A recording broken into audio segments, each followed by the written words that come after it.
burning with a deep hatred for monsters. Izuki Tenma lived through a tragic childhood after watching his parents get slaughtered in a brutal attack. For over 10 years, he lived in isolation, fueling his thirst for revenge, patiently waiting for his class awakening day, a massive ritual that grants humans superhuman power. On that fateful day, while tons of people were crushed because they failed to awaken or got trash abilities, Izuki succeeded. But the hype died fast when he realized he was just level 0, and it looked like he was stuck there forever. It seemed like it was all over. But that 0 didn't mean he was weak. Actually, Izuki got an ability way scarier than the highest ranks. Skill Copy. With this power, he can analyze and steal the abilities of any opponent, opening a path to infinite power to fulfill his revenge. Horrifying memories started flooding back. Countless strange black rocks fell from the sky. Right after, giant purple pillars of light shot up, and defensive barriers were deployed everywhere. But the real nightmare started when the monsters, known as disaster beasts, smashed the barriers and invaded the human world. Led by the demon of destruction Ringa, they slaughtered humanity without mercy. In the bloody chaos of his memory, a desperate scream rang out.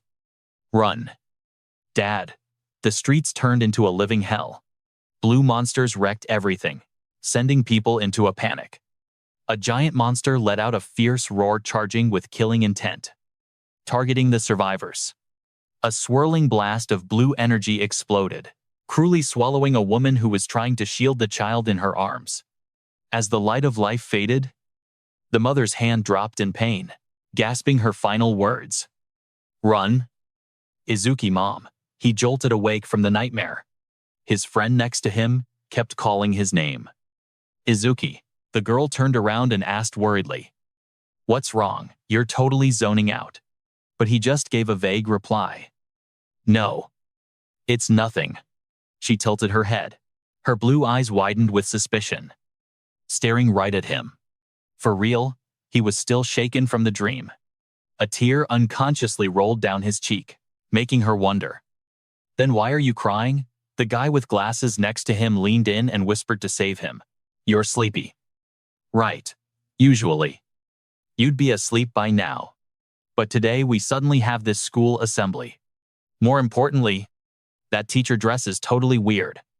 Up on the podium, the man started lecturing about history. After the disaster beasts appeared, some people gained the power to fight back. They were called the Awakened. 10 years ago, on the north bank of the Lam River, the biggest disaster beast attack ever happened. Awakened ones from all over the world gathered and crossed the river to push them back, in a battle called the River Crossing War.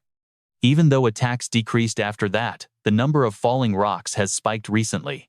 A massive attack, on par with the River Crossing War, could happen soon. The guy with glasses whispered to Izuki like he knew everything. "That's Izumi, Nento, the commander-in-chief of the Northern Continent. You know him.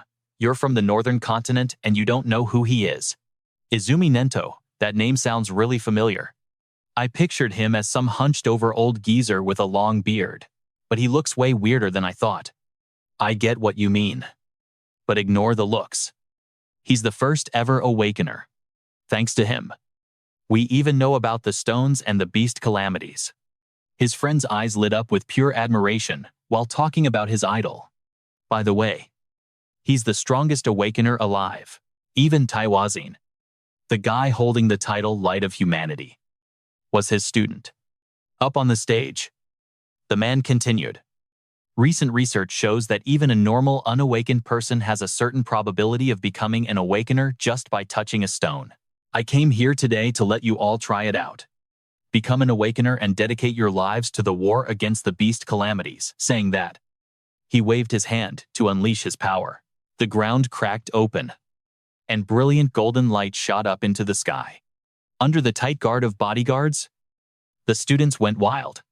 A stone rose up from the ground. "Is this magic?" "That's not what you should be surprised about. It feels like a dream. Please God, let me become an Awakener." The friend with glasses turned and grabbed his hand, beaming with hope. "Did you hear that?"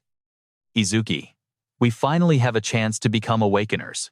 Finally, before his friend could finish, Izuki silently walked forward, leaving his two friends confused and calling after him. Hey, don't leave me behind. Wait up, Izuki. Get in line properly. Izuki walked past the girl, his back giving off a terrifying vibe. His eyes flashed with a demonic red glow that stunned her, making her break out in a cold sweat. A sinister and crazy smirk appeared on his twisted face. Finally, this day has come. At the testing area, a student touched the giant black stone, but there was zero reaction. The proctor shouted coldly, "Failed next person." The crowd below started, whispering anxiously, seeing the top guy fail. That dude smashed the school record in his first year. If even someone with insane physical stats like him couldn't do it, there's no way I can. Maybe physical stats don't matter. It's too early to give up. Another female student looked devastated as she took her hand off the stone in regret. The proctor kept his deadpan face, urging, next person. Next. A depressing atmosphere and panic took over as people failed one after another. Hey. Nobody has awakened yet. Next, I thought this would be easy. Don't tell me our whole school is gonna get wiped out. Ignoring the chatter, the proctor in black sunglasses loudly read out the name of the next person to test. Next up, Oishi Hikaru. Murmurs of concern rippled through the crowd when Hikaru's name was called. I don't want him to become an awakener. He's basically a bully. If he awakens, we're totally cooked. Look. The stone is up on the platform. Oishi Hikaru touched the stone. Blue lightning crackled violently, surrounding him in front of everyone's shocked eyes. He smirked triumphantly, thinking arrogantly, with this, Izumi, Nento, and that beauty standing next to the old man will definitely have to acknowledge me. A status screen popped up, confirming Oishi Hikaru. Human. Level 0. Class Elementalist. Gift Tier 2 Lightning. Status undisclosed. Attack 3. Agility 4. Defense 2.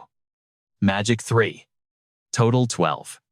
The blue-haired assistant watches from a distance, reporting via comms. Well, we finally got someone at level 0. Usually, total stats are 5, but has actually hit 12. Better than nothing. Standing on the high platform soaking in the glory, Oishi Hikaru tilts his chin up in pure arrogance and shouts, doesn't that old geezer Nento have anything to say to me? The first awakened one here. Suddenly, a shadow swoops past his face at breakneck speed, making Oishi's eyes bug out in shock. He can't believe someone dared to cut in on his glorious moment. He whips around, face twisted in rage, screaming at the newcomer. What do you think you're touching with those filthy hands? You want to die, ignoring the threat. Izuki calmly walks up and touches the stone, sending the crowd below into a frenzy. Who's that guy? He's cutting in. That's Tenma Izuki from Class 5. Bro is cooked. Once Oishi targets you, it's over. But contrary to the noise, Izumi Nento narrows his eyes, sensing a strange aura radiating from this student. That student, I can feel emotion so intense it's unbelievable. Izuki places his hand on the cold stone surface, his eyes glowing red with ironclad determination. I will never forget my hatred for the Calamity Beasts. I etched everything from that day into my mind, making Izumi gasp. His resolve is on a whole different level compared to the others. Suddenly, the commander's pupils shrink. His eyes widen in shock at the anomaly about to happen behind Izuki. A massive surge of azure energy gathers, forming the phantom of a majestic war god, wielding a sword. The black stone starts to transform, erupting in brilliant light, wrapped in a giant blue lotus-shaped energy. The explosion of light engulfs the entire school grounds, creating a magnificent protective dome. Everyone is stunned. That pillar of light is hundreds of meters high. The students below drop their jaws, staring up at the sky in awe. No way, that is way more epic than Oishi's awakening. In the crowd, his two best friends cheer happily. The guy with glasses laughs loud. Just as expected. Izuki, the blue-haired assistant, can't hide her shock. Stammering. This is a phenomenon that only happens when the rarest class, the Order Breaker, appears. While Izumi smiles mysteriously, I'm really looking forward to seeing what he can do. Witnessing that legendary scene, Oishi Hikaru grinds his teeth. His face contorts with jealousy and humiliation. Meanwhile, Izuki's mind drifts into a mystical spiritual space. Sitting on a blue lotus, he wonders, where is this? Did I awaken? A system panel pops up before his eyes with details. What is this? Tenma Izuki. Human. Fixed level 0. Class Order Breaker.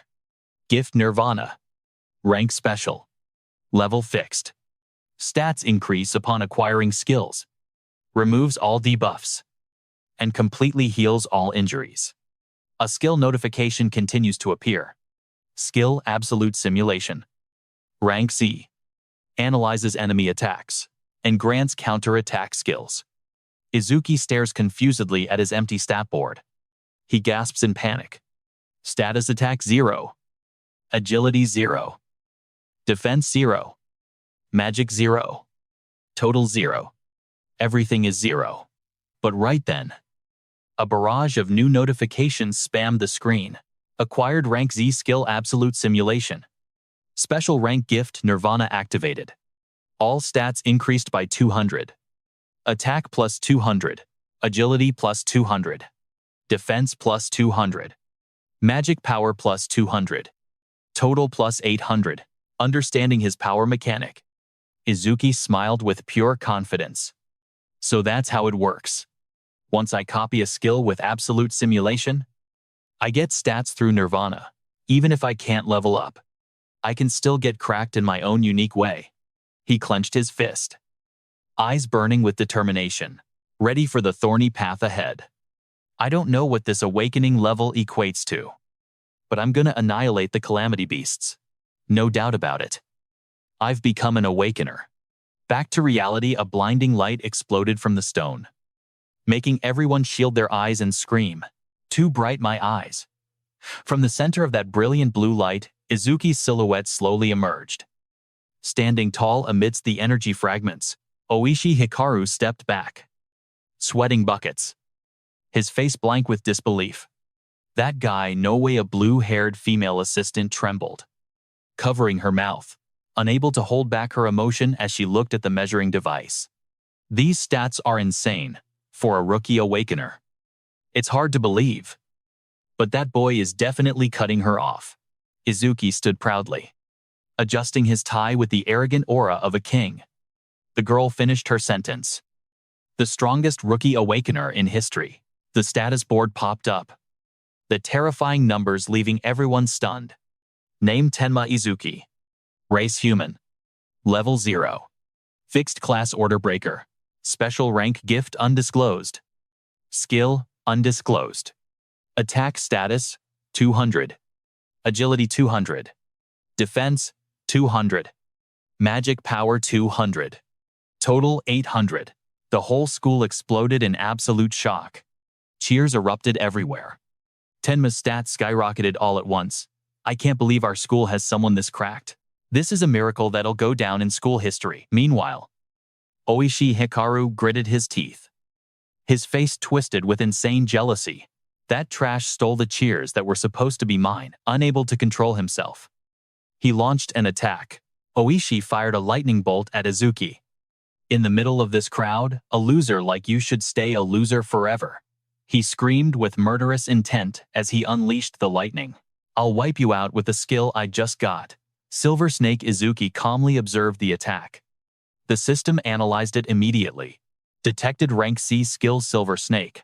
Absolute simulation activated. Analysis progress 27%. Izuki's eyes flashed with intense focus. Data streamed through his mind. 57%. 69%. The lightning struck, blasting the wooden floor. The attack missed. leaving a black scorch mark. But Izuki wasn't there anymore. Everyone looked around. Confused. A student gasped. Huh, where's Izuki? There was a flash of lightning. And then Tenma just vanished. Where did he go? Izuki's shadow loomed right behind Oishi. System reported 88%. Oishi broke into a cold sweat. Frozen in fear. Is he behind me? Damn it, I can't move. Izuki leaned close and whispered menacingly. His eyes glowed red in the shadows. If you were a disaster beast, I would have killed you about 100 times by now. Count your lucky stars you were born a human. Oishi collapses to the ground. Terrified, Izuki walks away casually while the crowd whispers. Tenma. When did you do that? Is Oishi so scared his legs turn to jelly? Ha ha ha. Shh. We're gonna be in trouble if he hears us. 94%. Izuki walks calmly among the students. The system reports. 99%. He thinks to himself, maybe because it is a C-rank skill. The analysis speed is pretty fast. Green electricity surrounds Izuki.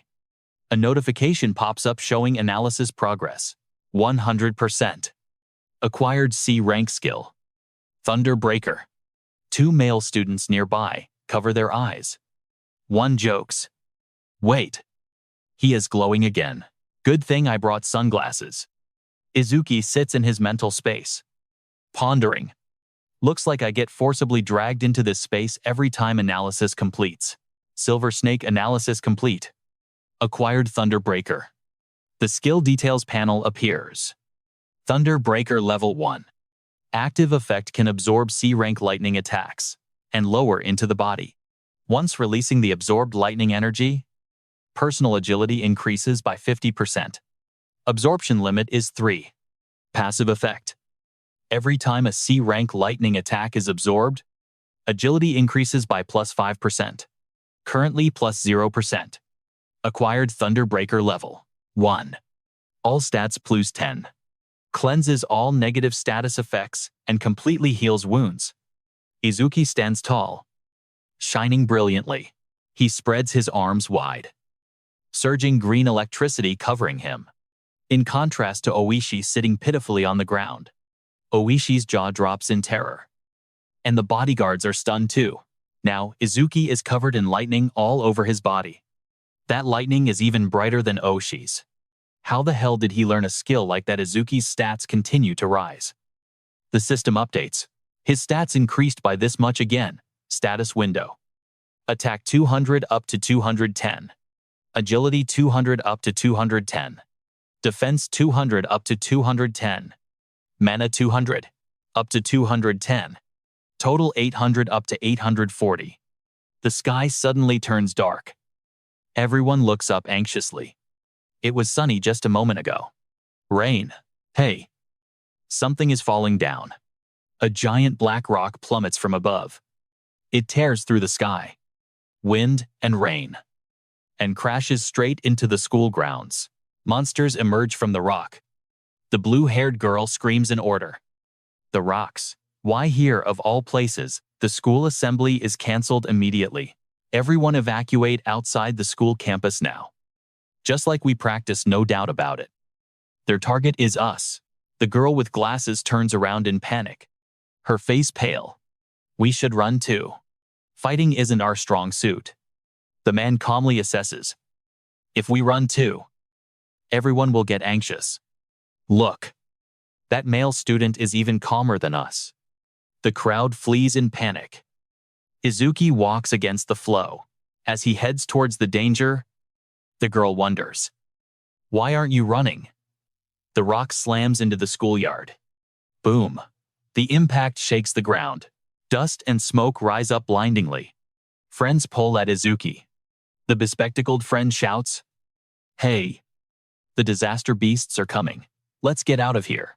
But Izuki, with a darkened face full of bloodlust, replies, I am going to kill every single one of them.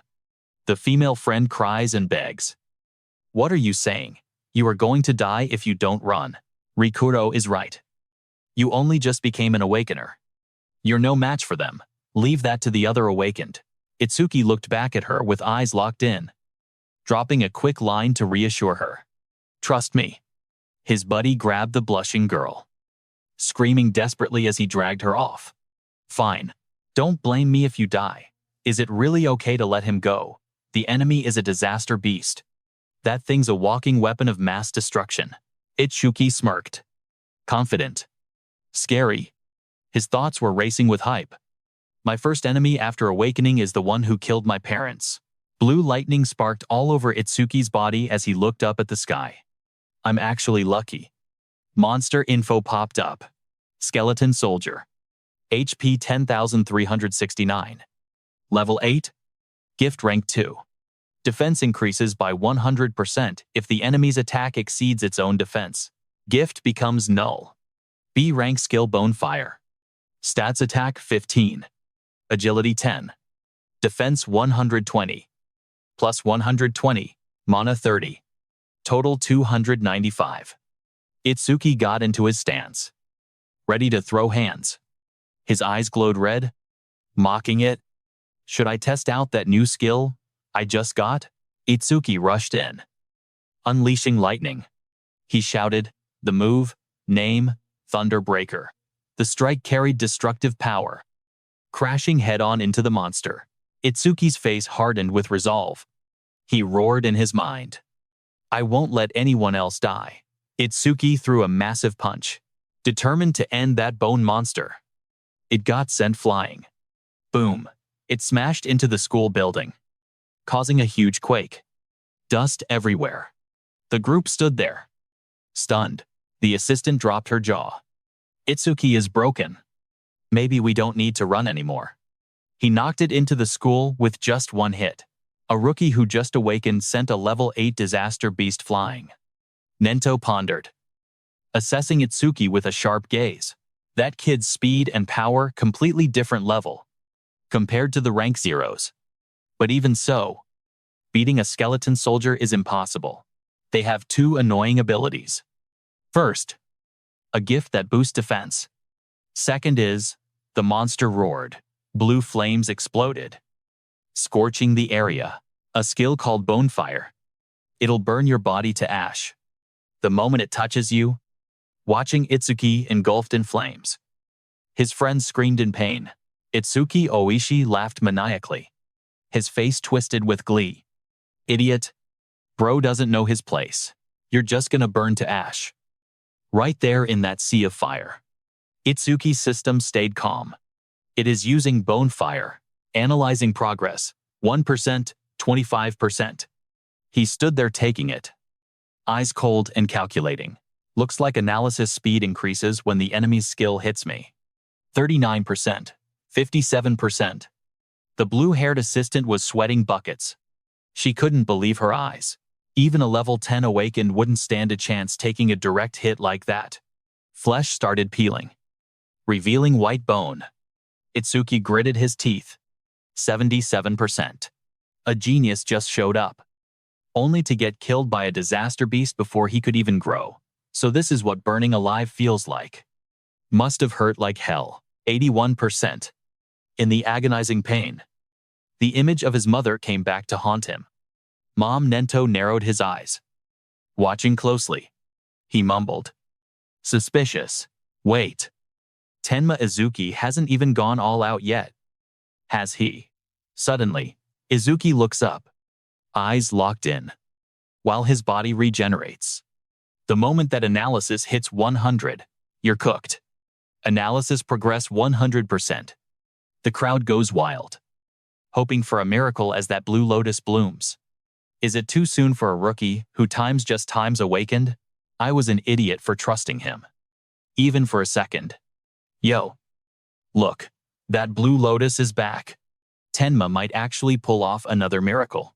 Izuki steps out of the lotus, fully healed. He thinks, all right. Come on.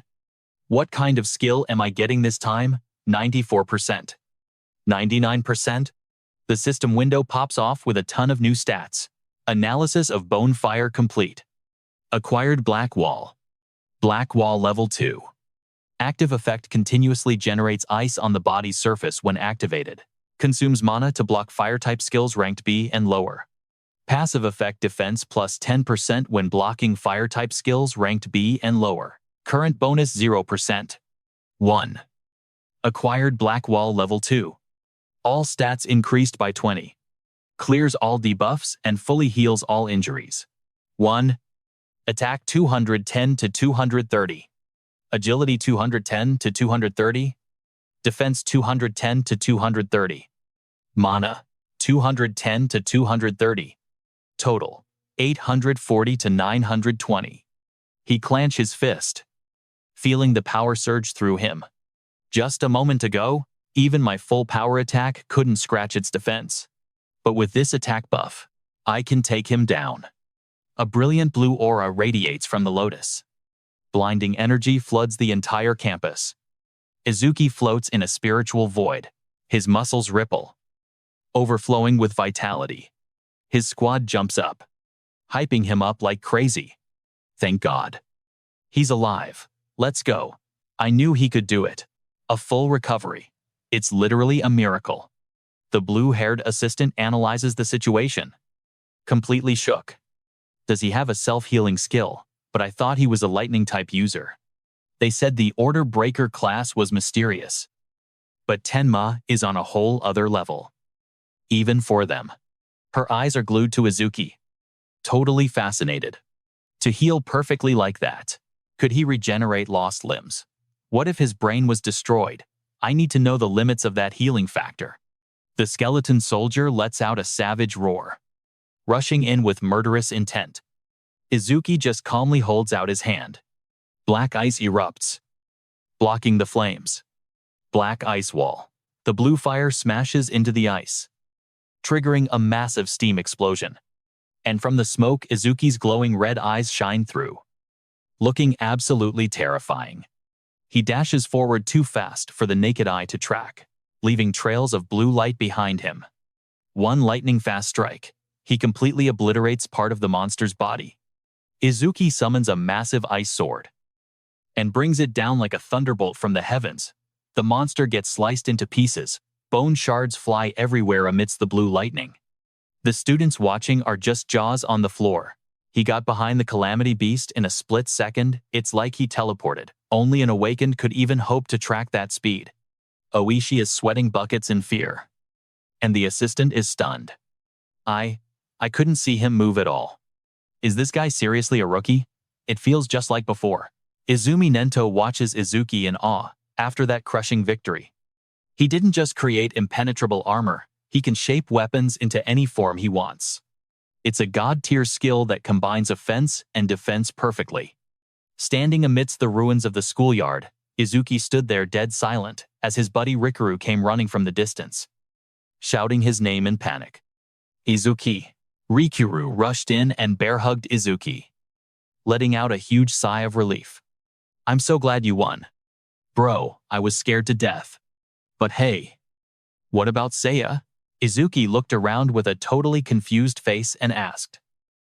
She didn't come, Rikuru replied, looking a bit thoughtful. She was watching earlier, but she looked like she was about to burst into tears. Izuki gazed toward the crowd in the distance. Looking for Seiya. He wondered to himself. Looking worried. Is she mad at me or something? Meanwhile, Assistant Choha was still in shock at the boy's insane power. He just took down a monster that even a level 10 Awakener would struggle against. Nento immediately gave orders. Chua, stay here and help with the cleanup. Also, let the principal know that I'm taking this kid with me. Rikuru tried to explain so Izuki wouldn't worry. There's no way Seiya is mad just cause you won.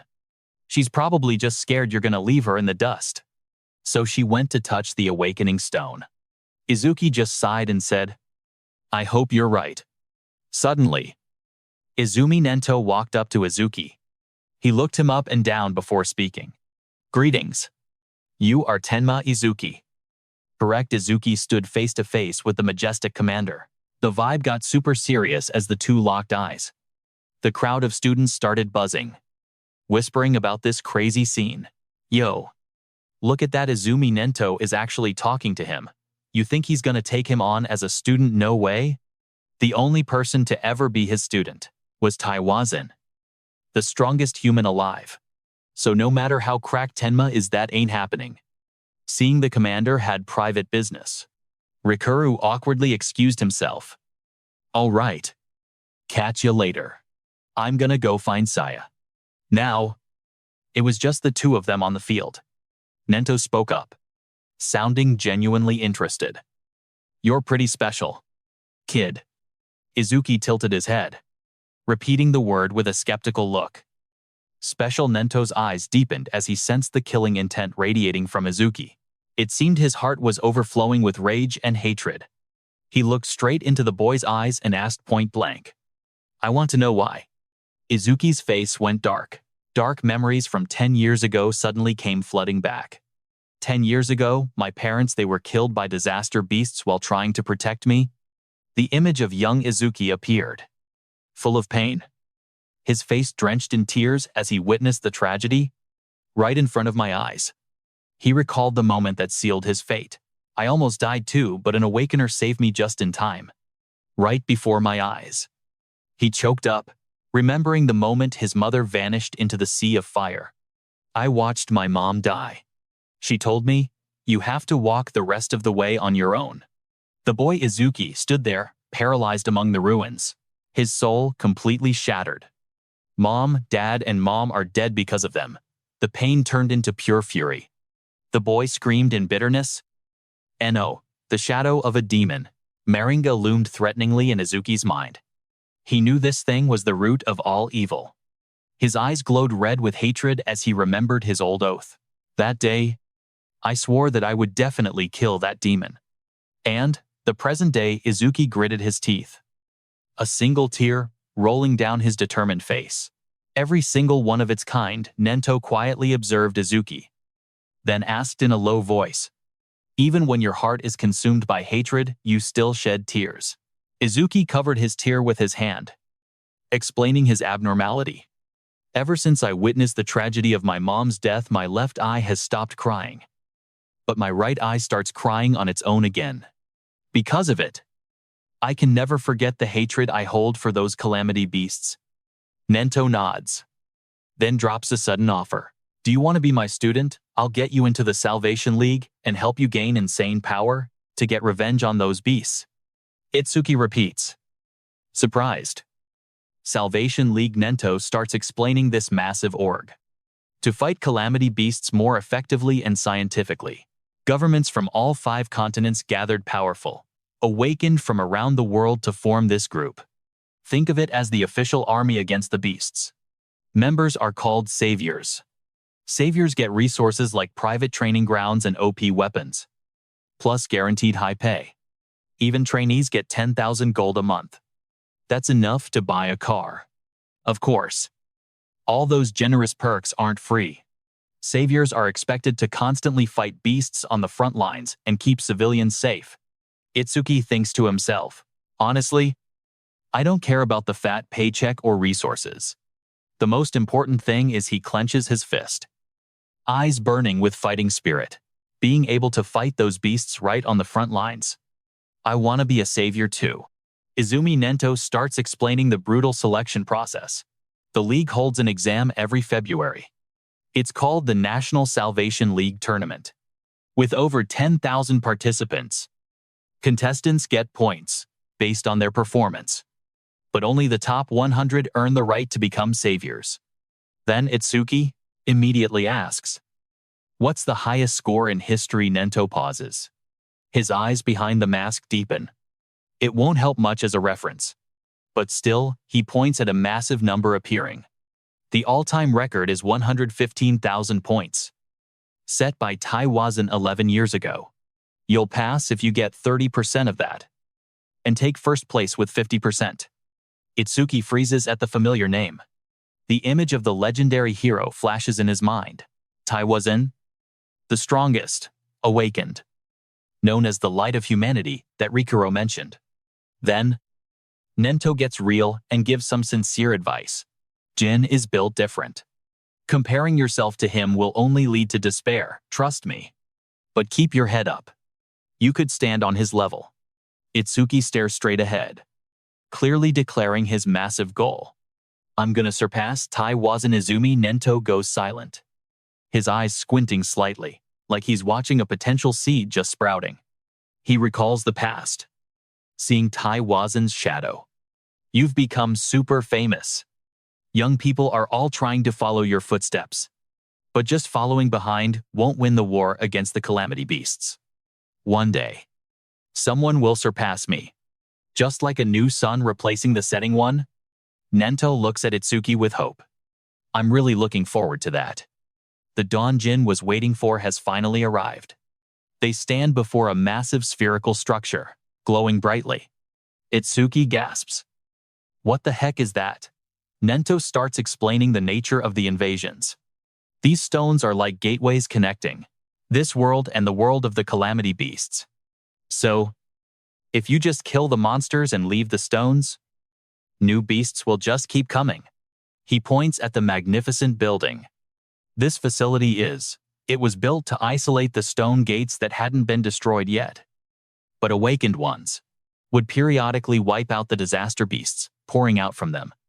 By doing this, the barrier scale stays under control, and it doubles as a training ground. Izuki nodded, eyeing the entrance. So, is this a training facility? Nento replied. Yeah, we call them stages. The level and number of disaster beasts spawning can't be controlled.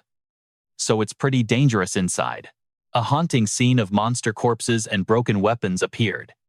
Especially the disaster beasts in this specific stage, they're formidable. Among all the rookie-level stages, this one has the highest mortality rate. That's why they call it the rookie graveyard. The electronic board recorded the glorious stats of a predecessor, back when Jin was just a rookie awakened. He cleared it in 3 minutes and 14 seconds. Challenge successful. Stage level 10. Challenger Taewon. Time 3 minutes and 14 seconds. Clear record updated. Nento looked at Izuki and threw down a challenge. If you plan to beat him, you gotta do it in 3 minutes. Izuki silently walked toward the entrance. Nento called after him. If you can clear the stage within 3 minutes, I'll take you on as my disciple. The appearance of the two caused a stir in the crowd. Look over there. It's Master Izumi. Is that the rumored rookie walking next to him? No way. Unless he's an awakened on Taewon's level. There's no way he's qualified to walk beside Master Izumi. Izuki glanced around, secretly surprised by everyone's attitude. Is this guy really that famous? He stopped in front of the level board. The level 10 disaster beast inside the level 10 stage. Is it only 2 ranks higher than that skeleton soldier? Just how strong is it? Exactly. Izuki walked on nonchalantly amidst the scrutinizing gazes. But even so, it seemed no one around had any intention of entering the stage. Why is that? The crowd started mocking him. Does that rookie actually think he's gonna enter the stage? With that confidence? He must have a high-ranking awakened with him. Man. Wish they'd carry us too. Tusk. Bet he's just there to hit on the pretty receptionist. Just 'cause he's got a pretty face. He acts all arrogant. Izuki approached the reception desk. The girl with gray hair looked at him suspiciously. I want to enter the stage. Sure, how many challengers in total? He tilted his head and answered decisively. Just me. The room suddenly went strangely silent at his answer. The receptionist frowned, loudly scolding him, thinking Izuki was joking. Stop joking. This isn't funny at all. Are you harassing me? If you're here to hit on me, it's useless. This might be an artificial stage, but it's a dangerous place where you can get hurt or even lose your life. What the hell is she talking about? Izuki wondered. Bewildered. The bystanders burst into mocking laughter. He really is here to hit on her. Ha ha ha. There are always types who mistake stages for dating spots. Usually, they get scolded and walk away in shame. Izuki looked coldly straight at the girl, his voice flat. You seem to be misunderstanding. But I have absolutely no interest in you. I'm really just here to conquer the stage. The receptionist held her face in embarrassment but tried to save face. You don't need to act tough. just because you're embarrassed. Look, I'll give you my number, so just go home now. Suddenly, a murderous aura radiated from Izuki. His eyes went pitch black, filled with menace. Don't make me say it twice. I couldn't care less about your contact info. Just let me into the dungeon. The girl trembled as she handed him a bracelet, her voice stuttering. Fine then. Don't blame me if you die. Izuki grumbled to himself. Should have just agreed from the start, making me repeat myself over and over. The crowd kept whispering as they saw him getting ready to enter. What a moron. He totally could have bagged her number. This ain't the time to play hero. A level 0 rookie daring to challenge. A level 10 dungeon. That's straight up suicide. Bet he'll run for his life. In less than a minute. Watch. Izuki stood before the steel door. The gossip didn't stop. That guy looks super confident though. He's got a special grade gift too. So maybe he actually can. Another person shot back. For the Awakened. Gifts are just a bonus reward. The most important thing is still level. No matter how special your gift is. It's meaningless if your level is trash. Izuki calmly raised his hand, preparing to execute the final steps. My personal info is already registered in this bracelet. So if I scan it, I can get in. Beep. The notification panel flared up. Entry request for Awaken Tenma Izuki. Approved. He cracked his knuckles, exhaling a white puff of determined breath. Promise was 3 minutes. All right. Let's roll. The number on the electronic board started jumping from 0. The race against time officially began. Without waiting, Izuki bolted like a lightning flash, leaving trails of burning energy behind. He stepped into a space so vast it was overwhelming. Inside is way bigger than I thought. This is my first time entering a dungeon, even if it is just artificial. Izuki focused hard, ready for a real clash. Inside the dungeon, it's here. A massive wooden entity suddenly appeared. System panel displayed Kodama 1307. Kodama race. Level 4. Gift none. Wasting no movement. Izuki rushed in to attack with superior stats. Attack status 49. Agility 48. Defense 53. Magic 24. Total 174. He swung his razor-sharp ice axe, slashing the monster down, smirking arrogantly. An axe is still best for chopping trees. How's it feel seeing your buddy sliced in two? Izuki stood tall before the swarm of monsters surrounding him and shouted. You rotten pieces of wood, outside. Choha asked her father worriedly. Dad, there are tons of other rookie dungeons. Why did you let him into times this time-specific? One Nento replied. He said he'd surpass Jin. So I only sent him to the dungeon where Jin took his first challenge. Choha stated firmly. Unless he steps out of the boundaries of humanity, surpassing Jin is impossible. Making Nento think to himself. Asterisk. Saying that, does Choha think Jin has already transcended humanity times? The assistant continued recalling with a tense look.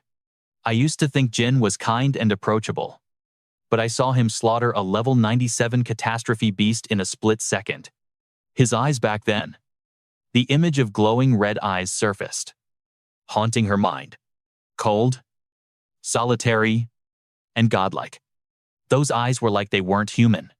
The silhouette of Taewon appeared radiant, like a supreme entity. They're like the eyes of a literal god. Nento mused, sizing up Izuki's potential. That kid's potential rivals Jin's. But right now, he's just a rough diamond. Unpolished. If Jin is basically a godlike entity, saving everyone, then this guy, he's a demon consumed by pure hatred. Total opposite of Jin. He judged silently, watching Izuki clutching them inside the dungeon. Izuki sighed. These monsters, too weak. Absolute simulation didn't even bother activating for these disaster beasts. At this level suddenly, a massive shadow loomed. Glowing red eyes rose up right behind him. Menacing. Izuki spun around, unleashing a blazing lightning/instant counter, watching the monster drop. He asked coldly, "That's it. Done already?" Izuki narrowed his eyes at the corpse. Something's off. He started to suspect. A level 10 disaster beast. And it's this weak, nah, if that was true. This place wouldn't be called the rookie graveyard. There's gotta be something else. Instantly, the system flashed red B rank skill detected. Self-regeneration. Absolute simulation activated. Analyzing analysis progress 5%. Izuki flinched. He felt a massive surge of energy rising up, right behind him. That wooden monster from before it revived, and it's way bigger now. Izuki was shook. I literally sliced off half its head, and it still regenerated, no way. The revived monster stats popped up. Overwhelming power. Regenerating Kodama. Constitution 520. Race Kodama. Level 10. Gift rank 2. Defense negative 50%. Self-healing massively buffed. Stats. Attack 110. Agility 100. Defense 60. 180. Total 450. He gritted his teeth. Knew it wouldn't be that easy. Izuki powered up instantly. Class defense skill Black Wall. Activate. He dove down like an arrow from the sky. To stop the Regan. I gotta deal massive damage in a split second. 17%. His combo slashes tore through the air. Analysis at 19%. Izuki braced himself, channeling every ounce of energy into his sharp ice gauntlets. He charged the beast. A blazing sword slash cut through the night. Analysis spiked to 21%. The monster's body sliced apart by the power, deep cracks exposed. Leaking energy everywhere. Izuki grinned a crazy, bloodthirsty look in his glowing red eyes. I'm not done yet. I'm gonna chop you up so bad you'll never regenerate. He unleashed it. Thousands of crisscrossing slashes god-tier speed, completely surrounding the giant monster. Finally, the Kodama shattered, broken into a million little pieces. Totally annihilated by Izuki's insane power. Standing amidst the energy debris, Izuki panted. Exhausted. He thought, that's gotta be enough.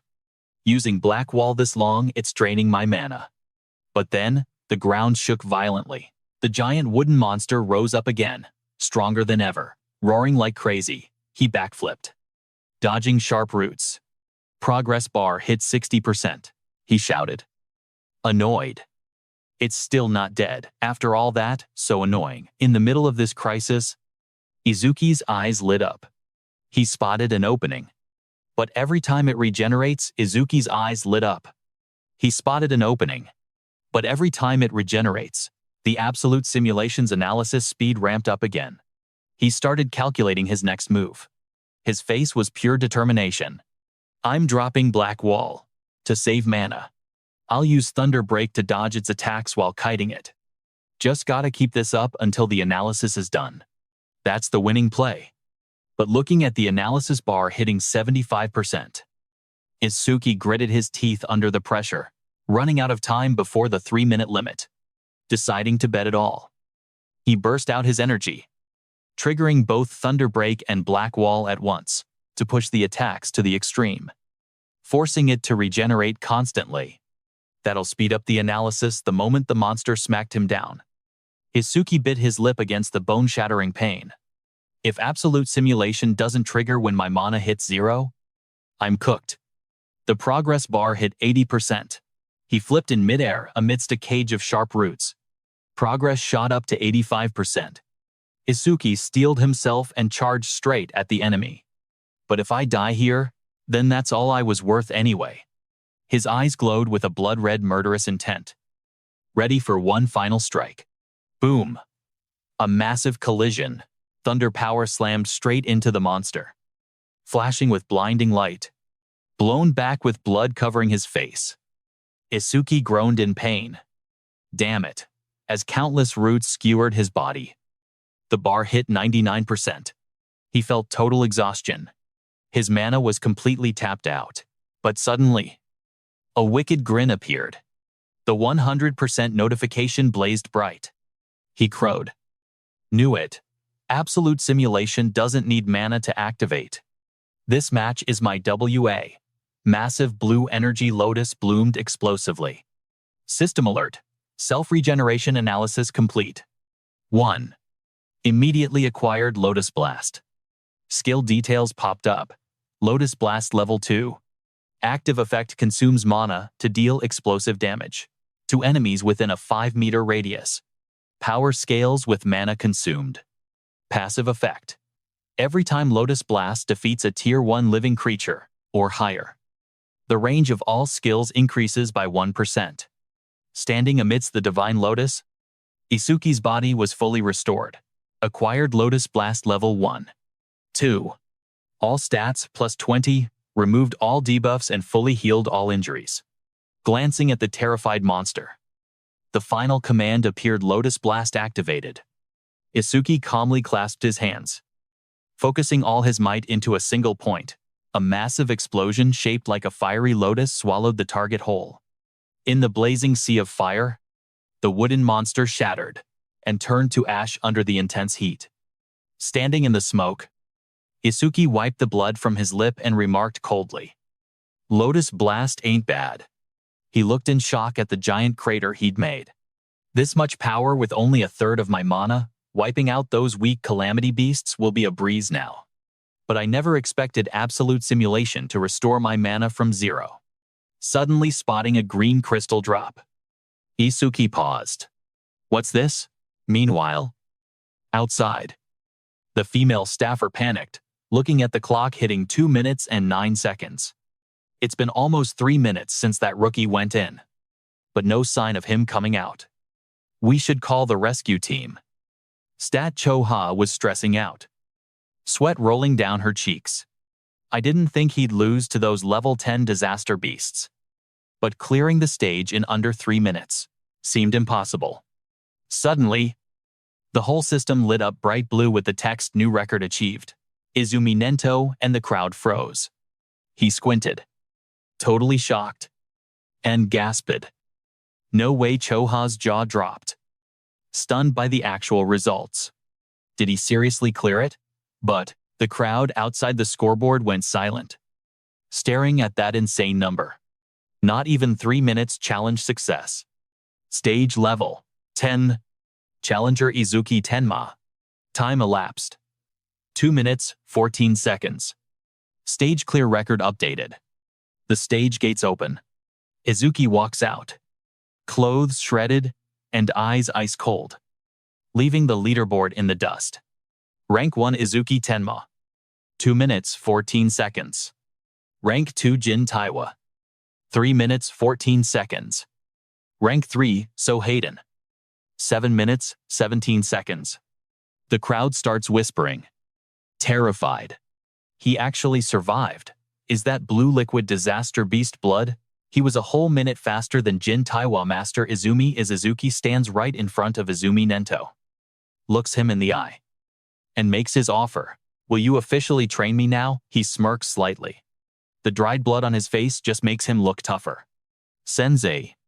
Nento smiles, satisfied behind his mask, leaving Cho-ha standing there completely shook. Well done. Exactly what I expected from my student. Dad is smiling. How long has it been since I saw that? The whispers from the other students don't stop. Is he Izumi Nento's student? No wonder he smashed Jin Taiwa's record.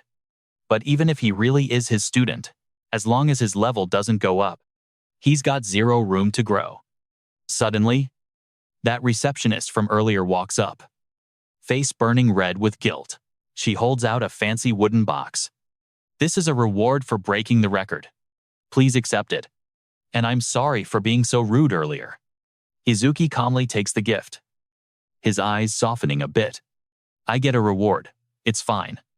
A level 0 newbie challenging. A stage like that really does look reckless. I'm a total stranger. My death wouldn't mean anything to you. But you still tried to stop me. That shows you were worried. The girl bows her head, shy after Izuki's thanks. Thank you. Oh. It's nothing. Cho-ha suddenly cuts through the vibe. She turns her back, walking away and shouting, "Hey Tenma, I'm leaving you behind." She crosses her arms, giving Izuki a strict look, reminding him not to get cocky. "Don't get big-headed just because you became my father's student. That's right, a stage of this level seems way too easy for you now. Should we crank up the difficulty?" Nento nods in agreement, looking toward the massive structures in the distance. "Now you can challenge the high-rank stage's advanced status," Izuki asks, surprised. High-rank stages. The three of them walk across the campus. Nento starts explaining the brutal truth. Level isn't the only thing that decides a disaster beast's power. The most important factor is he points at an image of ferocious monsters. Species. The ones without intelligence, moving only on instinct, are easy to deal with. But images of warrior-like beasts appear, radiating pressure. Some species possess intelligence, equal to, or even greater than humans. They are far more troublesome than your average disaster beasts. Choha finishes her father's sentence. "Let's break down the mechanics of this world. The Awakened and the beast disasters, basically, they're the same breed. But right now, only humans like us actually get classes. In other words, stats hit different depending on the species." She narrowed her eyes at Izuki, dropping the intel on the next challenge. High-rank dungeons. They've got some seriously cracked species. Or intelligent beast disasters. That means the difficulty spikes way harder than normal dungeons. And get this, most of the high-rank dungeons in the north are all in District 4. So that's where you're headed next. Got any questions? Izuki's eyes glowed a bright blue. Dark thoughts crept in. Those two I wrecked earlier didn't have intelligence. And they didn't even scream when I hit him. Does that mean they don't feel pain? No receptors. But the smart beast disasters, they can feel pain. Right. A pitch-black killing intent exploded around Izuki. Choha turned ghost white. What is this terrifying aura? What the hell is he thinking? Meanwhile, somewhere else the crowd was buzzing about a big shot. "Yo, did you hear Lord Izumi's letting him challenge a high-rank dungeon? The guy who crushed the Taiwan record, he'll be fine. But District 4's high-rank dungeons, they're basically all controlled by that guy. And get this, every Awakened who enters a high-rank dungeon there just vanishes. Rumor is he killed him." "That guy, you mean Kanasada Raji?" One guy quickly covered his friend's mouth, face pale as a sheet. "Bro, you're dead if he hears you. He's literally in a fancy room." Kinosita Raji sat back, crossed legs, just chilling, letting a lackey shine his shoes. The son of the Northern District 4 governor, Kinosita Raji. He sipped his wine, looking totally arrogant when his minion asked, "Sir, when do we leave? All the dungeons in District 4 are under my thumb. I'll go whenever I feel like it." Raji smirked, looking down on everyone like a tyrant king. "Waiting in line? That's for peasants." Back to Izuki. He slowly opened the gift box. Click. The sound echoed under the shady trees. The three of them sat there. And boom. Izuki was shook by what was inside. This is Nento watched his reaction closely and asked, "Have you seen a karma stone before?" Izuki looked at the green crystal on the ground, then compared it to the one in his hand. "Yeah. After I wrecked those beast disasters inside the dungeon, something just like this dropped. Exact match." He held the stone up to the sun. "It's green," he thought, but Choha jumped up, freaking out, eyes wide. A mid-rank karma stone in a rookie dungeon. "What exactly is a karma stone?" Izuki asked. Choha sat back down and broke it down. "Let me explain. Karma stones are basically EXP stones. Almost forgot, you're still a noob." A diagram popped up, showing the world's rules. When a beast disaster or Awaken dies, their body releases karma. It's invisible stuff, basically EXP. Absorb it, and you level up. So, a karma stone just holds that karma. An Awakened is absorbing energy from a stone. Bro is using a karma stone to juice up. The karma inside is basically XP for leveling up. But something feels off.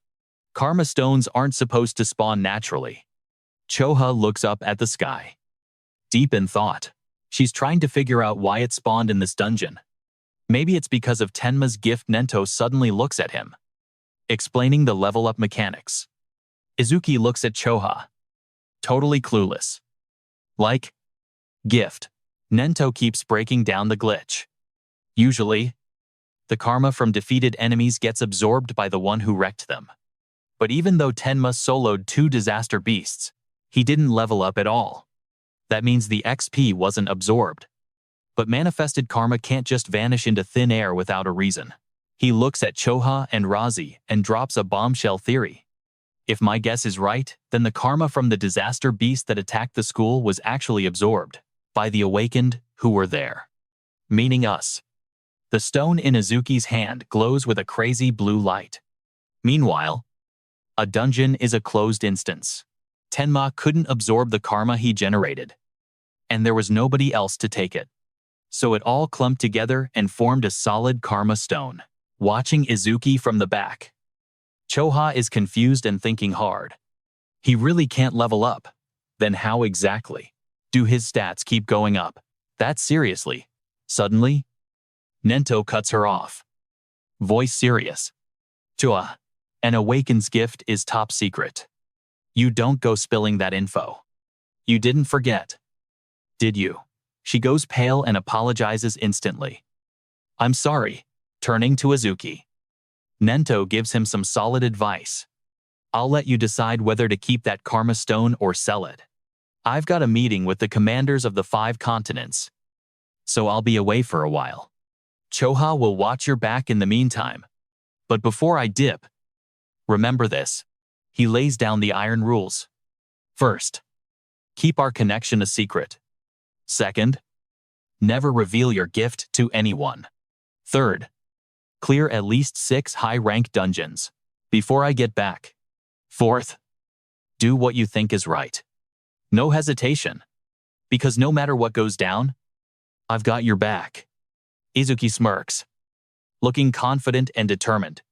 You got it. Master cut to a new location, the Fire Rock Execution Ground in the northern 4th District. Students are blocked at the entrance, screaming in rage. We were here first. Why won't you let us in? But the bodyguards and shades just stand there, cold as ice. The Kinoshita family's son reserved this dungeon. Go home. A blue-haired guy grits his teeth. Not having it. Who cares? Just cause he's rich. He thinks he owns the place. He's not even here yet. Can't you just let us in first? Suddenly, from behind, a massive dude named Takeru shows up.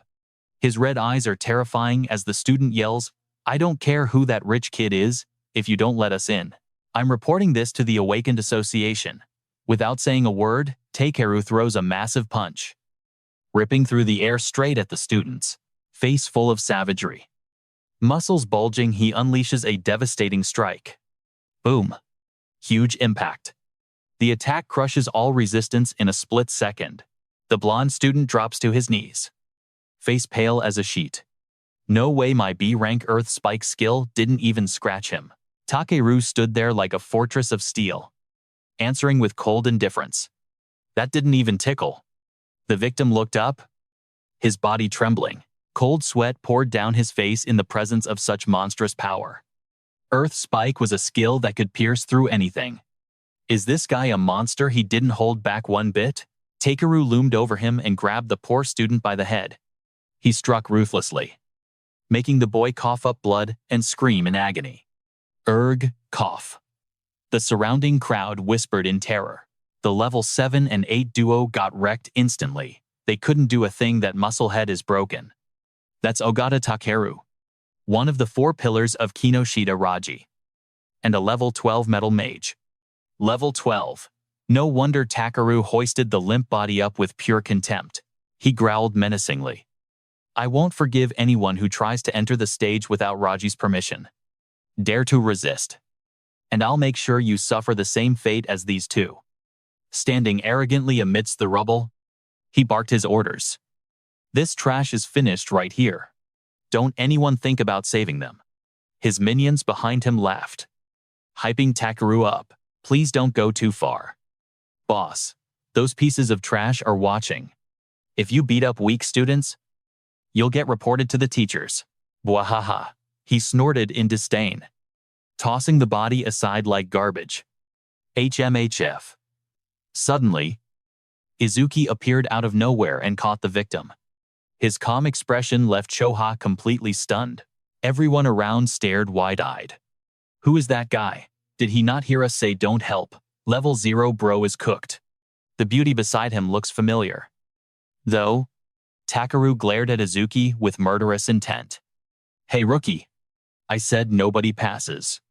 Without Raji's permission, unless you want to end up like that guy. Then shut your trap and go home. Izuki stared right back at him.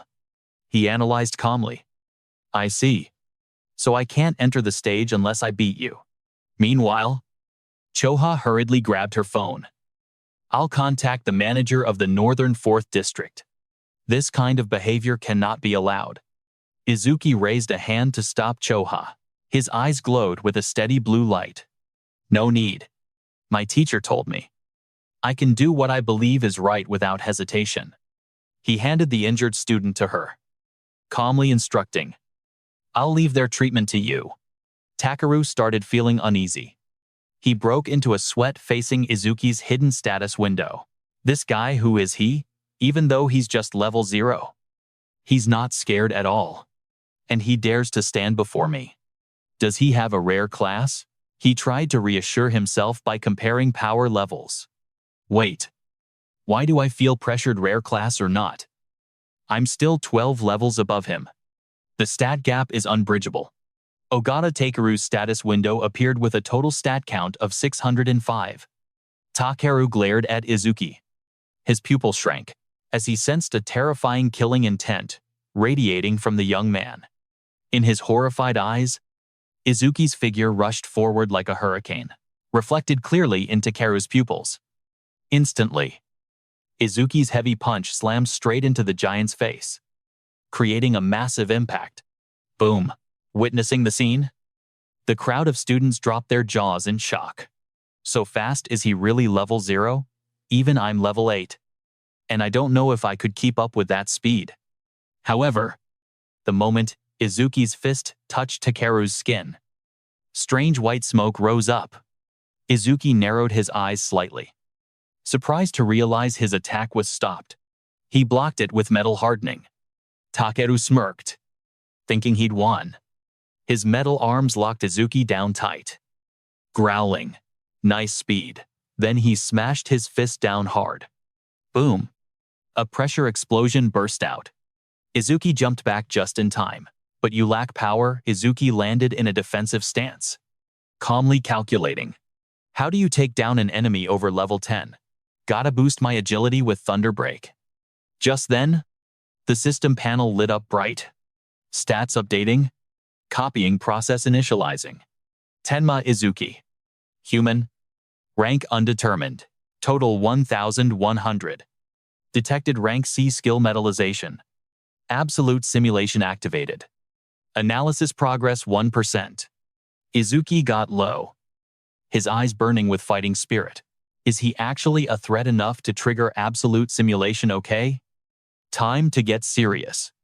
He dashed forward like a ghost. The analysis bar skyrocketed.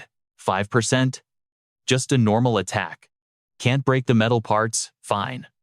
I'm aiming straight for the flesh. The ground under Izuki cracked from the sheer force of his step. As he launched his attack, Takeru swung that massive metal fist down, sneering with total contempt. Weak, no power. No speed. Suddenly, blue lightning wrapped around Izuki. He sped up in the blink of an eye. He let his guard down, thinking that was my max speed. Thunder Break. Accelerate. The lightning-clad strike slammed right into Takeru's ribs. His eyes went wide with terror. Lightning element, I won't give you time to metallize. A barrage of punches rained down like a storm. The analysis bar kept ticking up. 25%. 37%. 59%. 66%. The crowd was totally stunned. That guy, how's he using a skill from a different class?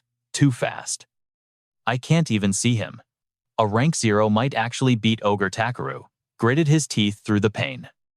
His face twisted in disbelief.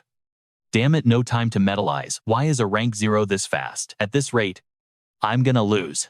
Cornered and hopeless, he screamed as Izuki's pressure locked him down. Damn it, I can't even scream. Hey, don't just stand there watching. Help me. In a fit of pure rage, Takeru gathered all his remaining power, making a final decision. I've got no choice but to try times that asterisk. A massive burst of energy exploded out. He roared, shaking the whole area. Takeru's entire body turned into a shiny black metal block. System analysis hit 88%. He metalized his whole body. I'm actually grateful. I've never successfully pulled off a full-body metallization before. But thanks to you forcing me. He stood there arrogantly, showing off his absolute defense. Metallized areas boost defense by 50%. And my gift boosts defense by another 50% when I'm standing still. In other words, my defense right now is over 500. Takeru's eyes glowed with cruelty. He threatened Izuki. I was planning to slice you in half. But as thanks for helping me unlock this new skill, I'll let you die painlessly. Two students on the sidelines trembled, whispering, defense over 500 at level 12. No one at the same rank can break that. He's a monster. Man, I actually thought the rank 0 guy had this. Unlike everyone else freaking out, Izuki just smiled calmly. Analysis bar hit 99%. If my theory is right, full-body metallization drains a ton of mana. 498%. If you dumped all your stat points into defense, your mana shouldn't be that high. 99% sure. Takeru felt insulted. He glared and yelled, bullshit. Is this guy actually rank 0? His intuition is too sharp. Analysis progress hit 100%. Izuki radiated a brilliant aura. Don't worry. I won't use a boring tactic like draining your mana to 0. I'm gonna end this quick. Analysis progress 100%. Suddenly, a giant blue lotus appeared again, wrapping around Izuki in the middle of the battlefield. There it is, that blue lotus again. Tenma's about to get even stronger. Everyone held their breath, watching the glowing energy bud. A lotus. Is this a rank 0 skill? Doesn't look like an attack skill. But how's he gonna beat Ogar with this? The system board popped up a completion notice. Metallization analysis complete. Received Purging Shadow. Purging Shadow level 1. Active effect. Fires a perfect orb with a fixed trajectory. The orb flies at a speed of 1 meter per second and penetrates all enemies in its path, ignoring defense. Passive effect. Whenever an enemy with higher defense than yourself is defeated by Purging Shadow, flight speed increases. While Izuki was deep in thought, he silently evaluated. Ignoring defense. If I hit with this, I can definitely deal damage. Problem is the speed is only 1 meter per second. Even a normal person could dodge that. So timing is super critical. Well, for that sandbag who refuses to budge, I don't even need to worry about timing. His eyes suddenly turned cold. A murderous aura radiated out. That absolute defense he's so proud of, I'm gonna crush it into smithereens. Immediately, the status board updated with shocking numbers. Received Purging Shadow level 1. All stats +10. 10. Removed all negative status effects and completely healed all wounds. Attack status 250 to 260. Agility 250 to 260. Defense 250 to 260. Mana 250 to 260. Total 1000 to 1040. Izuki reached his hand towards Takeru. Energy lotuses exploded around him. Now try dodging this. Activate Purging Shadow. The crowd started whispering. Never seen that skill before. So this is the Order Breaker, the most mysterious class of the 4 professions. Can a skill launched by a rank 0 pierce the protection of a level 12 defense expert? Look at that confident face. It's gotta be some unimaginable technique. From the center of the lotus, a jet black orb began to form and radiated a magical light. The orb floated away slowly, heading straight for the giant. The bystanders sneered mockingly. "Chih, just a tiny ball. You kidding me? What a letdown." Takeru smirked in contempt, standing confidently in place. "You think a mediocre ball like that can make me move and deactivate my gift? So naive." He flexed, showing off his shiny metal armor, growling threateningly. "If this is your trump card," the orb gently touched Takeru's chest. He was still smiling arrogantly. "Then you're about to die a pathetic death." But suddenly, his grin vanished, replaced by sheer horror as the orb dug deep into his flesh. Metal and fresh blood sprayed everywhere. That steel defense punctured. It made him scream like a banshee. Izuki stood over his opponent as he collapsed at his feet, coldly dropping the mic. "I told you to dodge. Didn't I? Since you're human, I only aimed for your arm. If you were a beast, I would have gone straight for the neck." Takeru clutched his arm, screaming, "My arm!" He turned his back and walked away, not even glancing at the goons standing there frozen. "What are you guys staring at? Get him to the hospital already. Did you not hear me?" His eyes flashed with a cruelty that sent shivers down their spines. "I said scram." The bodyguards panicked, hurriedly picking up their boss and fleeing the scene. A roar of cheers erupted across the area. "No way. He actually won. Bro really won. Good job. That guy totally deserved it." A few Awakeners rushed over to recruit him. "Wanna party up with us? With 3 people. We can clear the dungeon fast." "Nah. Party with me, just the 2 of us. So you'll get way more EXP." They tried their hardest to convince Izuki. "You planning to challenge the Flint execution grounds with just 3 people? All the beasts inside have defense, rivaling an ogre's. We've got a healer. We can restore your mana so you can spam those orbs infinitely." Izuki narrowed his eyes, calculating, spotting an opportunity. Defense rivaling an ogre. Huh, perfect. The flight speed of purging darkness will increase every time I defeat an enemy with higher defense than mine. The flight speed of purging darkness increases for this dungeon. Seeing his silence, the 2 impatiently urged him. "Come on. Tell us who you pick." Izuki's face was cold and decisive. "I'm going solo?" The declaration left the crowd completely shook. Challenging a high-rank dungeon, level 15 alone, bro's gotten so cocky since he beat that ogre. They watched Izuki with sarcasm. "I'll admit he's strong, but there's a limit to being arrogant. Looks like we didn't meet his standards. Let's look somewhere else." Choha rushed after him to stop him, warning him anxiously. "I know you have the skills to beat them, but will your mana last? All the beasts in here have defense rivaling an ogre." Izuki replied calmly. "I'll be fine. Don't worry." Choha blushed and snapped back to hide her concern. "Like I'm worried, please. I'm only asking 'cause Dad will blame me if you die here. I'm gonna go treat the injured. Just do whatever you want." Before leaving, she didn't forget to warn him. The Stone Tribe has no intelligence, but they work in groups. So watch your mana consumption. Izuki nodded and placed his hand on the control panel. "Yeah."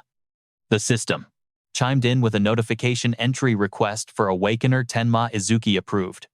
The gates opened, and Izuki stared deep into the darkness inside. There's actually more monsters than I thought. Giant stone monsters started surrounding him, just as expected from a high-rank dungeon. The level and stats of these beasts are way higher than before. A monster charged at him, roaring. The system immediately popped up the stats: Stone Statue number 927. Stone Tribe. Level 9. Gift rank 2. Converts all mana into defense.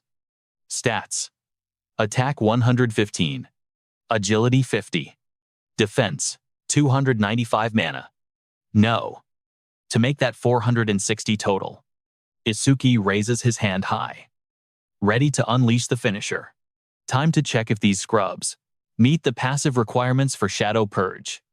The purple lotus blooms in full glory again, activating Shadow Purge.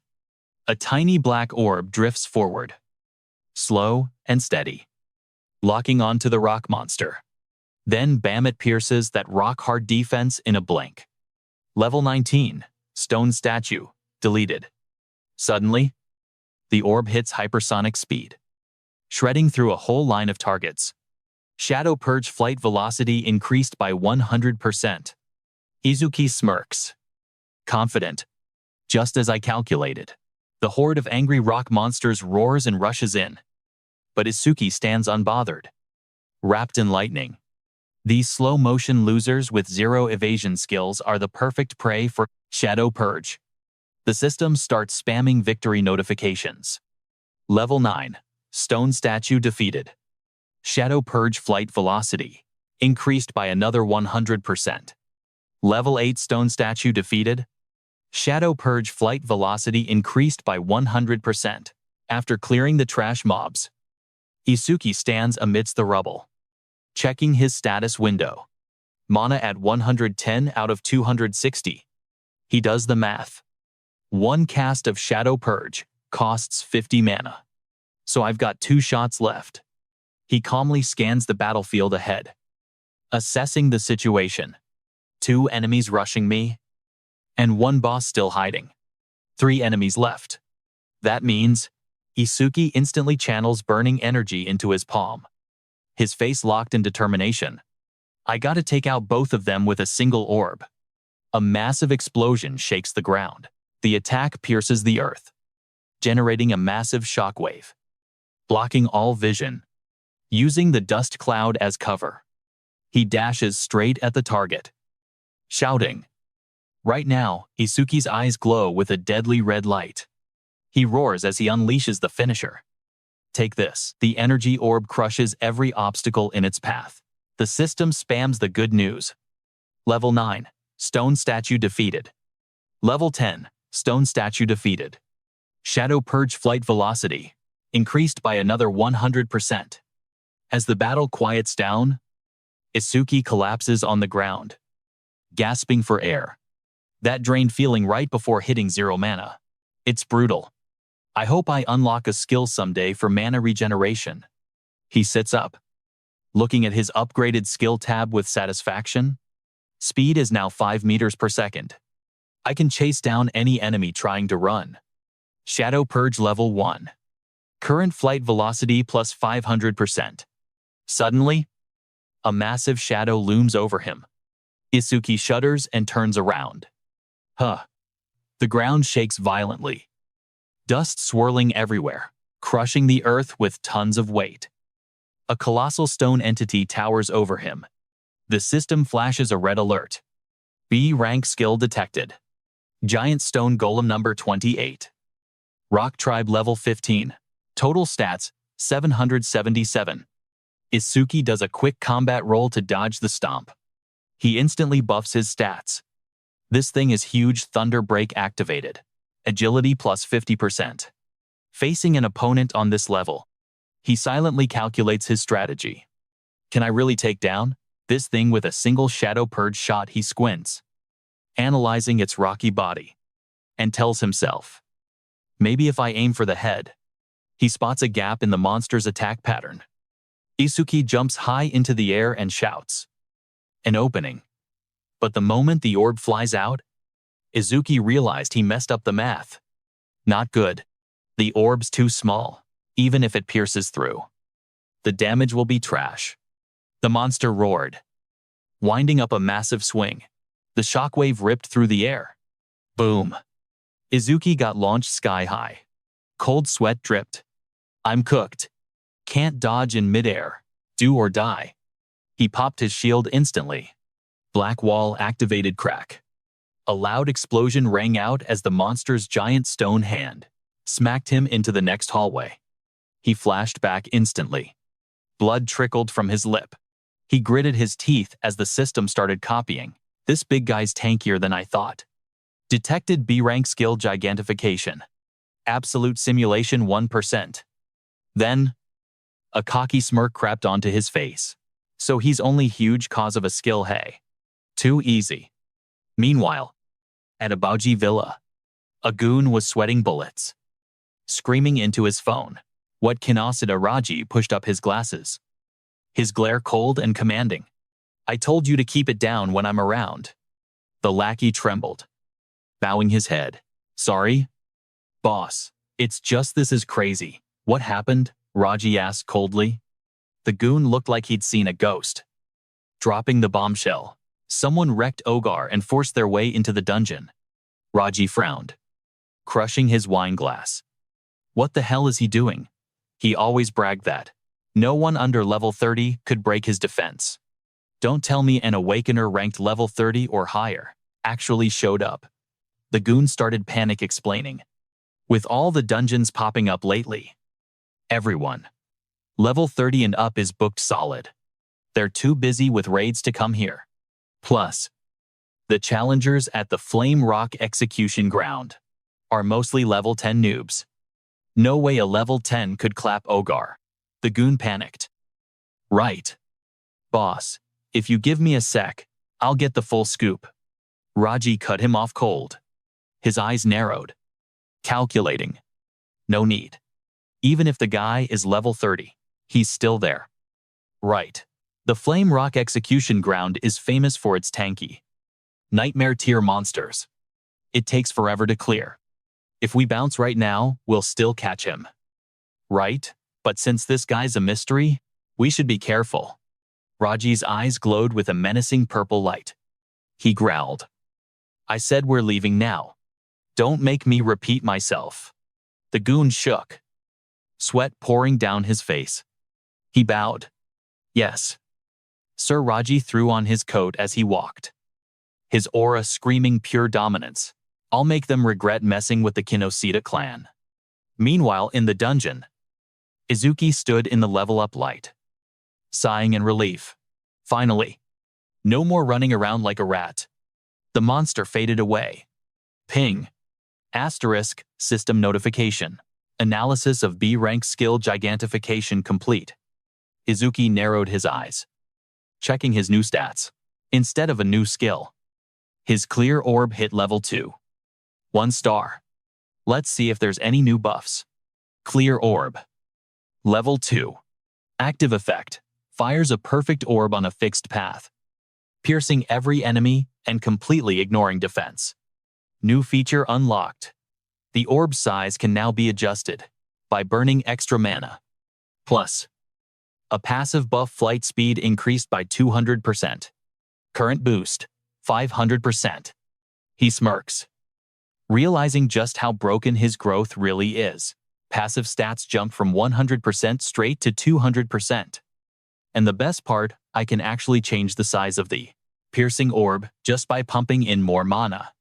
Itsuki channels his power, jagged blue lightning wrapping around his body. Time to test this bad boy out right now.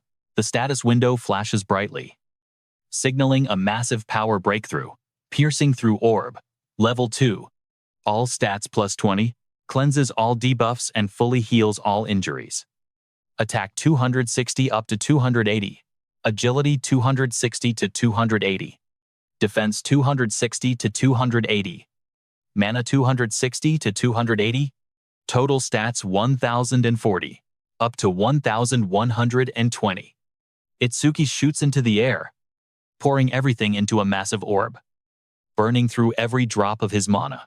I'm taking you down with the strongest piercing through orb I can create. The energy sphere reaches its absolute limit, emitting a roar that shakes the very air. He unleashes the attack. A colossal pillar of light drills into the ground, triggering an earth-shattering explosion. Itsuki drops to his knees, gasping for air, as his mana bar hits 0 out of 280. But he's still grinning like a winner. Oops, maybe I went a little too hard there. The system spams victory notifications amidst the rubble. Level 15 giant golem has been defeated. Clear orb flight speed increased by 200%. Wait, that orb I made by dumping all my mana was seriously that huge? He stands up and grabs the loot, his eyes gleaming with calculation. Orb speed is now 7 meters per second. If I clear this stage 2 more times, it'll be as fast as a car. Passive effect for clear orb, level 2. Each time I defeat an enemy with higher defense, Flight speed adds 200%. Current total 700%. Itsuki walks casually through the smoke and dust. Deep in thought. I've been ignoring it until now. But these passive effects are actually kinda cracked. He digs deeper into the skill combos. The Lotus Burst passive expands the range of all skills. So that means the range of Clear Orb gets buffed too. Right, Lotus Burst. Passive every time Lotus Burst kills a living creature, level 1 or higher. All skill ranges increase by 1%. Itsuki looks toward the horizon, imagining ultimate power. In other words, if I keep stacking the Lotus Burst passive, eventually, I could snipe Calamity rank monsters from thousands, or even tens of thousands of meters away. At the dungeon exit, the electronic board flashes a shocking announcement. Challenge success. Stage level 15. Challenger Tenma Itsuki. Time 3 minutes and 1 second. New record updated. The hunters outside go crazy, refusing to believe their eyes. 3 minutes and 1 second, no way. Even a 5-man squad takes over 10 minutes? Did he seriously wipe out all the disaster class monsters in a single hit? He smashed Taiwazin's record of 3 minutes and 19 seconds. What kind of monster is this guy? He steps out. Every single eye is on Itsuki. Full of suspicion, he strolls out looking totally chill. But wait, why is he still level 0? Is the clear notification a system glitch? Look at him. He doesn't even have a scratch. His gear is just a little dusty. There is no way he actually cleared that stage. Suddenly, Choha steps up, her eyes wide with admiration. You cleared the stage without a single scratch again, and you shattered Jin's record again. Yeah. You honestly never cease to amaze me. Choha adjusts her glasses. She scans Itsuki, analyzing him.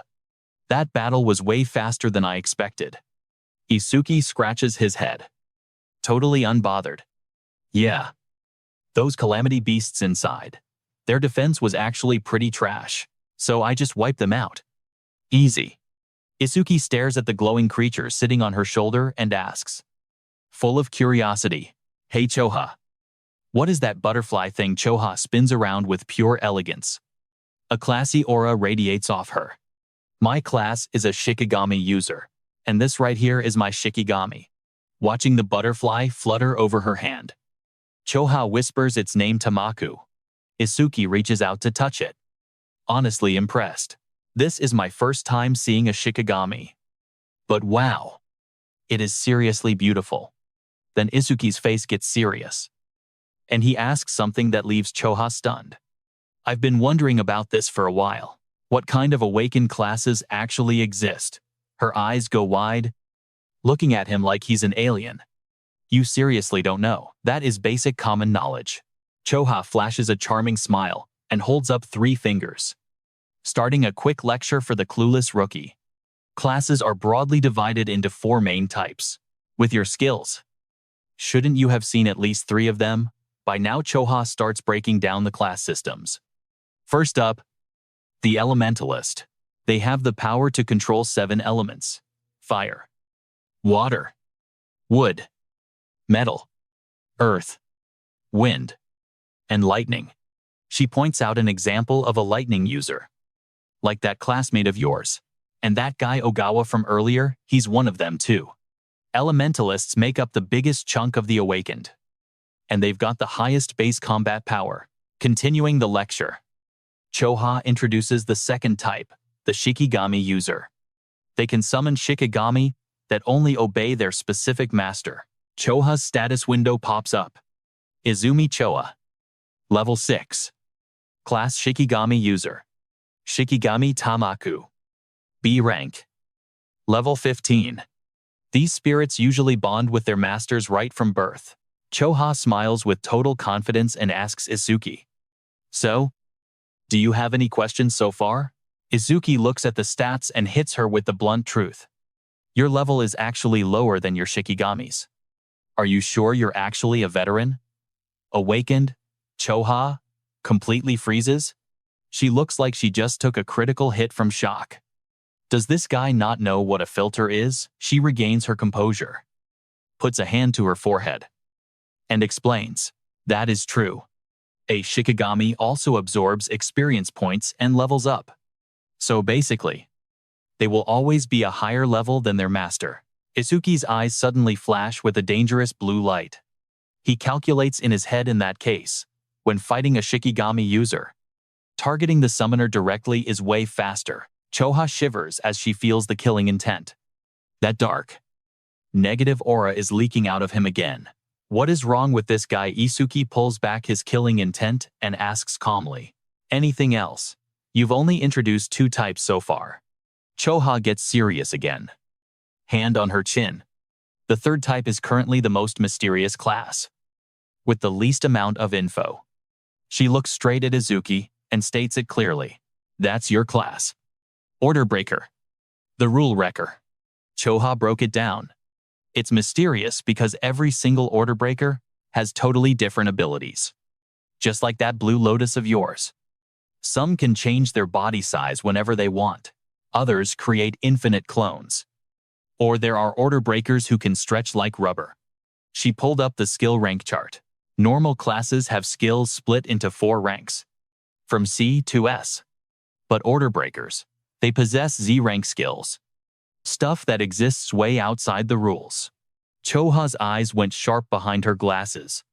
Order Breakers get special treatment because their skills are one of a kind. If an enemy figures out their kit, they lose their biggest weapon. Choha crossed her arms, thinking deep. That's why Dad yelled at me when I asked about your skill. You're an anomaly, even for an Order Breaker. First off, from what I've seen, you can use at least 3 skills. And 2 of them, only an elementalist should be able to use those. Izuki froze, panicking inside. Teacher isn't here.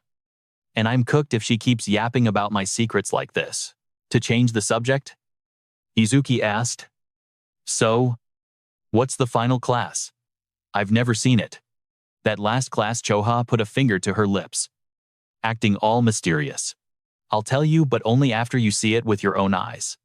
Call it punishment, since you won't tell me anything about yourself. Izuki clicked his tongue. Fine, Choha added. Oh right. The students you saved are safe. By the way, what's your plan now? Izuki replied casually. I'm thinking I'll clear this dungeon a few more times. Choha gasped. Do you seriously not know dungeons have a cooldown timer? This one is super long. You can't go back in for at least 2 days. Izuki looked totally bummed. There's really a cooldown timer. No wonder that Kinoshita guy camped the dungeons. If I can't buff the Clear Orbs passive, I'll buff Lotus Burst instead. Izuki looked around and asked Choha. Is there a dungeon packed with disaster beasts? Choha tapped her lip, thinking. A dungeon full of disaster beasts. There is that one place.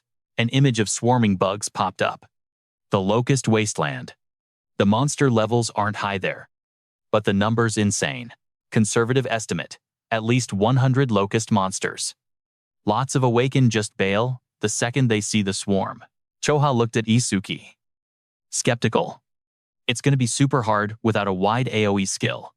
What's your plan? Izuki smiled, full of confidence. AoE stands for Area of Effect. Wide-range attacks. I'm definitely going. Obviously. Come to think of it, I haven't used Lotus Burst in front of her yet, so she doesn't know I've got an AoE move. The hunters behind them started whispering. Choha asked, worried. Are you serious? You're going? Without an AoE skill? You're gonna get wrecked. You know that. Right? Izuki turned and walked away. Yeah. I'll be fine. Don't worry about it. The other hunters watched Izuki, terrified. That guy, is he seriously going to the Locust Wasteland? Bro has zero fear. More importantly, what happens when Kinoshita Raji finds out about the ogre? He is definitely showing up. We gotta bounce before we get dragged into this mess. Go. Right then, in a dead silent hallway, Raji stepped out, face totally hidden in the shadows. Menacing vibes. Not a soul in sight. The minion was shaking in his boots as he reported, "Why yes sir. Looks like the target dipped." And it's only been, what, 30 minutes since it went down? Wait, you're telling me he soloed the Fire Rock execution ground? Raji gritted his teeth, veins popping on his forehead. That is Time's unbelievable asterisk. But looks like the rumors are true. So what's the play now? Times, damn it, Times. He's making a fool out of me. He turned his back, voice dropping to a freezing cold whisper. If he popped a skill, there's gotta be a mana trail left behind. Get the hound on the line. Tell that tracker to hunt this guy down. Raji's face twisted into pure madness. I want him taken alive. Asterisk. No matter what, asterisk. I'm gonna show him what Time's hell on earth Times really feels like. Cut to a dark, sketchy alleyway. A guy hiding in the shadows thought to himself, I never knew Kinoshita Raji had goons this crack. Times. Shit, Times, I really shouldn't have taken this hit job. He slumped against the wall, gasping for air, covered in cuts. If I didn't have my earth escape skill, that dude would have smoked me for sure. He scanned the area, totally on edge. Made it this far, I should be safe now. Then Times, a massive snout filled with razor-sharp fangs belonging to a pitch-black beast, opened wide right behind his head, ready to swallow its prey whole. The giant black wolf Death clamped its jaws shut on the assassin's throat. Bro only had time for one last scream. In that grimy alley filled with pipes, Charlie, the hound, strolled in like he owned the place. Looks like you've got something to say. Death eased up on him a little. The assassin collapsed, face covered in blood, shaking as he asked in pure despair, How did you find me? Charlie stood there, back turned to him, voice cold as ice. My Death here has an insane sense of smell. He adjusted the brim of his hat, radiating pure predator energy. Hound Charlie can sniff out the scent of death, that garbage like you give off. The hitman started bawling his eyes out, blood dripping from the corner of his mouth. Please don't kill me. Charlie looked down at him, eyes glowing a ruthless red. That's gonna be a tough ask. Mr. Kinoshita would be pretty pissed off. Plus, Death hasn't tasted human flesh in a while. A deadly glint flashed in his eyes as he gave the order. Get him dinner time. The wolf let out a terrifying roar. It lunged to finish off the poor guy. A system window popped up as Charlie stood there. Finally, my Shikigami leveled up. Name Death Lion. Rank B. Level 16. Skill Death Sense rank C. Desire for Rebirth rank B. Attack 250. Agility 250 23. Bart Defense 150. Mana 150. Charlie casually picked up his phone. It's done here. Wrapped up. Then he looked surprised by what he heard on the other end. He's badly hurt. You mean that stubborn ogre guy? They actually hit his weak spot. All right, I'm on my way. He pointed forward, signaling the beast. Let's move. Death. New prey just showed up. Cut to Chapter 7. The Locust Wasteland. Izuki stood in front of a giant dome structure. Is this the place? Izuki looked out at the massive wheat field wondering. The grain stretched as far as the eye could see. Are there really times many locusts out here? Choha walked up beside him, breaking down the basics of disaster rank beasts. It looks like they have a habit of picking their favorite spots when they invade this world. So, guessing the monster type based on the terrain. That is an essential skill for any awakened. Izuki nodded. Got it. Choha pushed up her glasses, looking super worried. She said, There isn't even a reception desk here. Exactly. This stage is so high risk. It's already on the waiting list to be shut down. Izuki asked. Level-wise. Isn't it only 13 ranks lower than the Flame Rock execution ground? So why the shutdown order? Choha explained. In normal stages, you can escape if you can't win. But, she pointed at the pitch-black aura swirling around the place. The calamity-grade beasts here are crazy aggressive. And there's an insane amount of them. An image of someone getting surrounded appeared, showing just how terrifying it was. So if you lose focus for even a second, you'll get swarmed by infinite locusts and ripped to shreds.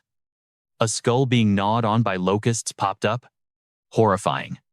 They will pick you clean, right down to the bone marrow. Unlike the worried Choha, Izuki grinned with excitement.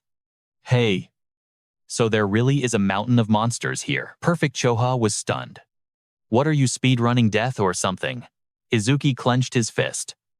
Eyes locked forward with determination. I'm not desperate enough to let a bunch of bugs eat me. Watching Izuki calmly walk into the portal, Choha sighed to reassure herself.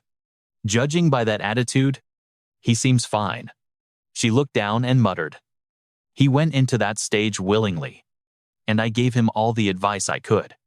If anything happens, that's on him. Suddenly, Choha's eyes went wide with panic as she remembered something huge. Wait. What do I do? I forgot to tell him the Locusts respawn infinitely, unless he defeats the boss. I have to go in and warn Tenma right now. Choha spun around, about to chase Izuki into the dungeon gate. But she froze instantly when she saw Shaki's silhouette, and a giant death wolf was standing right in the entrance. Shaki smiled a creepy smile. Glowing red eyes bore into Choha. Menacingly.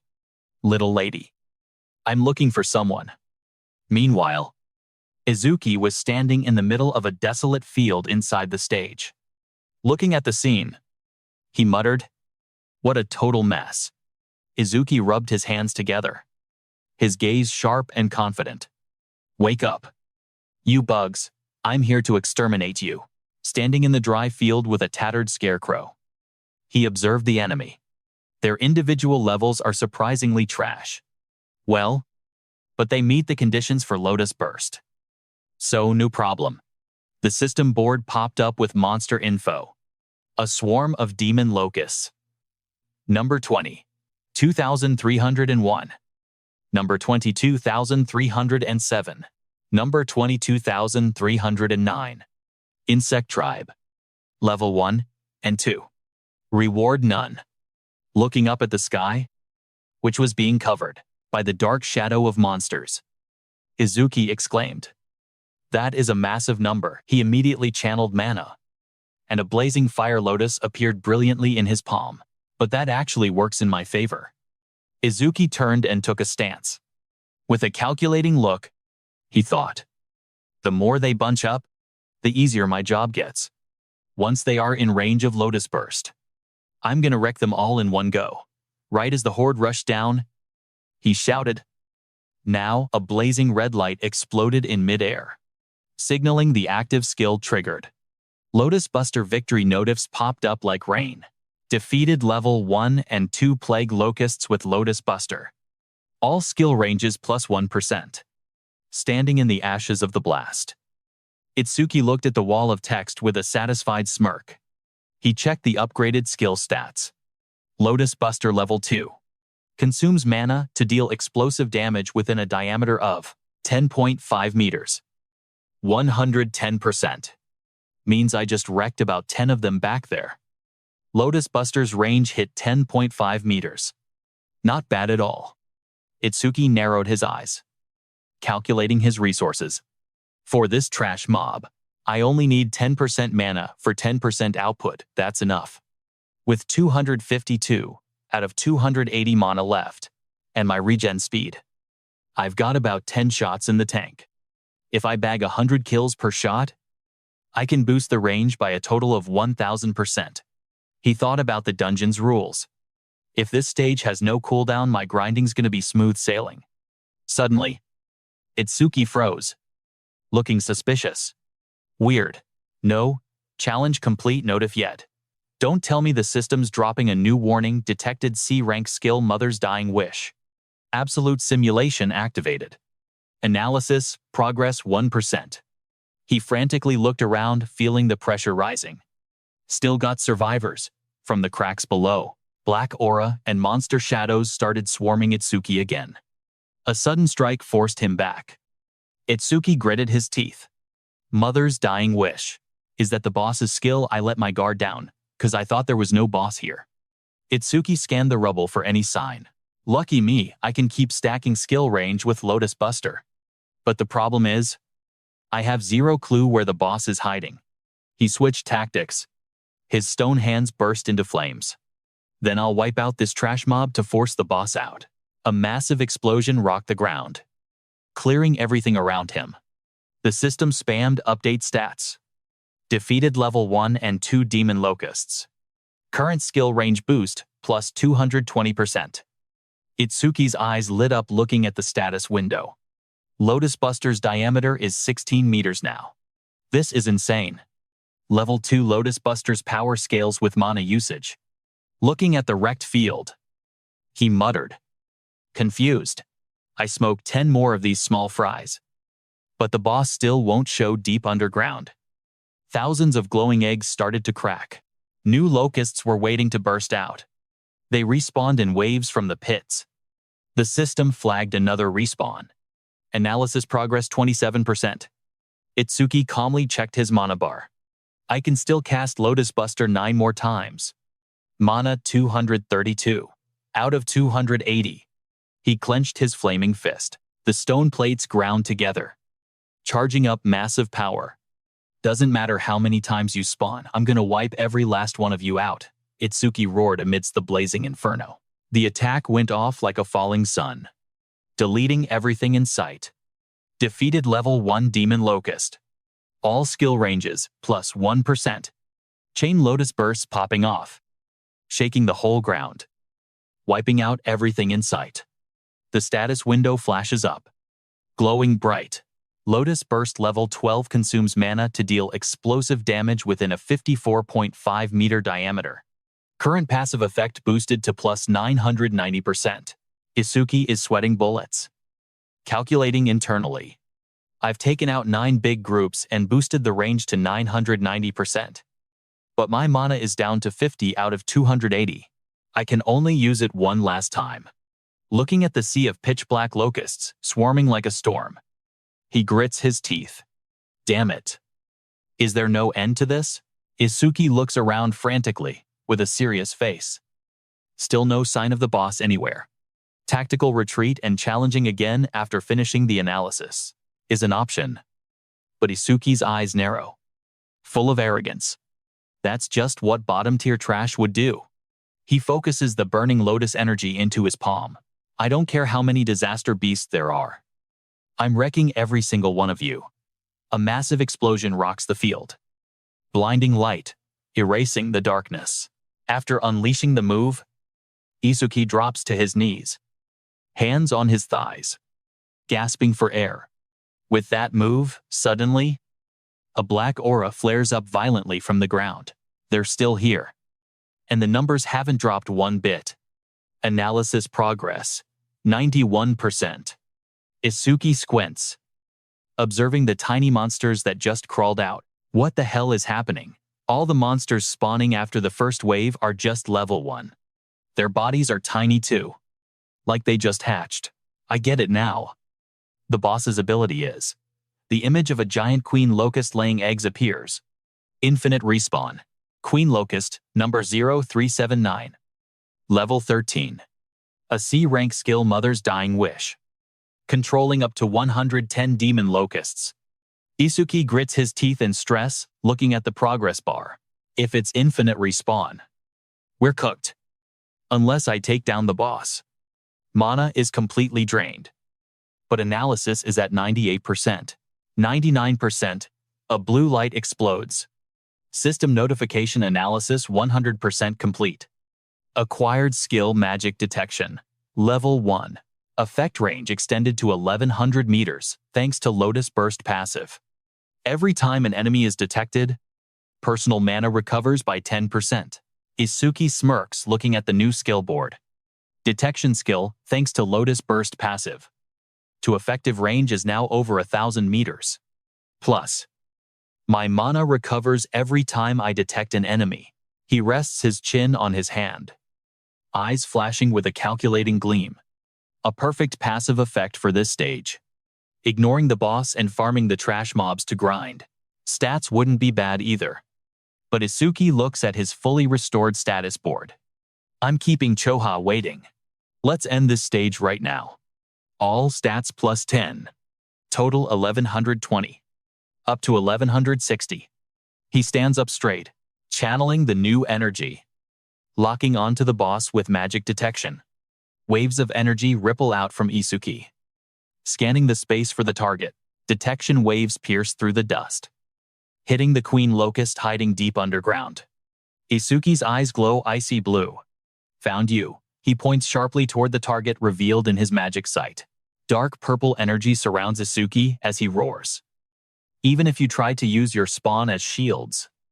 A blazing pink Lotus shoots out, tearing through the night. It's useless. With Lotus Burst's passive effect and the current range of the clear orb, it's definitely hitting. The system shows the flight distance of the clear orb is 120 meters.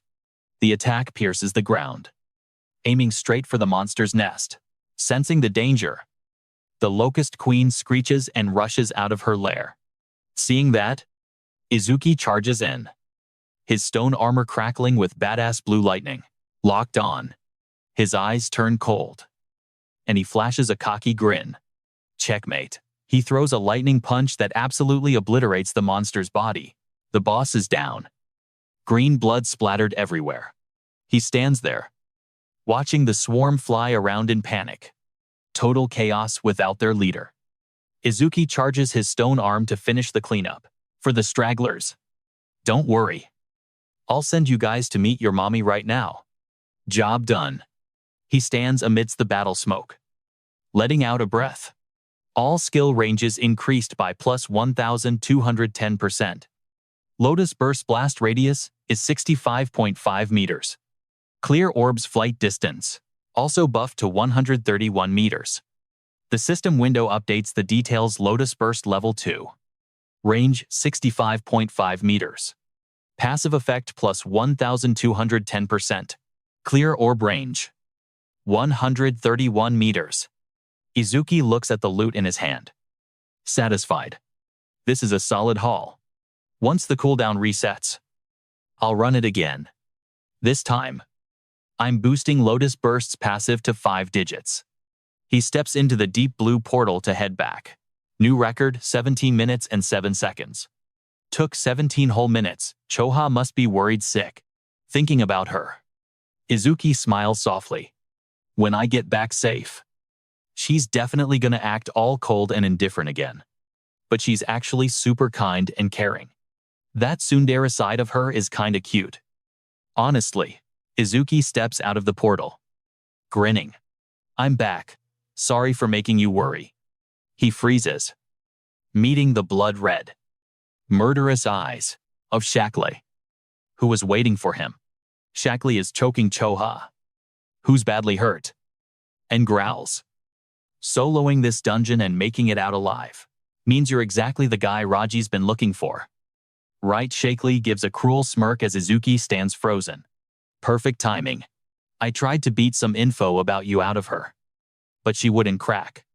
Even like this, she's got more guts than most men. Izuki glares at the enemy. Get your filthy hands off her. Do it, and I'll leave you half alive instead of dead. Responding to the threat, Shaklee smirks with pure arrogance. Ha ha ha. Don't get cocky. You're just a level 0 rookie. The moment he stops talking, Izuki's energy explodes. He shoots forward like a bolt of purple lightning, warping the air around him. Shocked by that speed, Shaklee breaks into a cold sweat, screaming in terror. Too fast. Just as the wolf lunges, Izuki throws a thunderclad punch. The system alerts immediately. Detected B rank familiar. Death Hound. Absolute simulation activated. Analysis progress 1%. Izuki's hand locks onto the beast's muzzle.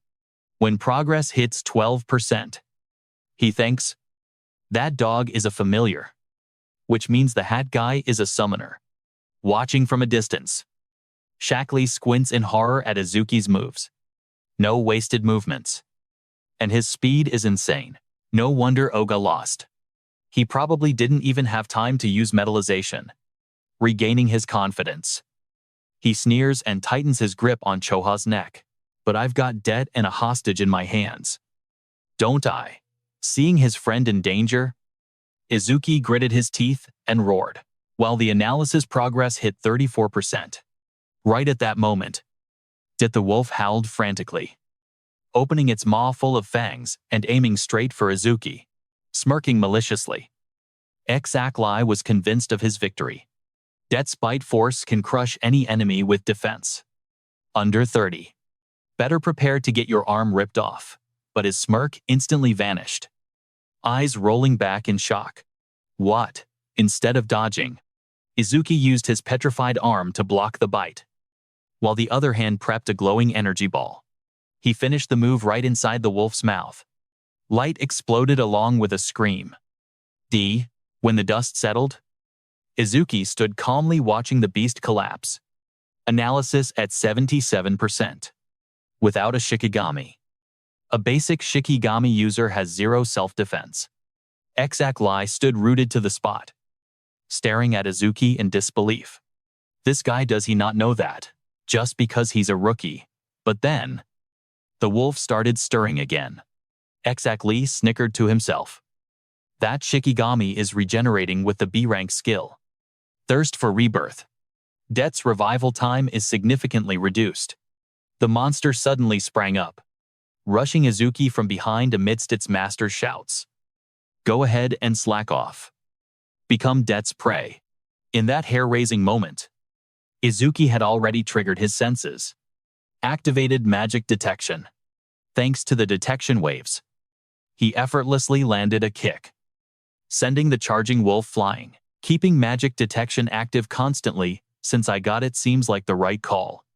He glanced over at Exactly as the progress hit 95%. The analysis will finish soon. If the blue lotus appears from absolute simulation, he might get suspicious. On the other side, Exactly was trembling, sweat pouring down in helplessness. He's got strength and speed, even greater than Det. Plus that detection skill too. I can't even launch a surprise attack like this. Cornered. He frantically tightened his grip on Choha's neck to threaten him. If you resist even a little bit more, this woman's life is over. Izuki narrowed his eyes coldly, mentally calculating his final move. I want to complete the analysis without letting the blue lotus appear. But right then, the system brought good news as it hit 100%. Complete. Analyze Death Eater. Receive skill Shikigami Eater. Effect activates by directly touching the Shikigami. You can take ownership of the opponent's Shikigami. Smirking triumphantly, Izuki controlled the surrounding energy flow. So I can control its form. Since the analysis process finished without needing to reveal the blue lotus, a dazzling ascension status board appeared. Received Shikigami Eater level 2. All stats increased by 20. Because absolute simulation activation was incomplete. Removal of negative status and full recovery failed. Total from 1,160 up to 1,240. Izuki's eyes flashed with a blue light as he assessed the situation. So, there's a price for skipping the blue lotus, losing the recovery ability. But I already fully recovered in the previous stage. So I can still fight with almost full power, without needing extra healing. Watching Det, the wolf frantically charging in again, Izuki casually reached out. This skill clearly allows me to hijack someone else's familiar. Izuki began channeling, manifesting a lotus of light, whispering internally. In that case, I'll take your dog. Izuki roared, slamming the lotus into the dog's head. Instantly, blue energy enveloped it. Seizing the momentum, Izuki launched a massive thunder kick, knocking the monster back to clear some space. Witnessing the scene, Charlie Howard gritted his teeth and shouted in rage. You useless mutt. What do you think I fed you all that EXP for? Ha! He immediately tightened his grip on Choha's neck to threaten him. His face twisted with murderous intent. You bastard, if you resist one more time, I'll snap this woman's neck. Choha, in agony with blood trickling from her lips, still tried to gasp out. Don't worry about me. Seeing his friend in danger, Izuki calmly raised his hands. Charlie cracked a sick, twisted grin of victory when he saw Izuki give in. If you'd just been a good boy from the start, this woman wouldn't have had to suffer like this. Izuki narrowed his eyes, staring cold daggers at his enemy. Why are you targeting me? I don't remember having any beef with you. Charlie casually revealed the scheme. Still trying to fish for info well. I guess I can tell you. You're gonna meet him soon anyway. Lord Kinoshita, Raji, is super pissed because you barged into the North 4 District stage without permission. I am Charlie the House. Sent by him to arrest you. Izuki's face hardened at the familiar name. Kinoshita Raji, that guy again. I need to meet him face to face to settle this.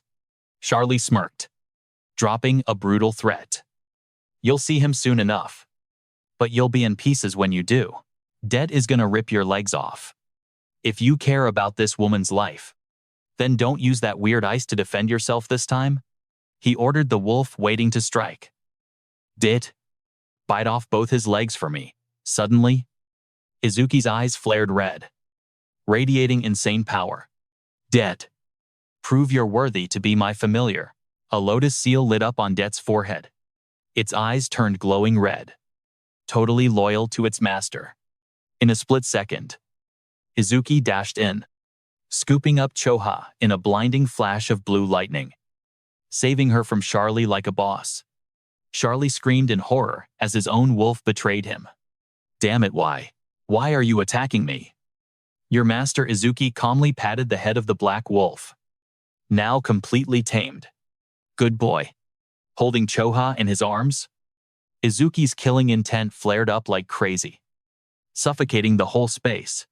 Time to return the pain. Choha suffered 10 times over. Nah. Make that 100 times. You're gonna regret ever laying a finger on us. Wailing and begging, Charlie hit the dirt, face pale as a sheet, desperately pleading. Wait, let me explain. I had no choice, I just followed Raji's orders. Yeah, let's work together. I'll bait Raji out for you. Izuki looked down at him, red eyes full of mockery. That's a solid offer. Thinking he took the bait, Charlie's face twisted into a vicious sneer. Asterisk.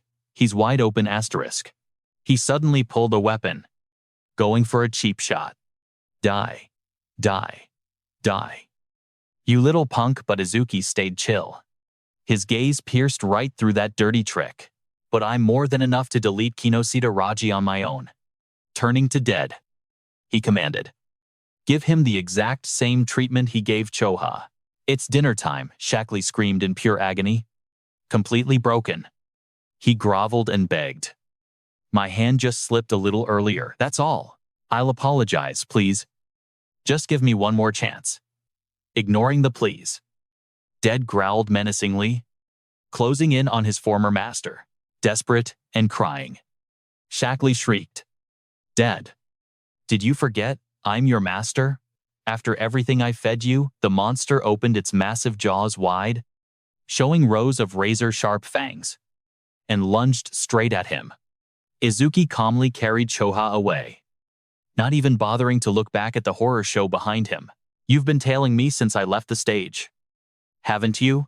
Suddenly, Izuki stopped, sensing a lurking presence.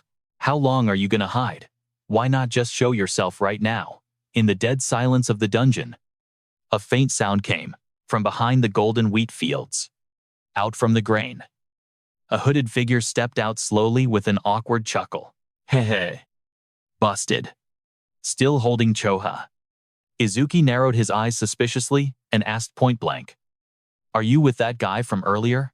The stranger waved their hands in panic, looking totally stressed as they tried to explain. No. I'm not an enemy. Just hear me out. Izuki turned away coldly, not wanting to waste time, and ordered his wolf. Fine. I don't have time to deal with you. Det. Follow me when you're done eating. The stranger watched Izuki go, full of admiration, seeing that even a ferocious beast obeyed him. Even a mad dog like that listens to him. Maybe this guy can actually help me. She quickly chased after him to introduce herself. I'm Ibria. What's your name? That fight was seriously badass. Even if some parts were kinda scary. You're the mystery guy who beat Ogata Karu.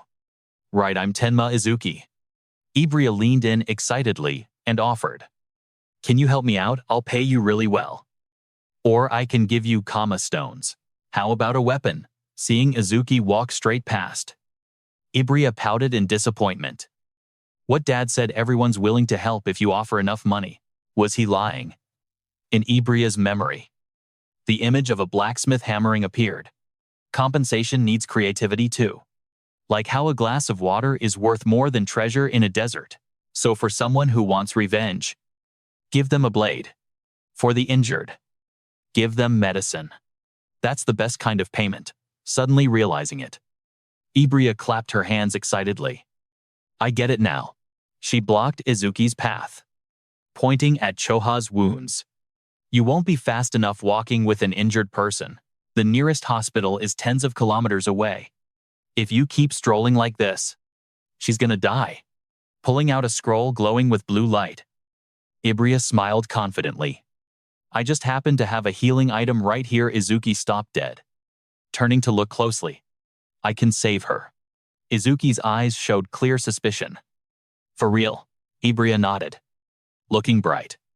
I can't heal her completely right this second, but I can save her life. As Izuki put Choha down, Ibria started bandaging. Can you do it through her clothes? This isn't normal gauze. It's a Kama tool. It's rare.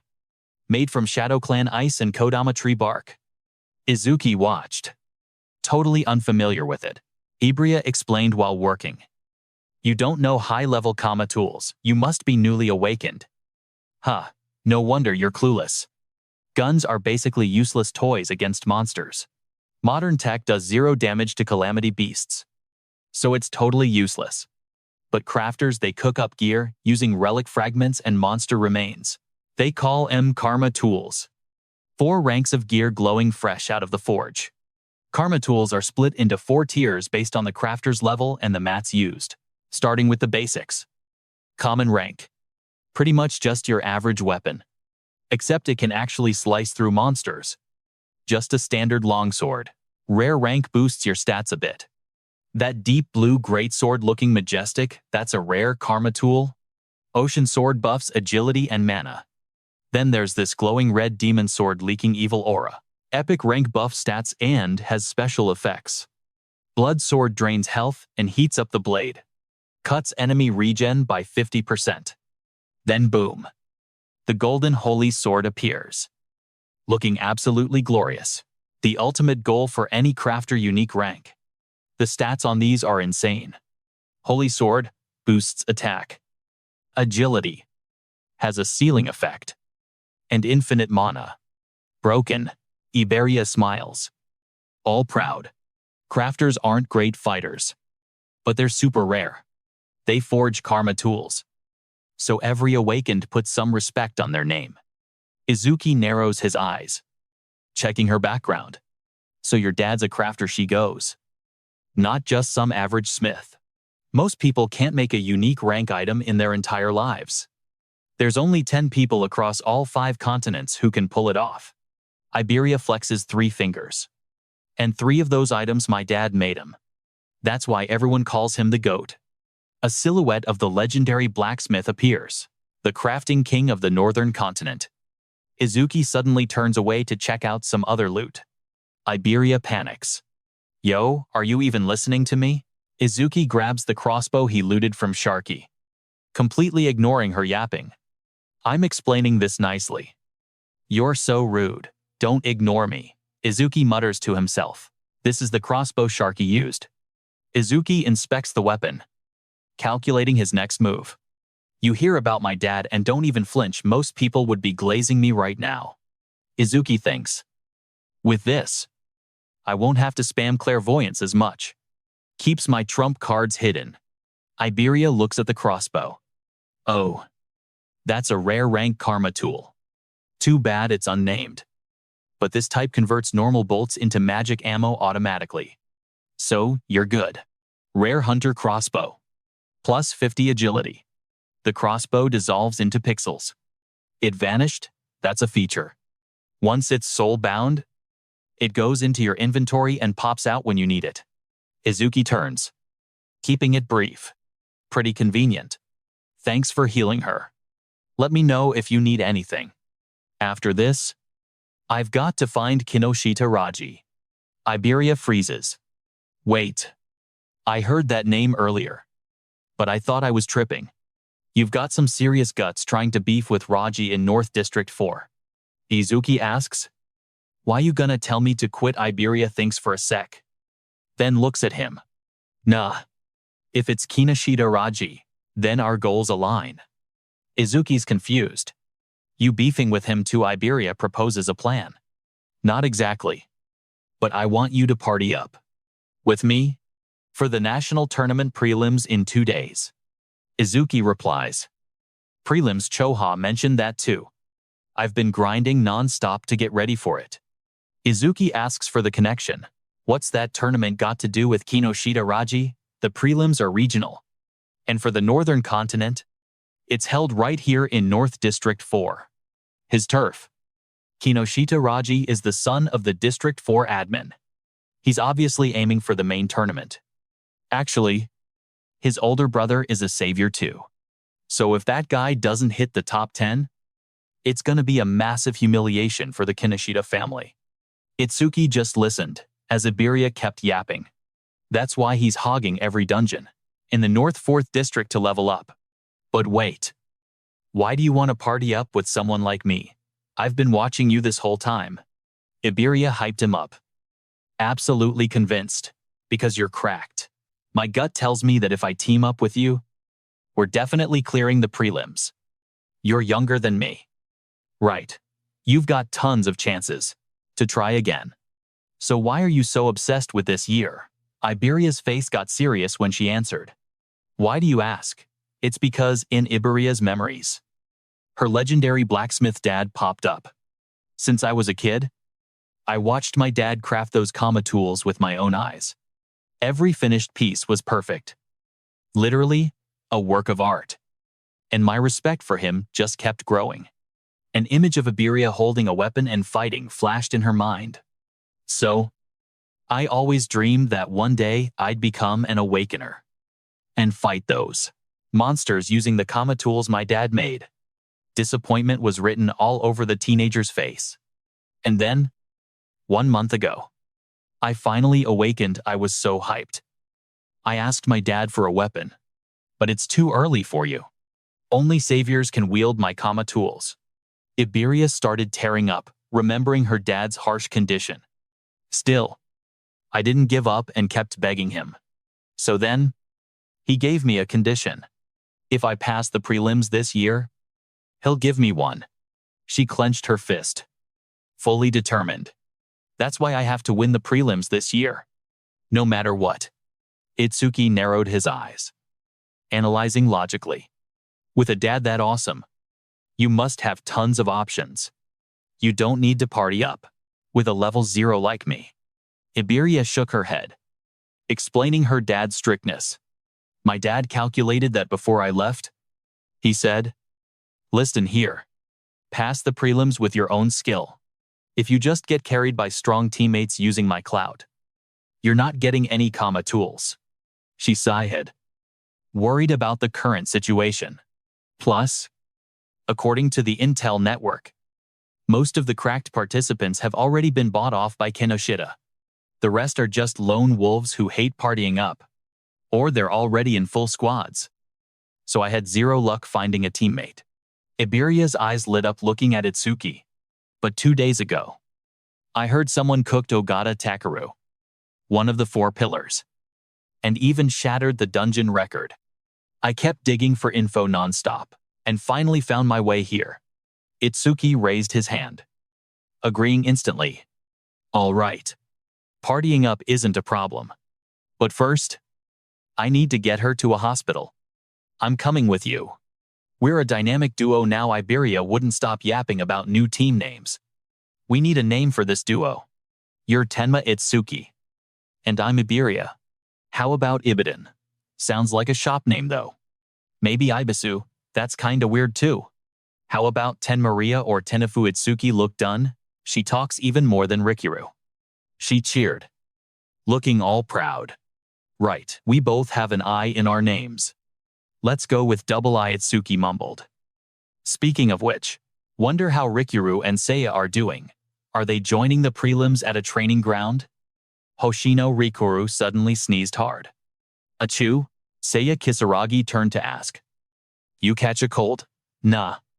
Probably someone trash-talking me behind my back. Might be Itsuki. Seiya's face looked a bit worried. Itsuki, how long has it been since that attack? I didn't think we'd be apart this long. Hope he's doing okay. Rikuru smirked, poking fun at Seiya until he turned beet red.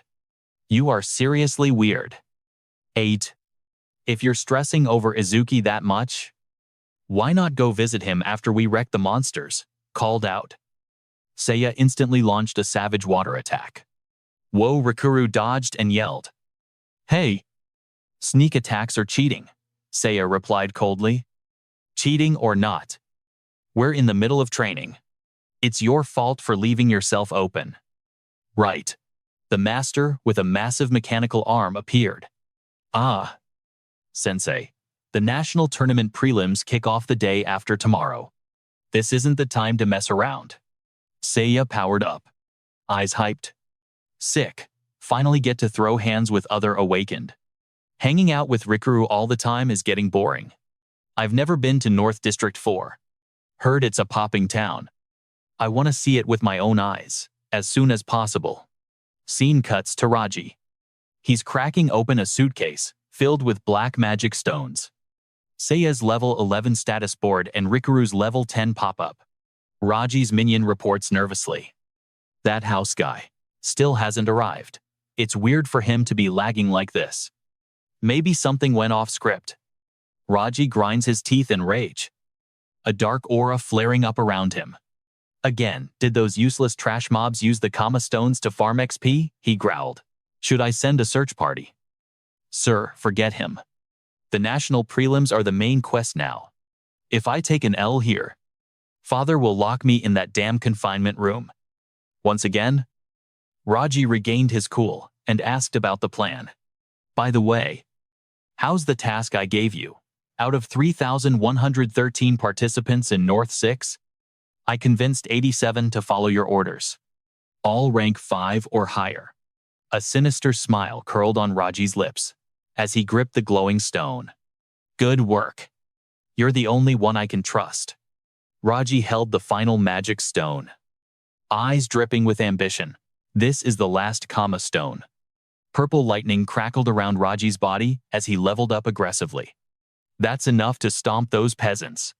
Kinoshita Raji. Level 12. Total stats, 603. In the hospital hallway, Izuki stood frozen, watching the energy fade away. After rushing Choha to the emergency room, head down in guilt, Izuki couldn't hide his sorrow in front of the master. I'm sorry, master. I let Choha end up like this. Izumi Nento looked thoughtfully at his daughter lying in the hospital room and asked, Izuki, what's your next move? I can handle that guy for you if you want. Izuki's eyes suddenly turned sharp and determined. No. Please let me handle him myself. Nento turned to walk away, his voice booming with authority. All right then. Fill me in on the details later. Iberia, standing nearby, was shook realizing the man's identity. The North 6 commander is actually Izuki's teacher. No wonder bro didn't even flinch hearing about his dad. Izumi Nento is a total mystery. I gotta get his autograph later. For real. Inside the room, Izuki stood by Choha's bed explaining. And that's why I decided to join the national tournament prelims. Together with Iberia. I understand. Choha. How are you feeling? Choha smiled softly. The spirit butterfly Tamaku landed on her shoulder, glowing gently. Tamaku healed my wounds, so I've made a full recovery. It's also thanks to Iberia, using a rare Kama tool to treat me as well. Nento suddenly turned to look at Iberia with a calculating gaze. He was shook, cause you've got that rare Kama gear, the Kodama bandage crafted by Eden himself. So, you must be his son. Right? Iberia started sweating bullets, trying to maintain that young master Riz. This guy knew his Kama tools. and he even knew his dad personally. I gotta act the part. Worthy of the crafting king's eldest son. Time to lock in. He gave a confident thumbs up and declared, "That's right, I am Eden's father." Dead silence. The whole room went quiet. Nento, Joha, and Izuki just stared at him like, "Bro. What? You got that backward. Kid." Iberia turned tomato red. Face palming hard. "My bad, I'm sorry. Eden is times my times father." Nento cleared his throat to break the cringe. Him. Anyway, I'm truly grateful you saved my daughter. Once the prelims are over, let me and Tenma go pay a visit to Idol. He sat by the bed, shooing the boys away. You two have a tournament to prep for. Don't you? Get going. Choha and I will be there to watch tomorrow. Iberia and Izuki walked out. Fully locked in. Yes, sir. Don't worry. We're absolutely crushing the prelims. Watching Izuki leave, Choha couldn't help but notice how much he'd changed. Dad really kept a close eye on Tenma back when he was with Jin. He always dragged me along to those meetings. Memories of a young Izuki flooded her mind. Because of his childhood trauma, whenever Tenma faces a disaster beast, this intense, self-destructive vibration starts surging inside him. She remembered Seiya and Rikuru looking at him with worry. But the vibrations only fade when he has someone by his side to protect. Choha looked at her dad, finally catching his drift. That's why he put me next to him. To be his friend. She smiled softly, looking at her hand. To become his weakness, and to be the one Tenma wants to protect. The one he wants to protect. The vibe instantly got heavy as Nento dropped a dark truth bomb. By the way, that beast attack at Tenma's school confirmed. It was a calculated setup. Not a coincidence. Wait. What? More and more traitors are defecting to the disaster beast side. And even if the scale varies, attacks targeting commanders are popping up on other continents too. Nento stared out the dark window. His voice heavy. Right now, humanity's future looks pitch black. But his eyes lit up with faith as he looked down. But Tenma, he's gonna light it up. He's going to be our beacon of hope. Cut to the massive arena. From up high, the venue for the prelims looks insane. It's the North District 4 Savior Alliance National Tournament. Izuki stepped into the hype crowd, shocked by the sheer scale of it all. Way more people than I expected. Once the word got out that Lord Izumi was watching, people who weren't even gonna join suddenly flipped the switch. The participant count skyrocketed from 3,000 to nearly 5,000. Raji stood above the arena with a sinister smirk. Izumi Nento, that old man really ramped up the variables this much? Don't worry. Sar. They're just trash mobs who joined last minute. They didn't have time to form teams. So we've still got the numbers advantage. I made our recruits tie a red ribbon on their right arm, so we can spot our guys in that mess. Meanwhile, Horino and Rikuro were on a call. Are red ribbons a trend or something? Should we rock them too? Word on the street is Mr. Izumi's gonna be watching, so Izuki's probably gonna show up too. At the main stage, host Shin Shihara Soryu announces loud and clear. Everyone, listen up. I'm gonna break down the rules before the prelims start. Host Shin Shihara Soryu continues as the big screen shows the map. The prelim venue is split into two zones. The outer zone and the inner zone. For the first phase, you guys will start from 4 directions in the outer zone, and the brutal rules are finally revealed. First off, it's a race against time to get into the inner zone. The second you step inside, your rank gets recorded on your bracelet, and only the fastest 50 people move on to phase 2. Standing in the crowd, Rikuro squints at his bracelet. This thing can actually do that, Seiya adds worriedly. Eliminating thousands right in the first phase. That's just savage. Iberia rushes Izuki while the announcement keeps blasting. Each person can only bring 2 items max. Team up with whoever. Use whatever means necessary. Results are everything. Izuki, look. He points at Raji, ordering the hunters around. That's Kinoshita Raji right there. He's telling his goons. Listen up. Block every single person running in front of me. Iberia whispers the plan. Those guys next to him are definitely bought and paid for. Anyway, we gotta get to the inner zone as soon as possible. We'll launch a surprise attack when Kinoshita lets his guard down right after we get inside. Suddenly, Iberia's jaw drops. Looking totally shook, Izuki just casually walks straight toward Raji's squad, making Iberia panic. Hold up. Are you even listening to me? Huh. Who are you? Watch out. This guy doesn't have a red ribbon on him now. The first phase begins. Up in the VIP stands, Judge Soryu observes. More and more young people want to join the Salvation Alliance. It's pretty encouraging, but quantity without quality is meaningless.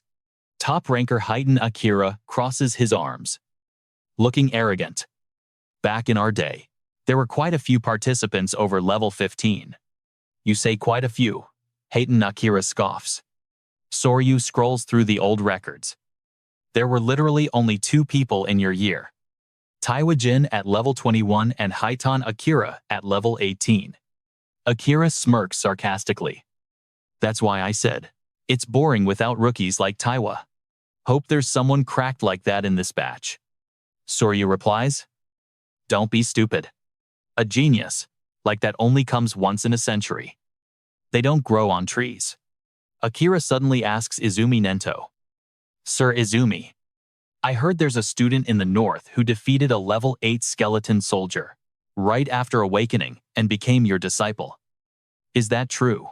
Level 8? Fresh? After awakening? That's ridiculous. Nento sits majestically and answers briefly. Yeah. It's true. Akira excitedly speculates. Is that person in this group the second disciple acknowledged by Sir Izumi after Taiwa Jin? Must be absolutely built different. Soryu swipes through his tablet, looking thoughtful. I wonder who that could be. Rikuro's info pops up. Horino Rikuro. Level 10. Metal Elementalist. His gift is just a regular tier 2. So it's definitely not him. Next up is Ka Kisaragi, level 11 with a tier 1 gift. But she's a water elementalist. Purely support. So probably not her either. Soryu paused at a cracked name. Gotta be this girl. Hanyu Kana. A wood elementalist. But her level is actually insane. She hit level 16. Nento stared at the screen. Silent. Soryu was confused. Are we totally wrong? But Hanyu is literally the highest ranked player here. Then, Akira spotted something weird. Wait. There's even someone a level 0 in this year's batch, bro. Every year there's some random joining just to see. Only to get absolutely wrecked and quit. Down in the arena, Raji burst out laughing at Isuki. A literal level 0 actually joined, gahaha. You lost or something. Kid. Isuki didn't say a word. He just quietly raised his arm, revealing the magic crossbow attached to it. Raji's eyes bugged out in pure terror when he recognized that weapon. It was Shaki's gear. What the hell are you? Isuki's eyes glowed with a blue, murderous light. You've been hunting for me all this time. Right. Raji gritted his teeth. Furious. Veins popped on his face. This level 0 trash is the guy who took down Oga. Ain't no way I'm believing that. Oh. I get it now. Someone sent you here to mess with me. Didn't they? He waved his hand, ordering his goons. Get him, leave it to us. Boss. We'll make him regret everything. For daring to mess with us. Purple lightning exploded violently around Raji. I ain't got time to waste on trash like you. Isuki stood facing the mob surrounding him, his expression completely stone cold. Akira watched the screen, analyzing coldly. 3 level 6s and 2 level 7s ganging up on one guy. Don't even need to see the end of this. Hey, if you kneel and beg for your life right now, maybe you'll make it out alive. Iberia was sweating bullets. Worried for her teammate. I can take one of them. But even though Isuki is cracked, taking on 4 at once, that's impossible. He reached into his inventory. His eyes hardened with resolve. Means I got no other choice but to use that thing. One of the goons stepped up with a smug grin. I was wondering what kind of monster was waiting for me. Turns out the first guy blocking my path is just some level 0 trash. Isuki's face was shadowed. He dropped one cold word. Move. The guy froze. His face twisting in pure shock and disbelief. Then he burst out laughing like a maniac. Ha ha ha. Akira watched closely, grinning with interest. Good. I like that attitude. I'll save you right when you're about to get. The guy rushed in, eyes glowing red with madness. Imma, smash your head in and see what's inside. Haha. Instantly, a massive punch exploded forward with a sickening crack. It landed straight on his face. Isuki stood there, stomping on the enemy, his eyes glowing with overwhelming pressure through the shadows. I told you to move. Witnessing that broken power, Akira was stunned. An opponent 7 levels higher, and he one-shot him just like that. The hunters started panicking, staring at their dropped teammate. Honda is level 7. How could that noob just... Don't panic. He just got a lucky cheap shot. Immediately, a fire user screamed and unleashed a full-power B-rank skill. Flamethrower max output. I'll burn you to ash. The flames exploded out, leaving Iberia standing nearby with no time to react. Too fast. I didn't even have time to use the karma tool. The guys around me are looking all smug, watching the fire swallow Isuki. Maybe a bit overkill for a rank 0 trash, but dying in the preliminaries is pretty normal. Right. If you've got a grudge, blame yourself. Blame yourself for being arrogant when you're just a rank 0. But then, as the thick smoke rose up, the hunters realized something was off. Hey, something's wrong. From the middle of the fire, Isuki was still standing firm thanks to that sharp rock armor around him. What is that? Iberia screamed in hype when she saw it. Her teammate is safe. No way he completely blocked it. That was a wide-range attack. Just as I thought. Isuki glanced at the enemy through his sharp defense. With cold eyes, he said, "Get away from me." The system kept spamming stat increase notifications. Blocked B-rank fire skill with black wall. Defense plus 10%. Attack 310. Agility 310. Defense 341. Magic power 310. Total 1,271. Isuki walked out casually while doing the math in his head. Defense efficiency increased by 31 points. I need to check the passive effect of Black Wall. Does it trigger again if I block the same skill multiple times? The fire hunter pointed at him, shaking in fear. Not a scratch. That stuff looks like ice. Is that his skill? There ain't no water elementalist here. How can he use ice skills? Isuki stood up tall. He reached out, challenging them with pure arrogance. Try using that move one more time. I won't block it this time. The enemy was pissed at the disrespect. He charged up fire in his hands. Are you trolling me? A real man never goes back on his word. Right? Isuki gave a faint smile. Yeah. I promise. He focused all his mana to launch his strongest attack. Rank B skill overheated flamethrower. I'm definitely gonna end you this time. With my strongest technique, Isuki stood silent in the raging fire. His face totally blank. Power went up compared to before. But it's still just a fire attribute skill. In a split second, his figure disappeared into the roaring flames. The guys watching were shaking at the crazy power of that hit. You're trying way too hard. This attack power is probably around level 8. The fire hunter was out of mana. His face pale and sweating buckets. All my mana got drained in a second. This is my ultimate technique. Feels like a waste using it on a rank 0 trash. But this joke ends right now. Suddenly he stepped back. Screaming in horror, no way. Isuki stood calmly in the ashes, just to check the skill effect when tanking the same move from the same guy. Black Wall's passive didn't trigger again, so that's how it is. He stood tall in the smoky arena. He ordered sharply, testing is over. Time for me to end this. The hunter collapsed on the ground, In total denial, my ultimate move got countered that easily. This can't be real. That ice skill has got to be broken.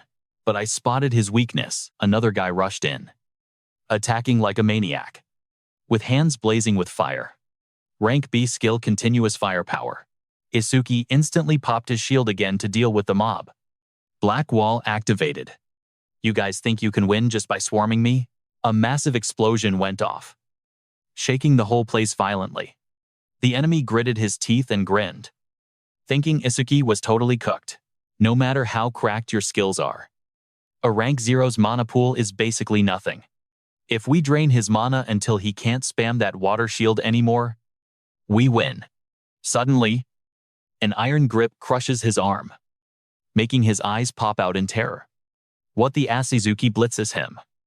The hunter screams in panic. He closed the gap in a blink. Izuki whispers, calculating. Even taking all these fireballs, my passive effect only triggers once. The bulky goon, face twisted in rage, roars. If speed is your thing, then mine is pure power. Izuki stares dead into his eyes through the stone mask, asking coldly, that was your full power, for real, with one clean move? Izuki slams the giant into the ground, making him cough blood and scream in agony. Standing in the middle of the arena, Izuki calculates his defense stats. Defense went up by 31 instead of 34, meaning it scales off the base value before buffs. Right now, thanks to blocking the B-rank fire skill with Black Wall, my defense hit 310 plus another 62. He walks off like it's nothing, eyeing 2 new enemies. 2 more lightning users, perfect fodder to stack my lightning breaker passive. As the minions scatter in terror, this guy's smurfing. His stats are fake. Run. Izuki glares after them, eyes glowing with a menacing emerald light. You think you can escape? The 2 enemies turn back, desperately casting the C-rank white snake skill. Damn you, you're going down with us. This ain't fire attribute, so don't think that old trick will work. System panels spam numbers as Izuki tanks the hit. Absorb C-rank lightning skill. Agility increased by 5% of current total stats. 1,333. Agility. 341 defense. 372. Hakan Akiro watches through the screen, face tight with shock. He's dropping these awakened, who are higher level than him like it's absolutely nothing. Sweating bullets. He stares at Izuki, standing amidst the fallen enemies. What the hell is this guy? Izuki thoughtfully checks the electricity crackling around him. Lightning Breaker's passive works just like Black Wall does, it only stack once. From the same skill of the same target, Iberia stands among the knocked out minions. Gasps. Everyone's already KO'd. He cheers excitedly, full of admiration. Bro, I thought this was gonna be a hard fight. But Izuki, you're actually broken. A masked minion tremblingly points at Izuki. What kind of freakish ability is that? There's no way you're rank 0. Who are you really? Iberia steps in front of Izuki, chin up, asking back. You asking who we are? Izuki looks confused. We. Iberia grins smugly, announcing to the enemy. Together, we are Y. One day we'll be the strongest duo in the north. Remember that. Izuki grabs Iberia by the collar and drags him away. That's enough. We need to chase Kinoshita now, making him whine. But I was just getting to the good part. The minion freezes at the cringe team named Y. That is so lame. Meanwhile, Kinoshita Raji is dashing through purple lightning. So noisy. That rank 0 trash is probably getting cooked right now. He narrows his eyes, calculating cautiously. But that crossbow definitely shockies. I need to investigate this properly when this is over. Suddenly, a shadow zooms past Raji at terrifying speed. The speed hunter smirks, feeling himself just past another one. Unlike those muscle-brained meatheads, I'm a speed specialist. But then purple lightning strikes from behind. Bro screams in terror. He faceplants hard, scratches everywhere, smoke rising from his body. Got hit while sprinting at max speed. Who the hell did this? A foot stomps down on the speedster's back. Crunch. Raji stands tall, looking down at the loser with pure contempt. This is the end for anyone who dares to run ahead of me. He turns back to order his squad. Group up. Guys, we need to save stamina for phase 2. Don't waste time on this trash. Choha watches from high ground, squinting in disgust. That's the son of the North District 4 admin, Kinoshita Raji. Talk about arrogant. How was he even raised? Nento stares silently at the arena. But he didn't break any rules. We can't do anything about it. While Raji's goons gloat, thanks to those commoners clearing the mobs.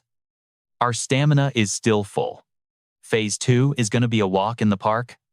The crowd rushes forward, heading towards the giant structure in the middle of the desert arena. Kinoshita Raji stands at the inner zone boundary, looking totally unbothered, smug as hell. The inner zone is right there. This is suspiciously easy. Suddenly, a deafening scream rips through the air. Amidst the crackling lightning, Kinoshita Raji flinches hard. Sweat pours down his face as he feels some insane pressure from behind. He spins around in a rage, yelling at the terrified contestants dodging away. Who the hell just called my name? Wasn't me. Don't look at me like that. I didn't do anything from back there. It's him, that rank 0 rookie. The crowd parts like the Red Sea for Itsuki's menacing silhouette. Rank 0. Don't tell me he's actually a contestant. Shocked fingers point, confirming his identity. It's really that guy. Raji grits his teeth, refusing to believe reality. No way. You mean they all got KO'd? Impossible. There were too many enemies for a rank 0 and a rank 7 to handle. Veins popping on his face. Raji sneers with hatred as Itsuki closes in. I get it now. He must have bribed them. How long are you gonna tail me? You rank 0 trash. Iberia stands close behind Itsuki, shaking, clutching her magic bracelet. I need you to stay here until we sort this out. I only made it this far because I relied on Itsuki. Every enemy we met got one-shotted instantly. If it wasn't for Itsuki, I would have been cooked long ago. Raji turns his back coldly, waving his hand in dismissal. I'm busy. Don't have time to waste on the likes of you, but I'll leave some friends for you to play with. Raji's eyes glow with a cruel red light, glinting behind his glasses. Get him. Boys. The hunters swarm in, weapons raised, mocking him. What, you're just a rank 0 kid? You got guts calling Kinoshita by name? We're gonna teach you some manners. Hey, don't worry. I'll show these clowns what hell looks like. Iberia's face goes pale with fear, seeing the overwhelming enemy numbers: 80, 78, 79. There's no less than 100. What are we gonna do? Itsuki coldly grabs Iberia's collar and yanks her down. Get down. Iberia's confused. Instantly, a massive burst of blue lightning exploded as Izuki triggered his skill, charging straight into the encirclement. He closed the distance on Raji in a split second, so fast that the impact noise was deafening. With a powerful kick, Izuki launched Raji into the air while his minions stood there, totally shook. Iberia and the crowd froze, eyes wide, watching Raji get absolutely dominated in disbelief. Standing among the defeated, Izuki radiated a cold, chilling, killing intent.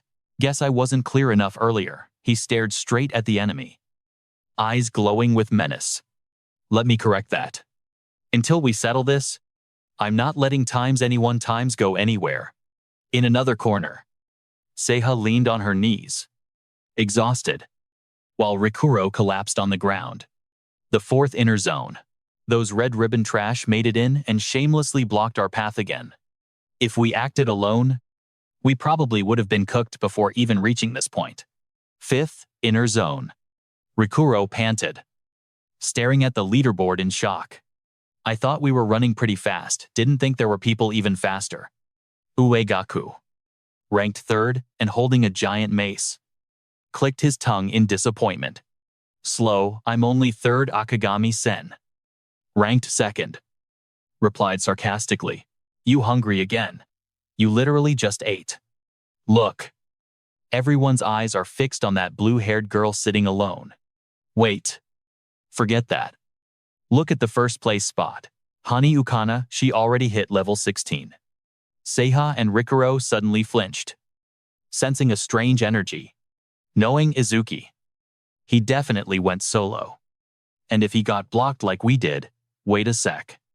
Someone's flying this way. A figure was hurled out of the competition area. The system board popped up. Iberia.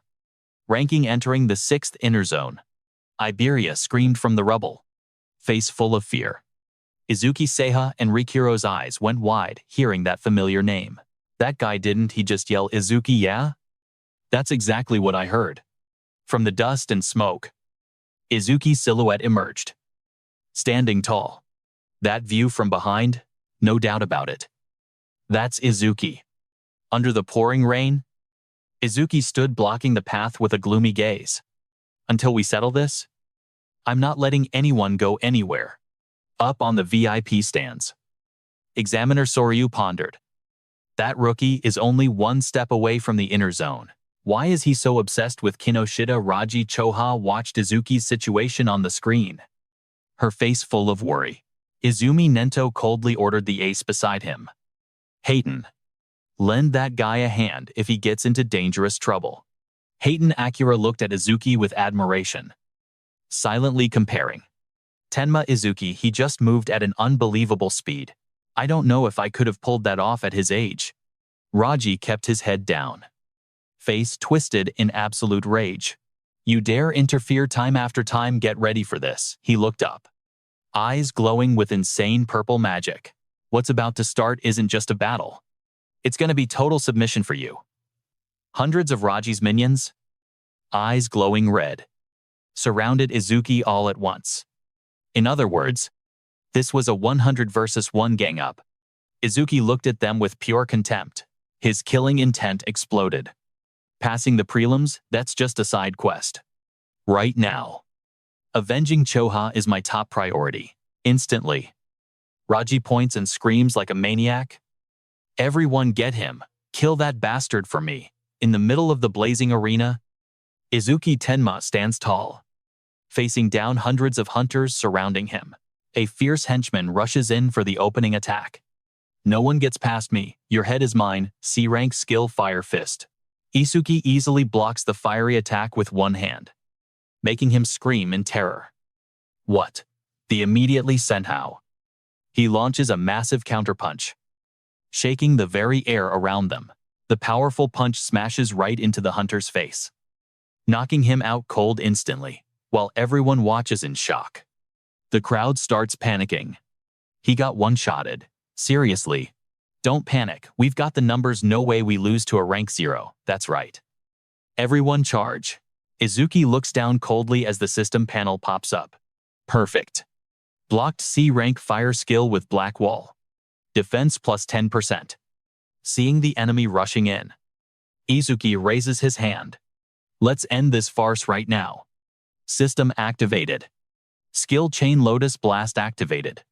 An earth-shattering explosion erupts from Izuki's palm, blasting all the hunters away. From a distance, Izuki's teammates gasp at the massive surge of energy. Is that Izuki's skill? Even the strongest hunter group is stunned? What kind of explosion is that? Michin could swallow something that size easily. Right. Mai-chen, in the dust. Hanyukana watches silently, eyes sharp and mysterious. The judge looks at the match data in panic. That explosion was caused by that rank 0 kid. It's not just the raw power. How can he use a skill outside his class? Choha and Nento watch closely on the screen, eyes wide with shock. I didn't know Tenma learned an AoE skill. Now his confidence during the Locust Wasteland battle makes sense. Izuki glances at the devastated battlefield, calculating silently. How many more trump cards is he hiding? 30% output is enough. The opponents are human, so I need to hold back to keep from killing them. The dust clears, revealing a scene of destruction with hundreds of hunters lying scattered on the ground. Izuki walks toward Raji, eyes glowing menacingly. Now it's just you. Raji trembles and backs away. Sweat pours down his face in pure shock. Over 100 people taken down in a blink? What? What the hell are you? Why do you keep haunting me? Izuki stands tall. Killing intent sky high. Haunting you. You're the one who targeted me first and hurt my friend. Today, I'm paying you back for every bit of pain she suffered. Raji screams frantically as purple lightning erupts around his body. I am the young master of the prestigious Kanoshita clan in the North 4th District. Every stage here is under my control. I don't need to waste effort fighting monsters. With the karma stones my family prepared, I can easily reach levels you peasants could never dream of. He pours all his power into a finishing move. You and I are on completely different levels. I will kill you. B rank skill Violet Thunder Cannon. Izuki dashes in like lightning to close the distance. The system alerts. Detected B rank skill Violet Thunder Cannon. Activating simulation avatar. Analysis progress 1%. With a move faster than the eye can follow, Izuki lands a critical hit, making Raji scream out in pure agony. Raji collapses to the ground, crushed by the reality of the situation. Did he seriously just dodge that? Is that speed really rank 0? No way, there's no way I can win against him. Desperate, he opens his mouth and screams for backup. What the hell are you guys doing? Get over here and help me. 40, a massive hunter with glowing red eyes suddenly appears to intervene. I'm breaking the rules. But I can't care about saving face anymore. Raji laughs like a maniac when he sees his savior. 40 is an awakening level 35. Get ripped to shreds. In the observation room, Nento spots the danger and orders immediately. Haitani. Haitani. Akira replies briefly. Copy that? Izuki feels a new pressure rushing in. Detecting a magic reaction. Someone is approaching at high speed. Analysis progress 19%. And it's not just one person. Amidst the pouring rain, more mysterious figures join the fray. Through the thick dust of the explosion, Izuki stands tall, surrounded by the debris of battle. In another corner, Haitani easily pins down the guard trying to interfere and signals Izuki. Finish it. Izuki steps up to Raji, eyes glowing with lightning energy. Judging him coldly. Looks like your lifeline isn't coming after all. Raji goes into full panic mode. Snot and tears running down his face. Screaming in despair.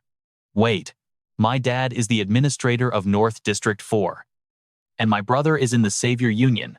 If you touch me, you're ignoring the threat. With a loud thud, his head is buried into the ground. Izuki leaves Raji lying motionless on the wet ground under the heavy rain and walks away coldly. He gently wipes the sweat from his cheek, thinking to himself with a relieved look. That settles the debt for Choha. Watching through the monitor, Choha blushes, moved to tears with sparkling eyes as she realizes Izuki did it for her. Examiner Soryu strokes his beard, observing Choha, then looks at the screen, puzzled. Why is he looking this way? Did that guy actually defeat Kinoshita Raji? Meanwhile, Izuki checks the system panel and makes a strategic decision. Analysis progress, 99%. If I pause the analysis at 99%, I can fully recover my stamina once during the second round. Analysis paused. From the entrance, Seiya rushes in looking panicked, seeing the messy scene. Izuki hears a familiar call. He turns around. Startled, sweat is dripping down his face. That voice is, he looks down to see Seiya looking up with pure worry. Seiya, teary-eyed, urges him with a trembling voice. Let's get inside. Hurry. She looks at him, blushing with deep concern and heartache. You're going to catch a cold. Izuki smiles at Seiya. Long time no see. At the same time, a notification pops up. Name Izuki. Inner zone entry rank 7th. Suddenly, Ibelia rushes in and tackles Izuki with a hug, sobbing loudly. Next to her, Rikuru is grinning. Izuki, I wanted to see you so bad, you bastard. I'm glad you're safe.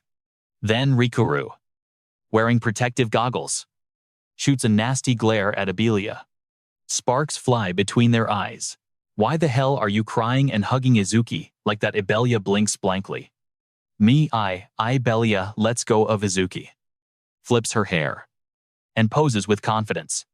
I am Izuki's partner. Rikuru immediately grabs Izuki by the shoulders and shakes him hard. Clearly jealous. I didn't hear anything about you teaming up with someone else, traitor, the guy next to him snickered. Covering his mouth. Rare sight, seeing Izuki making friends. Rikuru and Iberia started bickering loudly. Is Izuki a traitor? Did you duo up with him? What's the team name? Team name? Who comes up with that childish crap? We aren't kids. Do you guys have a team name? Iberia put her hands on her hips, grinning smugly. Of course we do. Oh really? Let's hear it. Izuki stood in the middle sweating bullets.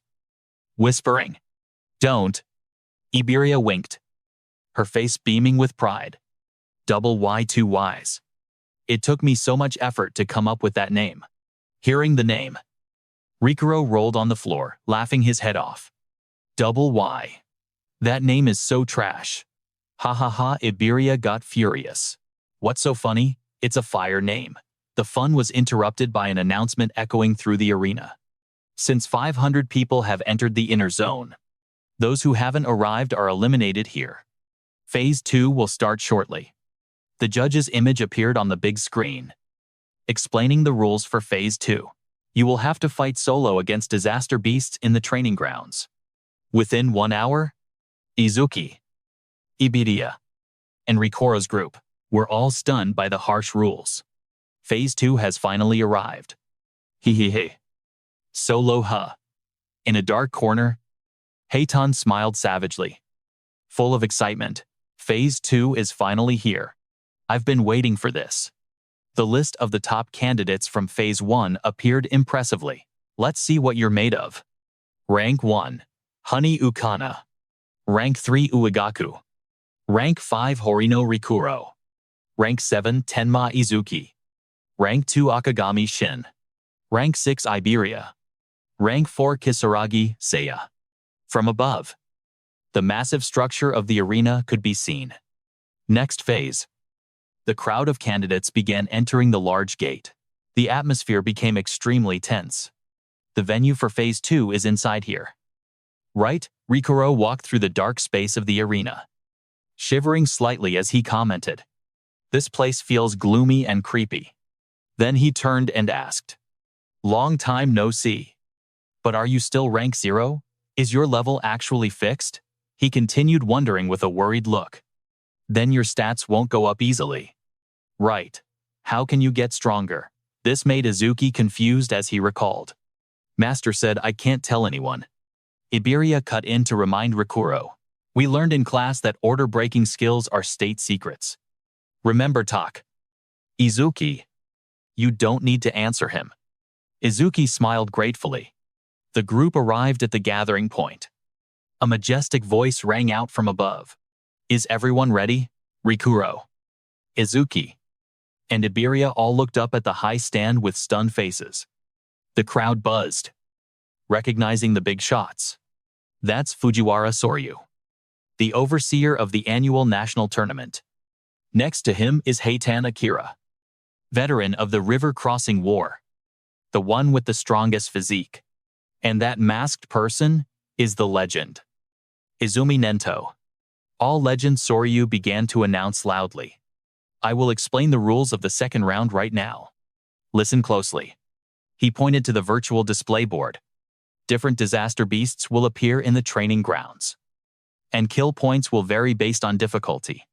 A hard-ranked disaster beast is worth 1,000 points.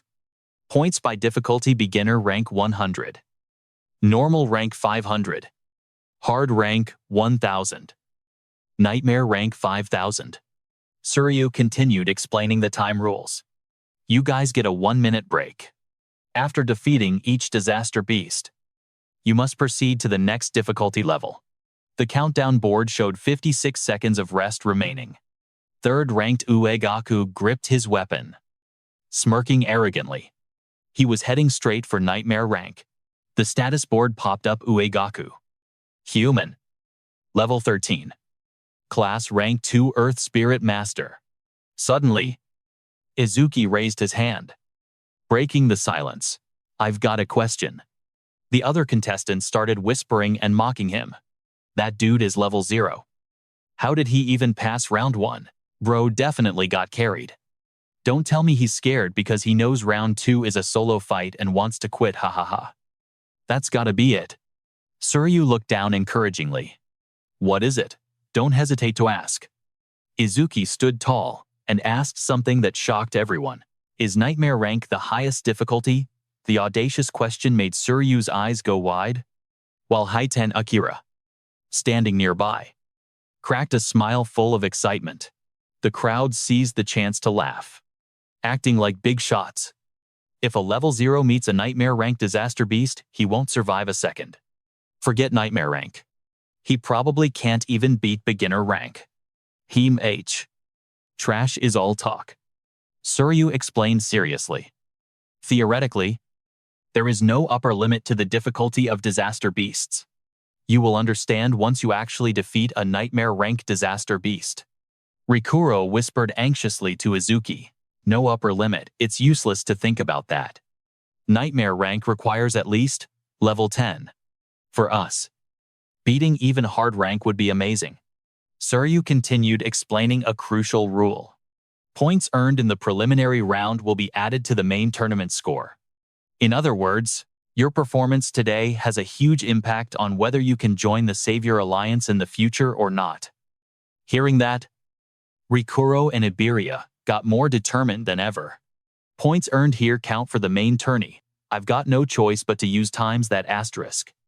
Izuki recalled a record in his mind and made a decision. Taiwazin's record of 115,000 points includes the points he earned in the preliminaries. To surpass him, I need to exploit this chance. The signal rang out. The gates opened, and everyone rushed into the training grounds. Dozens of contestants jumped off the steep cliff at once. Izuki landed safely, scanning the area. The second preliminary round had begun. So this is the training ground. Doesn't look much different from normal arenas. Darkness swallowed the space. Suddenly, rows of glowing red eyes lit up, full of killing intent. Out of the darkness, the notification panel pops up. Elementary grade disaster beast Calamity Mad Dog, level 1 × 10. Elimination points 100. Izuki thanks. All hyped up. Finally, I get to throw hands with a disaster beast. Izuki triggers a skill. Black wall activated. He rushes in, eyes cold as ice. Can't farm stats off these guys. So let's wrap this up quick. In the control room, Nento asks Suryu. You monitoring him again? Suryu replies, eyes glued to the screen. I want to check out that Hanyu girls fight too. Haiten Akira stands with arms crossed, smirking as he watches Isuki's screen. This guy is way more interesting.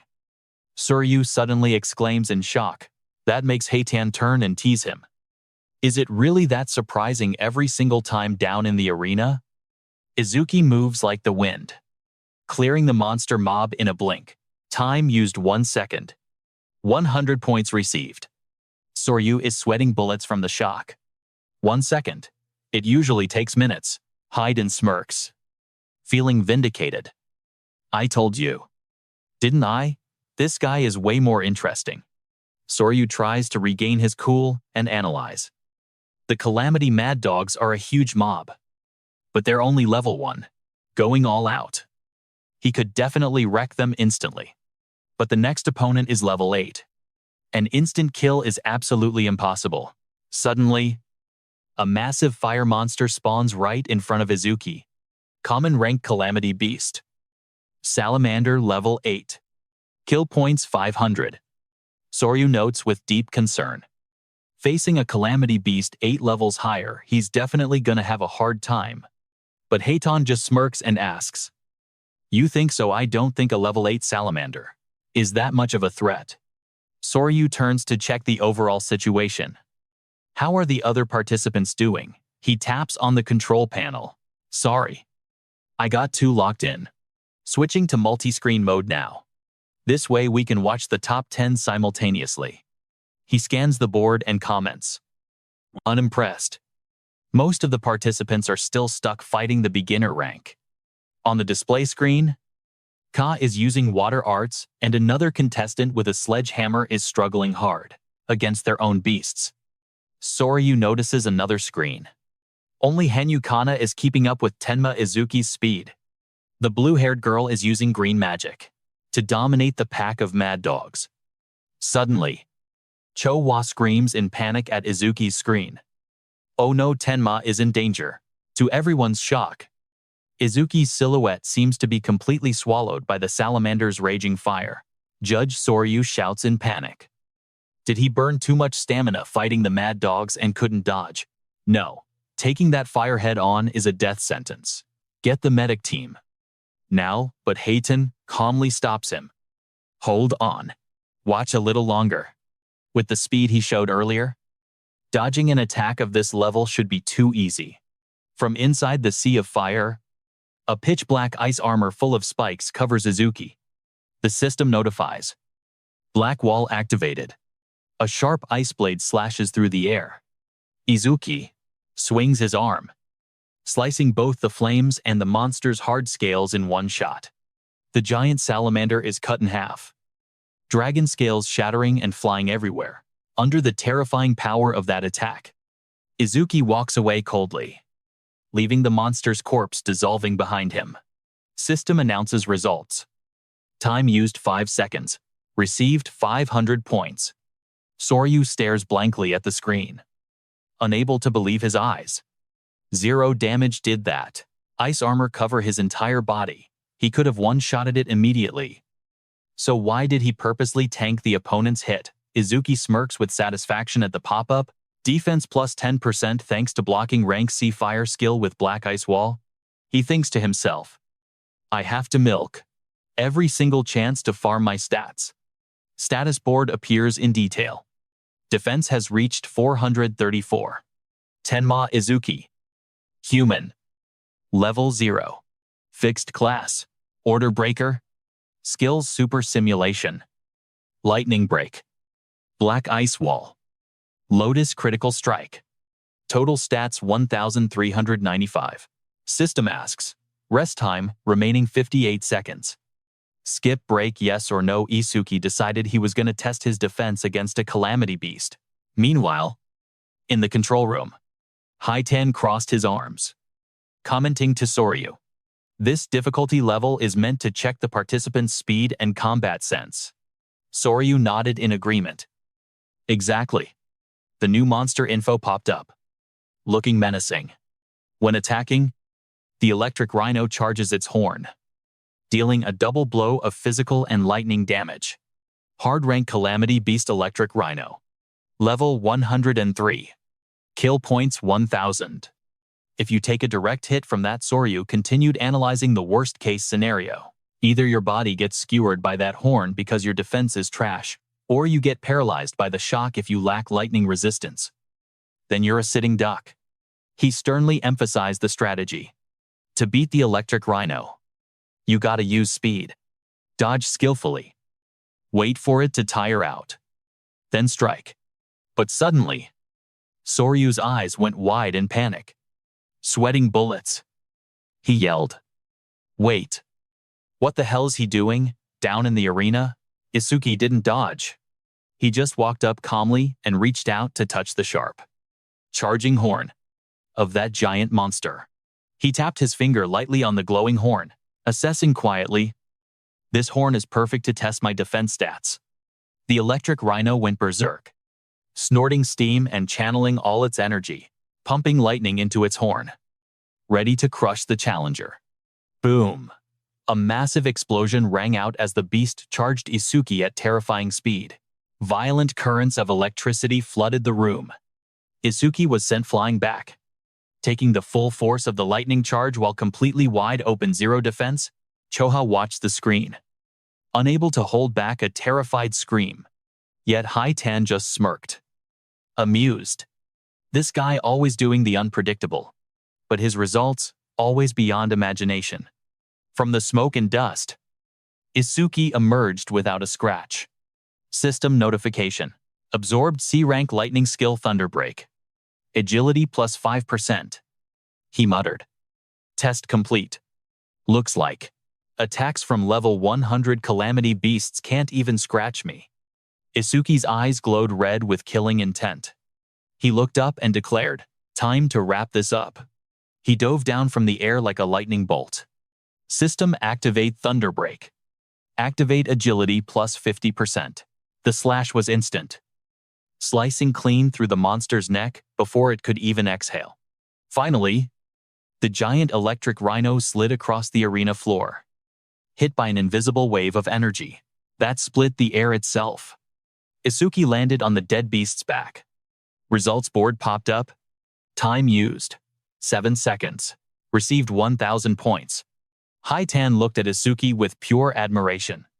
Total time so far is under 15 seconds. Not only is he faster than I was in my prime, but I feel like he hasn't even used his full power yet. However, Soryu's face suddenly went dark. More serious than ever. But the next one, it's times that times thing. Examiner Soryu started describing the next monster. With a concerned look. Agile movements tearing enemies apart with claws. Razor sharp. Spitting out iron chains. And a massive mouth that devours everything. Plus a gigantic body, covered in an exoskeleton as hard as armor. He concluded with a cold, grave star. A ferocious disaster beast that checked every single box for danger. The top dog of the prelims and the ultimate target every contestant wanted. Looming right in front of Izuki, a massive monster clad in pitch-black armor appeared, radiating insane pressure. The nightmare-ranked disaster beast, the Inferno Giant. Level 15. Kill points 5,000. Boom. System notification purifying orb activated. Instantly. A dark purple energy orb shot out, tearing through the air. Slammed straight into the giant's body. One hit. The monster got absolutely wrecked. Level 15, Inferno Giant defeated. Purifying orb flight speed increased by 200%. The judges froze. Dead silent. Minds completely blown. Before this unbelievable scene, Izuki just stood there on top of the monster's corpse. System update skill stats. Purifying orb flight speed 9 meters per second. Flight speed up 900%. Soryu stared at the screen, stuttering. Even a nightmare rank Inferno Giant got one-shotted instantly. Time elapsed 3 seconds. 5,000 points gained. Now on to the next one. Meanwhile, in another arena, a roaring beast got finished off in one hit too. She popped a skill. C-rank skill water bullet activated. If I take down the last two, I can advance to normal rank. Beginner rank completion 80%. Ugaku was facing down a massive dragon too. He smirked. Cocky as hell. He skipped the break time. I'm definitely hitting normal rank before Izuki. Normal rank completion 0%. Hanyu Kana stood calmly in the middle of a monster horde, using recovery magic to restore my spent mana. Before proceeding, Hanyu Kana reached normal rank completion 100%. Suddenly, a notification rang out, leaving everyone shook. Nightmare rank completion confirmed. Time elapsed 21 seconds. Rank 1. Sarah gasped, totally shocked. It's gotta be Izuki. Someone's actually faster than me. Is it Hanyu meanwhile? Hanyu just stayed silent. Face unreadable. Izuki didn't stop. He summoned another energy orb and declared, let's keep going. Soryu was still reeling from the shock. He analyzed. A level 15 Inferno Giant down instantly. To pierce that armor? What the hell is that black orb? Hayden Akira smirked. Eyes lit up with excitement. He ordered, crank up the difficulty. Let's see how far this kid can go. System board updated instantly. Nightmare rank phase 2. Inferno Giant. Level 15. Times 2. Kill points 10,000. 2 Inferno Giants materialized in front of Izuki. But he just casually said, I was expecting something different. It just increased the numbers. The two monsters let out an earth-shattering roar. They rushed Izuki all at once.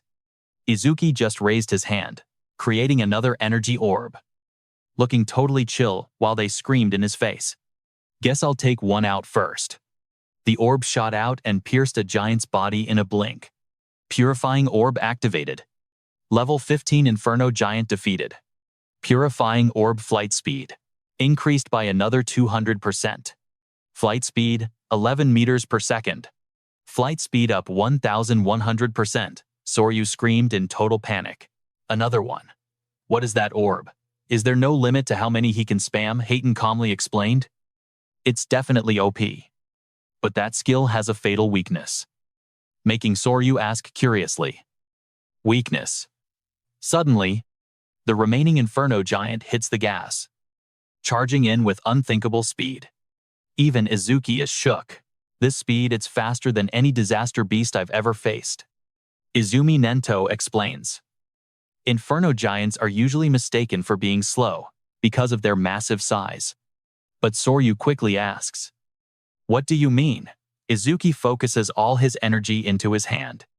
Prepping for a head-on collision, he fires straight at the charging monster. Skill-activated Purifying Orb. Hakan continues explaining. The Inferno Giant's trait is racial. They have zero magical power, but their other stats are massively buffed. Despite that bulk, technically speaking, it's a speed build. The system window pops up as the monster charges in, dodging Izuki's attack. Inferno Giant. Number 1008. Giant Race. Level 15. Rank 2 Talent. Cannot use magic, but other stats buffed by 25%. Skills none. Status Attack 320. Agility 300. Defense 320. Magic none. Total 940. Izuki freezes as his attack whiffs. It actually dodged. Back in the control room, Izumi Nento analyzes the play. That black orb definitely hits hard, but the projectile speed is too slow. That kid definitely has good battle sense, exploiting the Inferno Giant's habit of roaring before a fight to launch a surprise attack. But he continues, looking serious, as the giant swings that massive haymaker at Izuki. If he can't buff the orb's speed, he won't make it any further. The monster throws a devastating spiral punch, creating sharp air vortexes that shred the ground. Izuki gets sent flying. He realizes that at mid-range, it can be dodged. Soryu comments nervously. He knew it wouldn't hit but used it anyway. That means he's out of moves.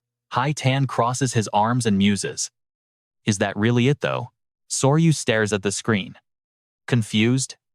Then why is he smiling? Izuki smirks, full of confidence. Speed's not bad. Guess I'll close the gap then. He stomps the ground, activating his skill. Blue lightning explodes everywhere. Thunderbreak activated. They rush each other at insane speeds. The monster's punch triggers a massive explosion, smashing right into Izuki. Seeing that, Choha covers her mouth in panic. Soryu grabs his phone and screams. That hit isn't like the electric rhinos, if he took that face on. Even that kid won't walk away in one piece. Call the rescue team right now. But Izumi Nento stops him. Wait. Hakan calmly remarks. That attack has crazy power. 2. But it's useless if it misses. The giant's punch grazes the spot, blasting a deep crater in the ground, but Izuki has vanished.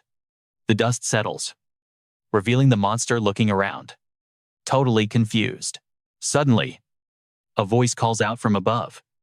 Yo, I'm right here. The giant looks up in total shock to see Izuki hovering in midair.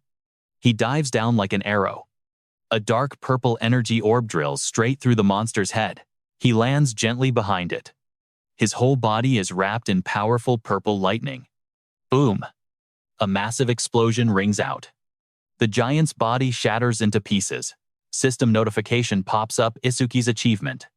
Level 15. Inferno Giant defeated. Purification. Orb flight speed increased by 200%. Flight speed 13 meters per second. Flight speed increased by 1,300%. System updates total points. Usage time, 12 seconds. 10,000 points acquired. Choha cheers. No way you actually did it. Tenma Soryu looks at Choha in surprise. Rarely sees her this hyped up. Choha turns red, stammering an excuse. I was just praying for everyone's safety. Okay, look. If the young ones carrying humanity's future die, it would be a huge loss for us. Their families would be crushed. So I just want everyone to be safe. That's all. It's not like I think Tenma wrecking that Inferno Giant was badass or anything. Even if it wasn't Tenma, I'd react the exact same way. So don't get any weird ideas. Izumi Nento looks at Choha. Totally confused? Soryu whispers. Choha, you've gotten pretty chatty since the last time we met. Soryu turns to Hakan.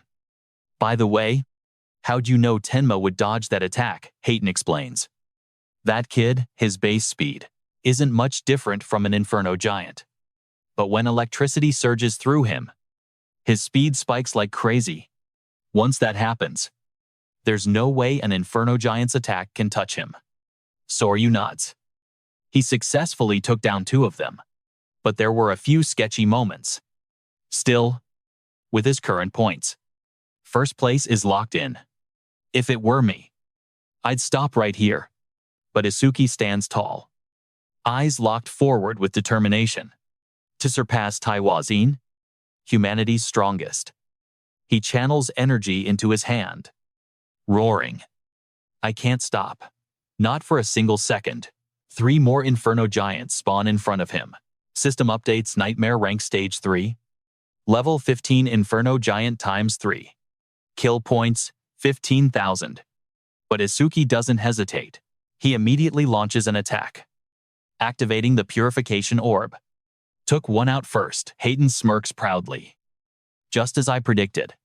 He chose to keep going. That's my boy. Soryu muses. Come to think of it, you went straight to stage 4 back then. I only made it 2. Examiner Soryu looks at the screen in surprise and tells Hakan. Wait.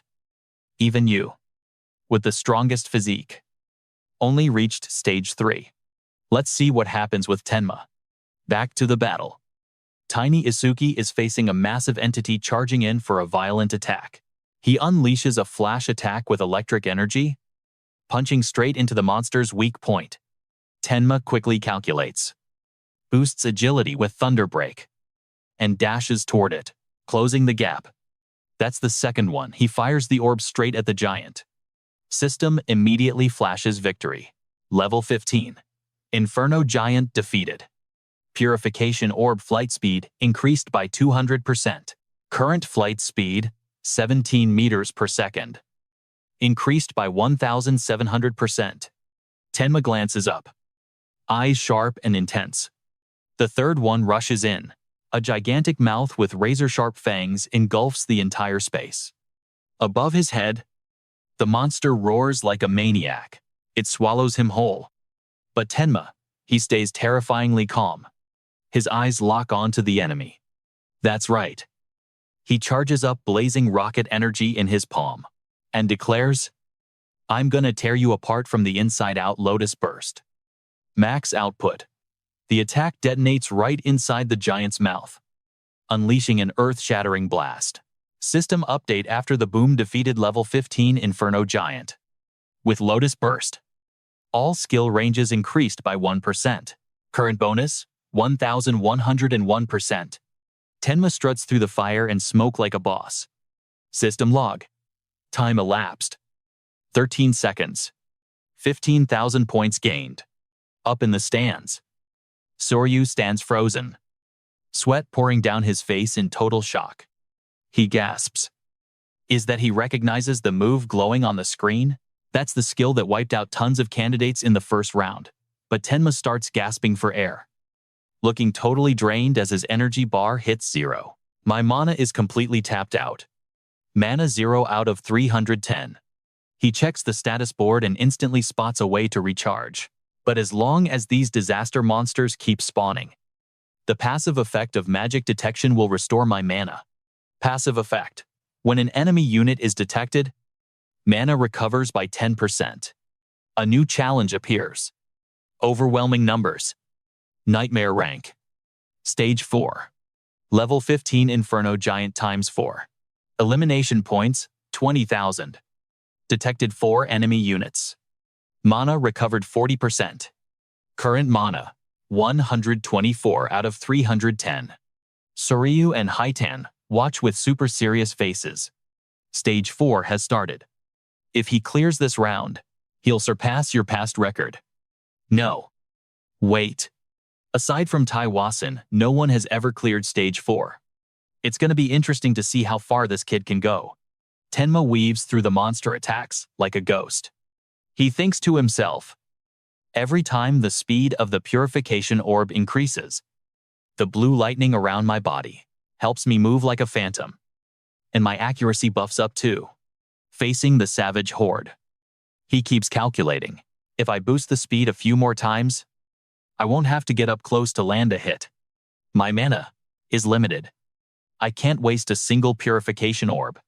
Tenma's eyes burn with determination as he pours all his power, prepping for the finisher.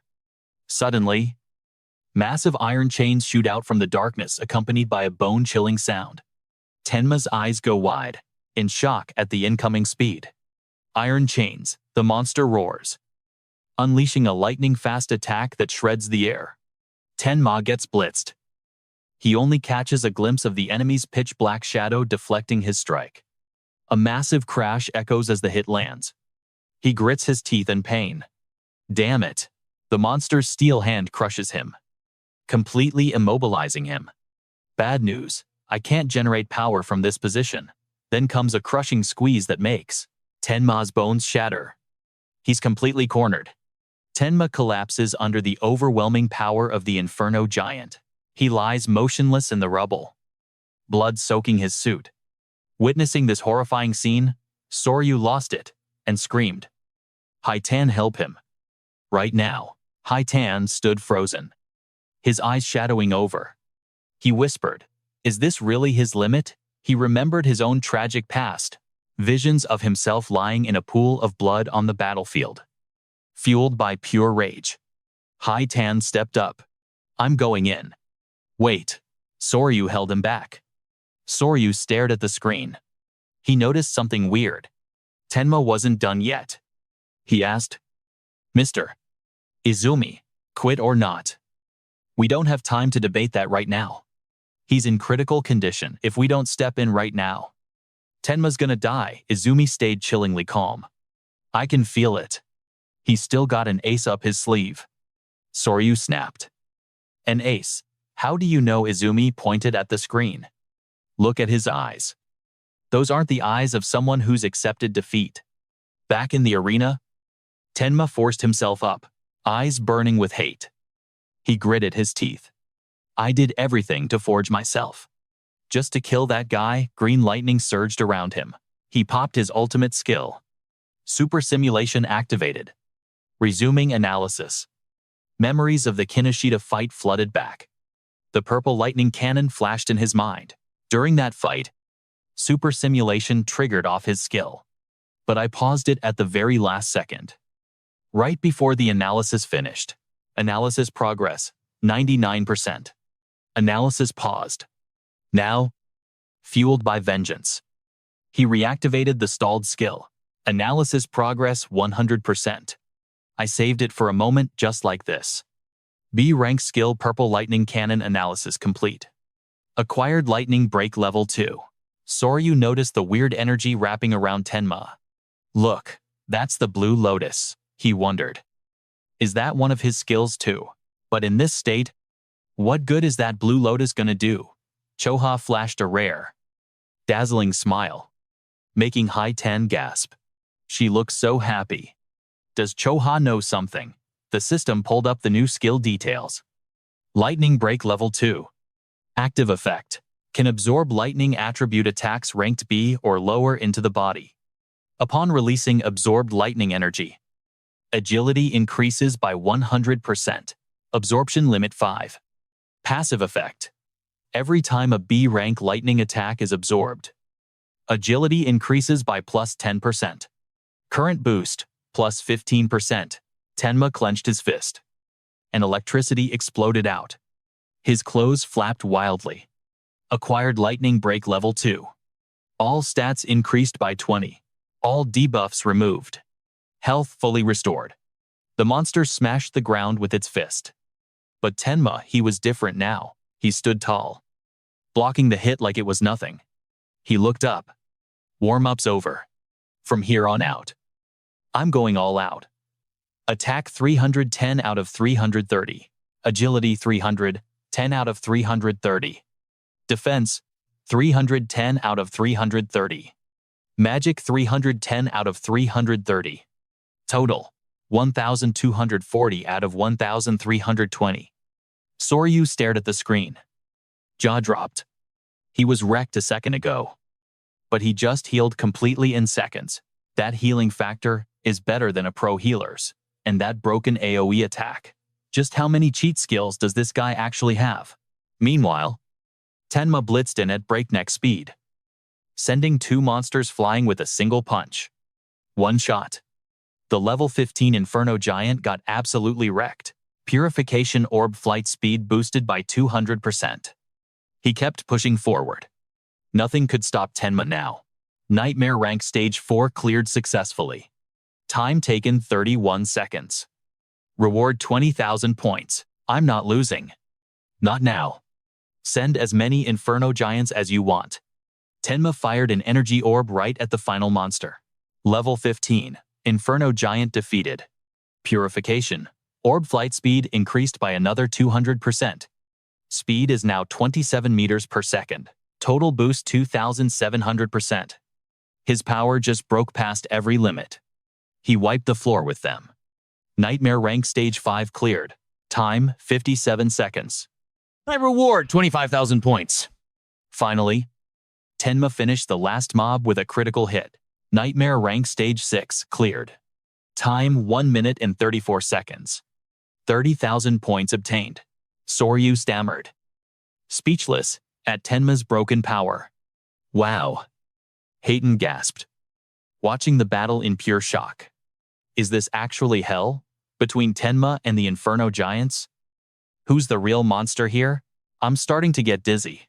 Tenma stood alone in the wrecked arena, sweat dripping down his face. He stared straight ahead. His voice echoed, full of determination. Where's the next stage? Hey, no more Inferno Giants spawning. Examiner Soryu stared blankly at the screen. He shouted, totally flabbergasted. No way, I never thought I'd see this happen. His hands shaking. He slammed the red button on the console to stop the madness. Soryu's voice boomed over the speakers, sweat pouring down his face. Tenma. That's enough, it's over. Looking down from above, a horrifying scene was revealed. You wiped out every single Inferno Giant we had in stock. The monster corpses were piled into a massive mountain, a testament to Tenma's destructive power. Tenma panted, chains wrapped around his body. He asked, looking confused, I beat them all. Didn't you say the difficulty was uncapped? Walking through the blood-soaked battlefield, he mumbled some calculations. I lost count of the kills. But how many points did I rack up? Oh, damn. If I maxed out the test, the gap between me and Taewonjin can't be that big. The system interface popped up, showing the loot from the Giants. Inferno level 15. Times 11. Purification Orb flight speed plus 1,100%. Current flight speed 38 meters per second. Total increase 3,800%. Not a bad haul at all. Tenma compared his new stats to real-world speed. At 38 meters per second, that's faster than your average car. Suddenly, Tenma froze. His body was steaming after the intense fight. He stared at a glowing light in front of him. Thought that was another enemy for a sec. Oh, right. I totally forgot. A glistening blue stone materialized. Since I can't level up, any EXP from the calamity monsters I wreck turn straight into karma stones. Meanwhile, In the control room, Soryu and Hayton's eyes nearly popped out. Is that a karma stone? Why is it spawning in the training arena if it's blue? That's at least 10,000 EXP. But Tenma can't absorb a single point. So all the EXP dropped in the training ground just turned into karma stones. Soryu shuddered as he analyzed the situation. I thought his level was capped. Meant he was just faking his stats. But I never expected that he genuinely can't level up. That means if Tenma parties up with someone and enters a stage, that teammate would absorb every single drop of EXP. Thank God the kid was born human. If he had been born as a calamity rank monster, it's too terrifying to even imagine. Tenma held the sparkling blue stone in his hand, smiling with satisfaction at the unexpected loot. He turned and walked away, leaving the rubble behind. I've done what I needed to do. Time to head out. The heavy metal door slowly opened with a piercing screech. Soryu saw the door opening and exclaimed, "He's out." The results board lit up brightly. Winner Tenma Izuki. Qualifiers Phase 2 complete. Score achieved 100, 6,600. Time elapsed 3 minutes and 55 seconds. Rank 1. Soryu rushed over to block Tenma's path, inviting him enthusiastically. Tenma, I witnessed your performance with my own eyes. You are pure potential. Come with me. I will personally arrange a master worthy of you. Tenma coldly refused. I appreciate the offer, but I already have a master training me, so I'm good. Soryu still tried to persuade him. You don't understand. So, what if you have a master? Not everyone is qualified to guide a young talent like you. You'd be much better off following someone like me. Someone with connections and resources. Hakan stood by and warned Soryu when he saw Tenma getting annoyed. He said he's good. Keep forcing it. And he's gonna start hating you. Soryu turned back to argue. I can't give up that easily. You try reasoning with him. Do you really accept letting some nobody waste Tenma's talent? Hakan patted Tenma's shoulder to reassure him. You're the one who handled Kinoshida's goons back then. Don't worry about this. I just judged those who broke the rules. Furthermore, Hakan turned to Soryu with a smirk. He's that Izumi's disciple. You know, no way I wouldn't help him out. Soryu froze upon hearing the familiar name. Huh, what did you just say? Whose disciple? Soryu looked at Tenma in panic, stammering. Tenma is Izumi's disciple. Meanwhile, Tenma bowed to Izumi. Thank you again, Master, for what you did back then. Hakan crossed his arms and confirmed proudly. Yep, that's right. Soryu stood frozen, staring at the three of them. A young man who completely defies the norm appears. And of course, he's Izumi's student. See that? Choha stepped forward, her face flushing red, and stammered out of concern. Good job. I was watching your performance closely. Are you hurt anywhere? If you are, I'll have Choha heal you. He was so eager to challenge Phase 7. There's no way he got hurt. Tenma scratched his head and gave a sheepish smile. I'm not hurt, but I am a bit drained. I think I'll be fine after a quick rest. Soryu sighed and forced a smile. If you're Izumi's disciple, it makes sense you could pull this off. My other disciple also wiped out every calamity rank monster prepared for Phase 2. He asked curiously. Did Taiwa make it to Phase 6? Izumi shook his head. No. Back then, Phase 4 was the max. We expanded it to Phase 6 later. But it seems even that wasn't enough. Maybe next time we should push it to 8. Hakan turned back to the monitor. Anyway, just sit down and watch. For the other participants, Phase 2 is just beginning. Meanwhile, on the screen, Rikuro was gasping for breath. Difficulty hard. 100%. My arms are dead. Can't even lift them anymore. Looks like nightmare rank is way out of my league. Horino Rikuru. Phase 2 challenge ended. Time: 17 minutes and 17 seconds. Score 1,600. Seiha is at her limit too. Hard rank progress 100%. I have 0 high damage skills. So I tried to choke it out by trapping it in a massive water sphere. But it took way too long, and I'm almost out of mana. The next difficulty level, probably impossible. Kisaragi Seha. Phase 2 challenge ended. Time, 19 minutes and 1 second. Score 1,600. Tenma checks his friend's results and comments. So, Rikuru and Seha both stopped at hard rank. I honestly thought they'd go a bit further. Soryu replies sternly. Don't assume everyone is as cracked as you. Most participants can't even clear normal rank while speedrunning that electric rhino like that. Those two are definitely top 10 material. Tenma wonders. If the run ended in failure, why haven't they come out yet? Soryu explains. Unless they're critically injured or a special event triggers.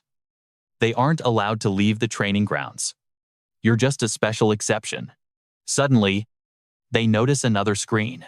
Looks like someone else reached nightmare rank. Oigaku is swinging his weapon, dealing heavy blows to the enemy with a rare karma item. Uegaku can definitely wreck at least one inferno giant. On another screen, Akagami commands his Shikigami. And that Shikigami user too.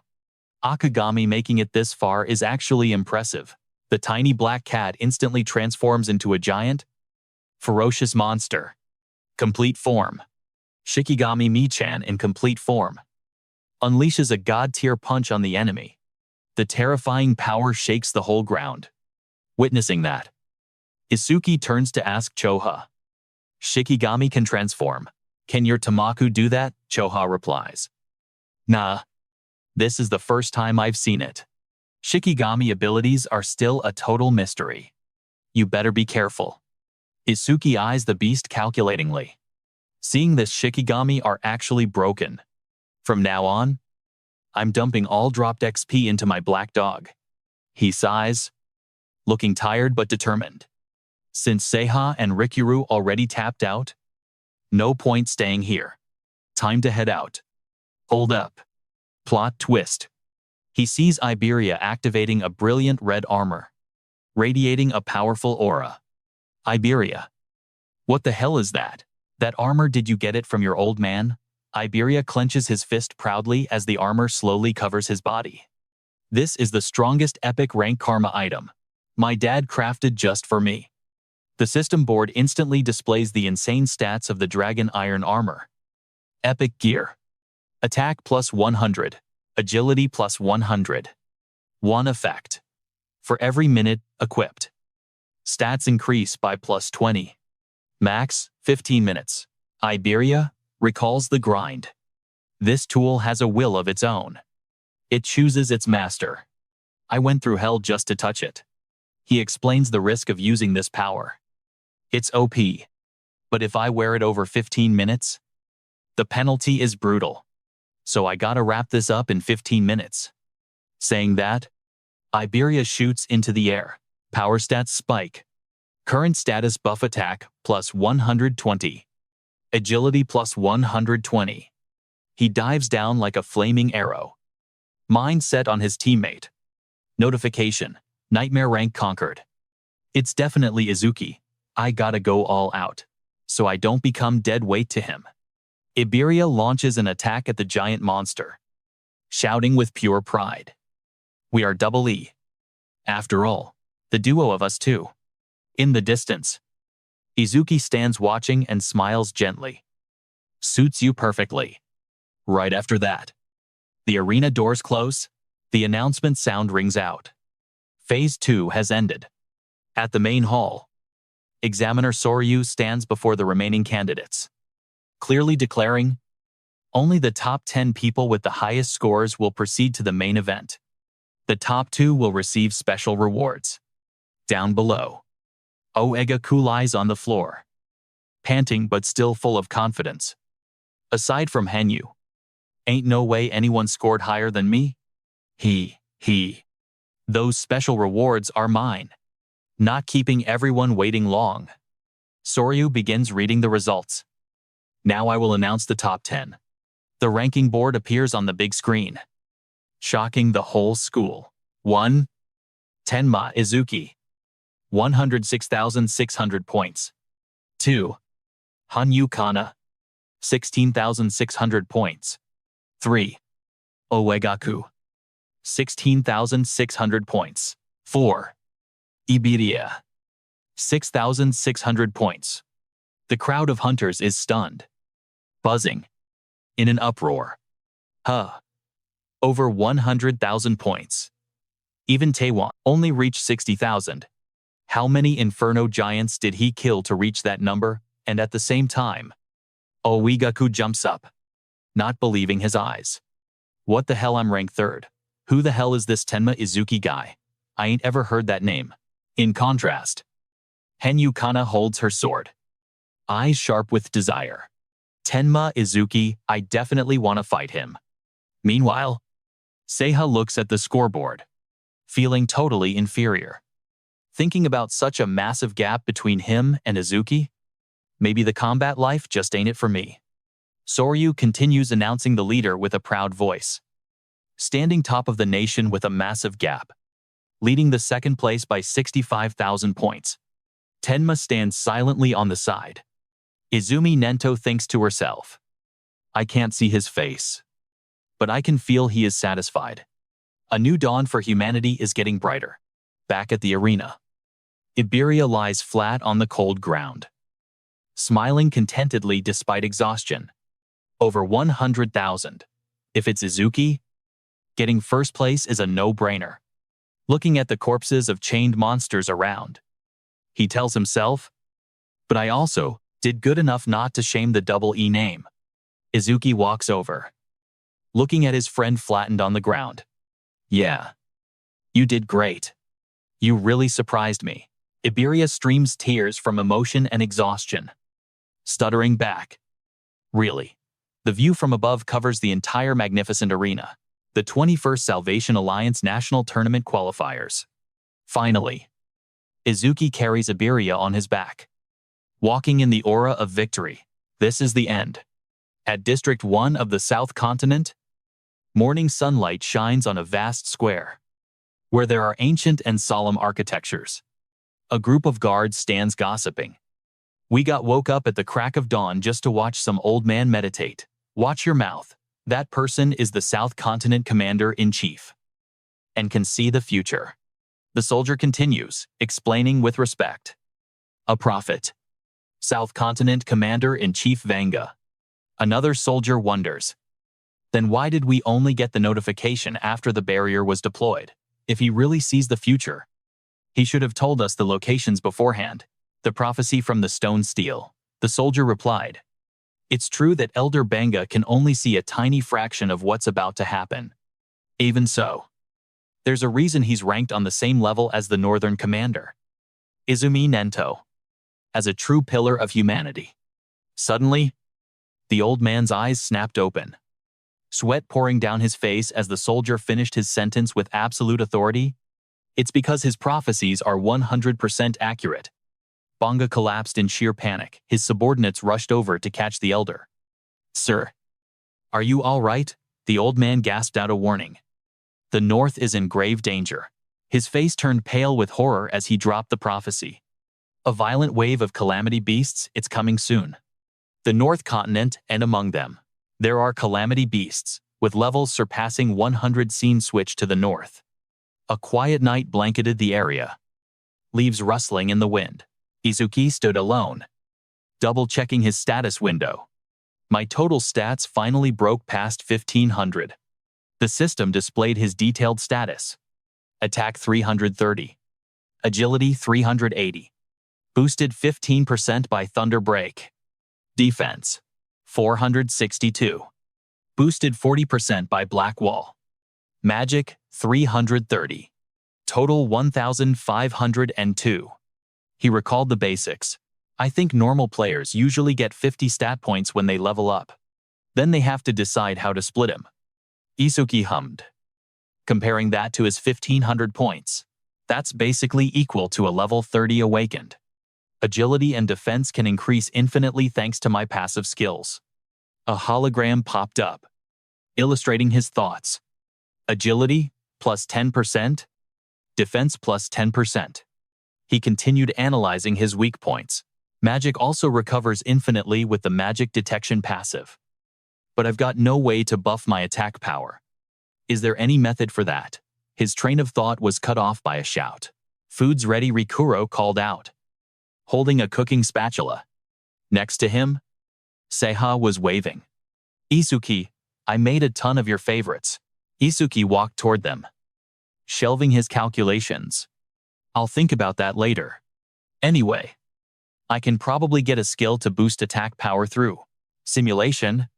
The group gathered around the feast. Seiha chirped happily.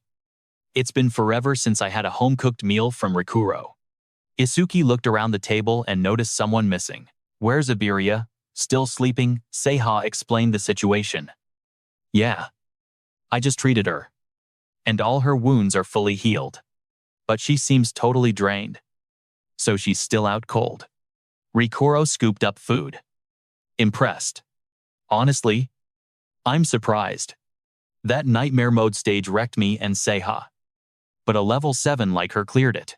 Seiha suddenly flinched mid-bite. Rikuro saw her cover her mouth and got worried. What's wrong? Moved to tears by my cooking genius. Seiha stood shaking, pointing behind him. A massive dark shadow with a glowing red eye loomed right behind Rikuro. The guy blinked, clueless. Huh, is something behind me? The shadow let out a haunting groan like a starving ghost. Food, give me food, Rikuro screamed. AAHH as the shadow lunged at the table with terrifying speed. Turns out it was just Iberia. Cheeks stuffed like a chipmunk. Rikuro yelled angrily. You scared me to death. Sneaking up silently like that gives me a heart attack. And why are you eating someone else's food, without asking? Huh. Iberia completely ignored his ranting, slurping down the bowl of soup on the table with pure dedication. He looked up with a clueless face when he saw Rikuro fuming. The heck? Why are you mad at me? Then Iberia flashed a satisfied smile. Crumbs stuck to his mouth. So good. Rikuro beamed, bursting with pride at his creation. You're fully charged now. That's thanks to my cooking skills. Iberia asked in shock while Seiya roasted him. You made this, bro. You should quit being an awakener and just become a chef. You've got way more talent for that. Rikuro looked confused. Is that a compliment? The Happy Meal vibe suddenly went quiet when Izumi Nento spoke up. You guys are all aiming to become saviors. Right. Then I have a question for you. His gaze was stern as he scanned every face around the table. What is the one thing you fear the most? Rikuro rested his chin on his hand, thinking simple thoughts. Fear. Like the opposite of what we expect. My dream is to become a savior and stack up cash so I can travel the world and enjoy good food while I'm still young. He started imagining the worst-case scenario. So the opposite would be getting old. I guess, if I get old, I won't have the energy to travel the world. And my sense of taste might fade, to the point where I can't tell flavors apart. Just thinking about it gives me goosebumps. Then it was Seiya's turn. She hesitated before sharing. What about me? I was born into a family of doctors. Since I basically grew up in a hospital. Memories flooded back. She recalled the cold hallways from her childhood. I saw so many people suffering from all kinds of diseases, big and small. It became a trauma for me. So now, I get terrified even if I just catch a cold or get a fever. Rikuro finally got it. That's why you bolted just, 'cause I sneezed the other day. Turns out there was a reason. Izumi Nento reassured the young girl. The lifespan of an awakener is double that of a normal person. And they almost never get sick. You can say goodbye to that fear now. Iberia jumped when he felt everyone's eyes on him. My turn, he answered seriously. What I fear most is not passing the qualifiers. But now, Iberia smiled, looking at his companion. I'm afraid of not being able to fight side by side with Izuki. Then, he excitedly turned to ask, what about you? Izuki, what are you most afraid of? Izuki was surprised. Why are you asking me all of a sudden? Seiya curiously chimed in. Izuki. Does he even have things he's scared of? Tell us. Don't say you're not afraid of anything. Then Rikuro added. Izuki's fear, I can't imagine it at all. Izuki went quiet, his eyes looking down with sadness. After my parents passed away, I didn't know how to keep on living. I was so anxious. Seiya was surprised. Izuki. An image of a lonely past appeared, covered in darkness, helplessness, anger, sadness, hunger. These negative emotions took over my body. Izuki recalled the image of a little boy curled up in the dark, until Seiya and Rikuro appeared in front of me. Why are you crying alone in a place like this? With a sky this beautiful? It's a waste to just look at the ground. The memory of his childhood friend's smiles warmed his heart.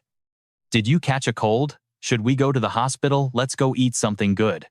Then all your worries will fly away. Izuki's eyes welled up with tears, looking at them with deep gratitude. Warmth. You guys really dragged me out of that dark place. And after that, I met Master Choha. And Iberia too. Izuki looked at the crew around the table with soft eyes, like they were comrades, or more like my family just got bigger. He smiled gently, soaking in this rare moment of peace. Been a long time since I felt this safe. Sometimes I think, I wish this moment could last forever. Being alone, that's what scares me the most. Choha blushed, secretly watching him. The vibe around Tenma right now. So chill and peaceful. Totally different from that anxiety before. Suddenly, Iberia lunged at Izuki, hugging him tight and yelling. Izuki, I'm never leaving your side. Not even a step. Izuki panicked and pushed her away. No, that's not what I meant. Izumi Nento spoke up, explaining his question. I asked that to see if you'd regret choosing this path. Once you become saviors and face real danger. For a savior, regret is the one thing that can't be forgiven. He stood up, his back looking massive and imposing. Remember this. A death without regrets is the goal of every savior. The group answered in unison. Yes, sir, we'll carve that into our hearts. Izumi turned back, urging them. Then finish eating and get some rest. Kisaragi and Horino need to head back to North District 6 tomorrow. The next morning, Iberia waved goodbye to Rikuru. Make me some more home-cooked food next time. Okay, Rikuru shouted back while running. Yeah, leave it to me. Just don't cause trouble for Izuki. See ya. At the main tournament, Izuki stood there watching them go. Then asked, puzzled, Iberia, since when are you and Rikuru so tight? Iberia turned away, secretly wiping a tear. Izuki turned to walk with Izumi. Let's head back too. That reminds me. Master, there's something I wanted to ask. Can I ask you during the main tournament? Suddenly, Izuki froze when he saw the look on Choha's face. Choha, why are you in such a rush? Choha was sprinting for her life towards them, looking totally stressed and anxious. Izumi Nento sensed something was off too. What happened? Choha panted. Reporting. Top secret intel from the South Continent. She hesitated for a beat. What does it say? This is ultra-high security intel. It can only be revealed to saviors rank 50 and above, and the Continental Grand Commanders. Izumi glanced at his two students, stating, You trust me that much. It's fine for these two to hear it. Tell us. Choha announced gravely. A prophecy. A new prophecy from the South Continent's Grand Commander, Elder Banga.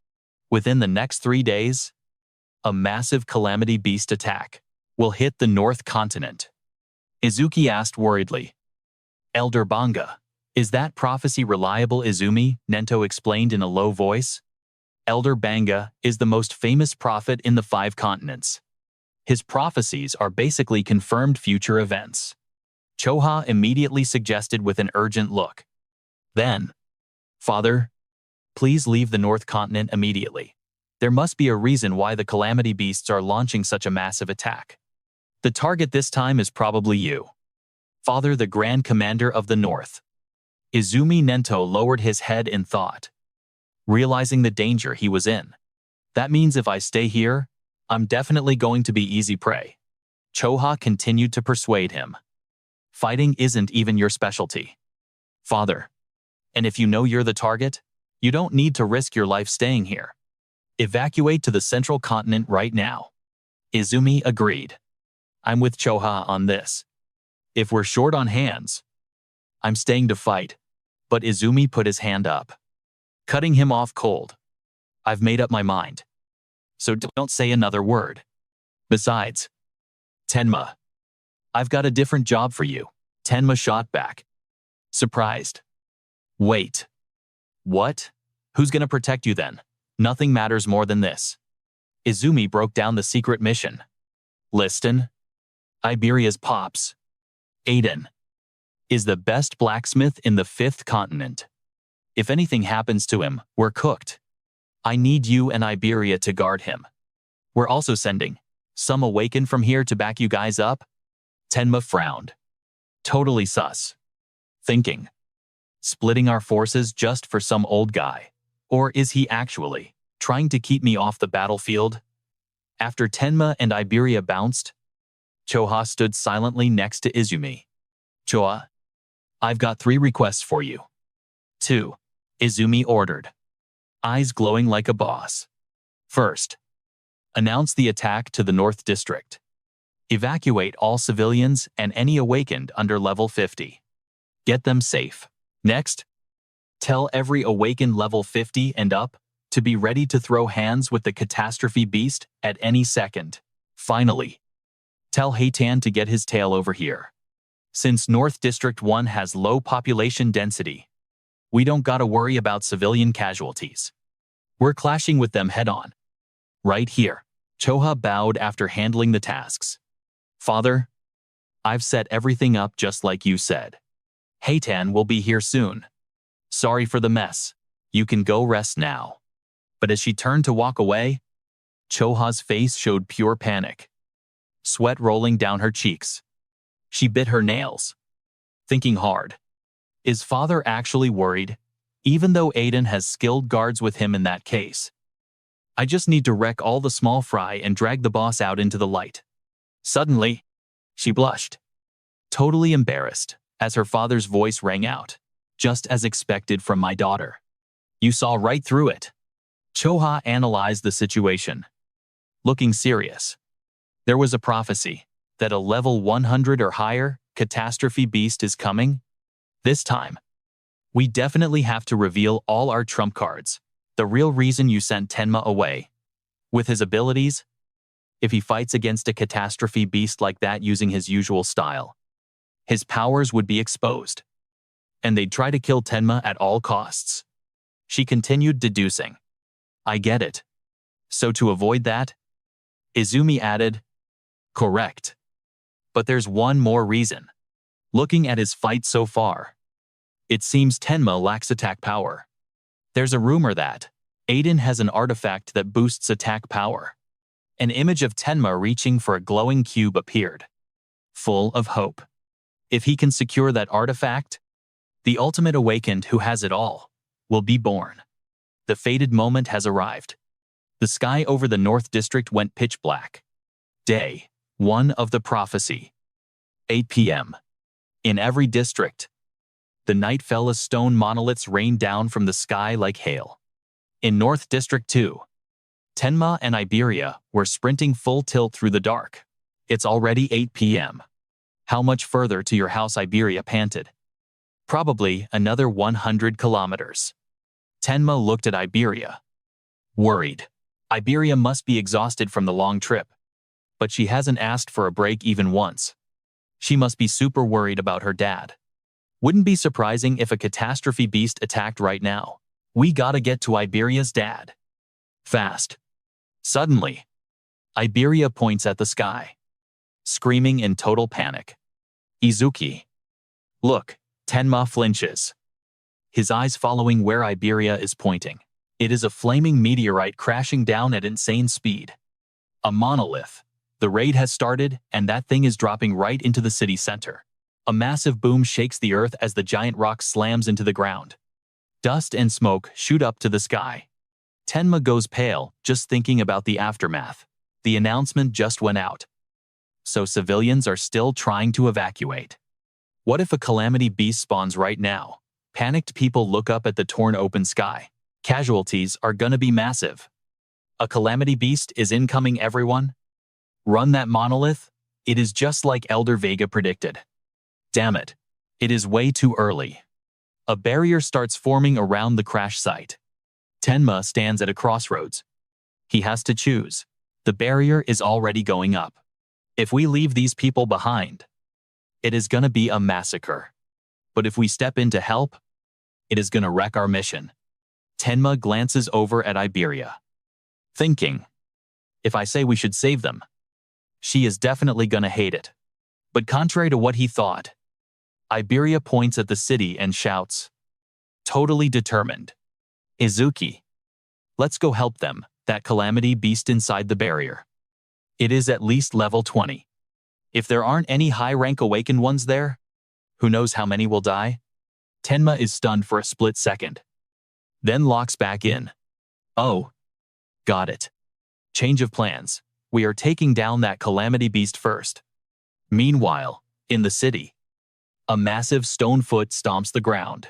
Through the chaotic smoke, a giant flaming monster appears, radiating scorching heat. A level 21 fire golem. A squad of hunters surrounds it, planning their attack. 3 level 15s and 1 level 16. Ha! This is gonna be tough.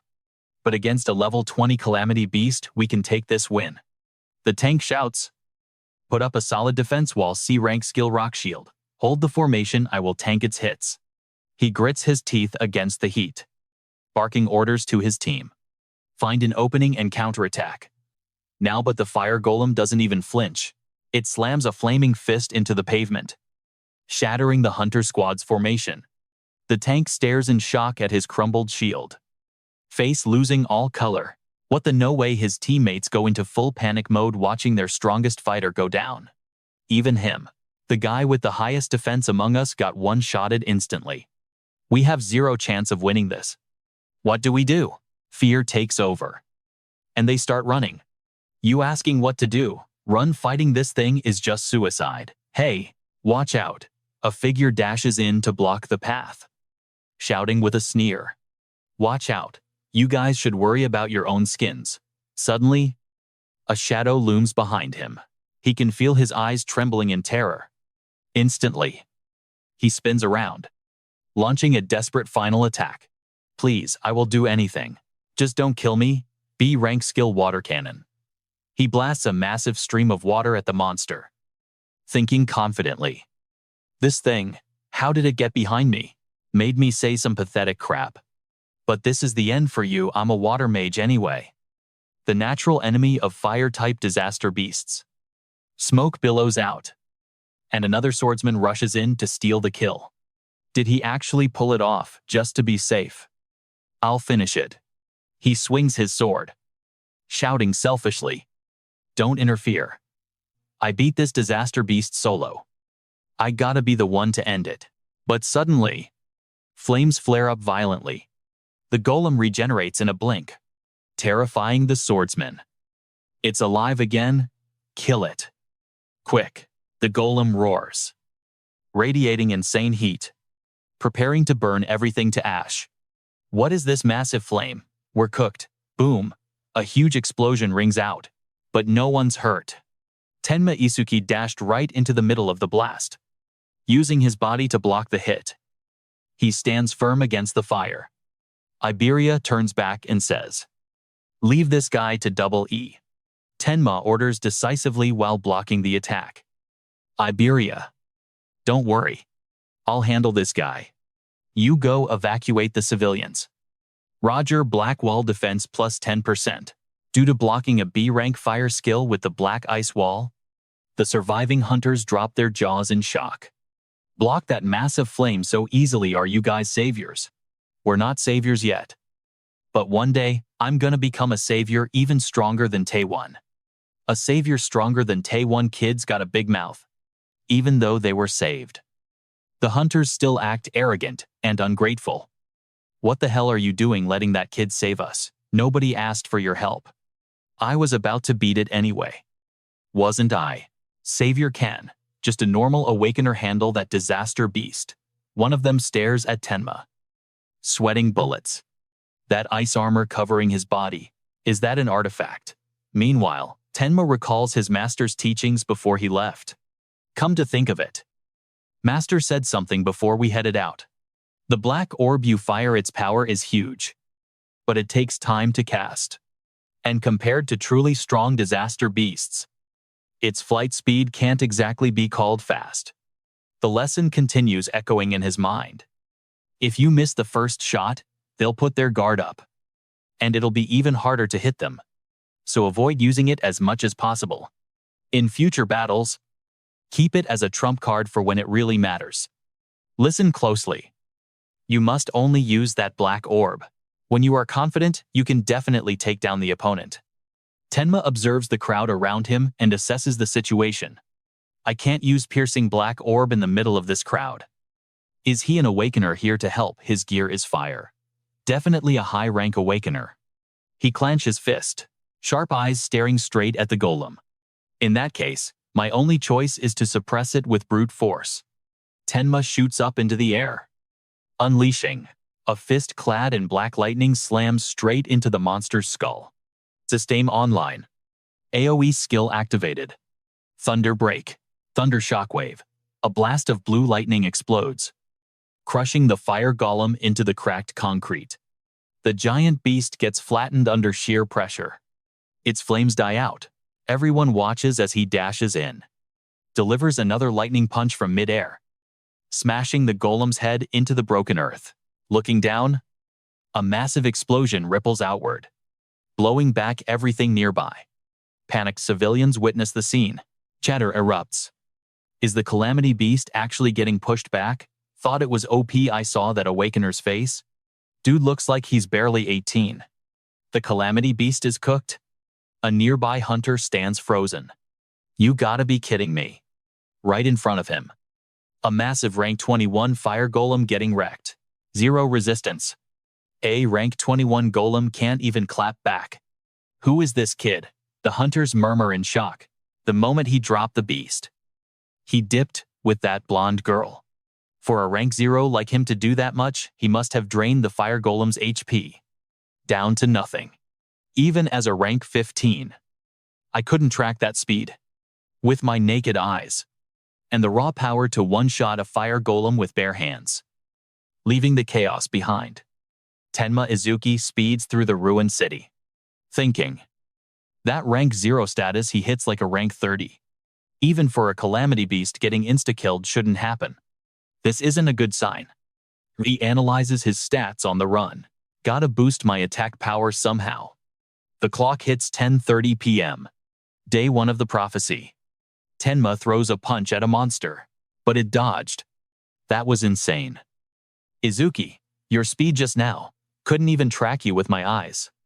Iberia jogs behind, gasping for air. Never expected that from you. But Tenma stops cold. He turns to Iberia, who's hunched over, hands on her knees. If you want to boost your attack, I've got a solid method. A solid method? Iberia smiles, full of hope. My dad's vault is full of artifacts. Definitely got something to buff attack power. You're strong. And you're Master Izumi's student. He'll happily let you take one. Tenma pictures himself in badass armor, while Iberia giggles suspiciously. Izuki and artifacts, just imagining it. Hey, what's with that creepy laugh? What the hell are you picturing? Iberia hypes him up. Let's go. Once we get there, I'll have Dad prep something handy for you. I thought I slowed down on the way here, but even with his agility, Iberia must have struggled to keep up. Suddenly, Tenma grabs Iberia's shoulder and shouts, Iberia, what the hell are you doing? Don't push yourself.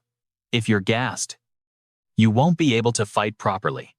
If we run into a calamity in that state, he hoists Iberia onto his shoulder and bolts. Wait. I didn't mean that. Iberia screams into the wind.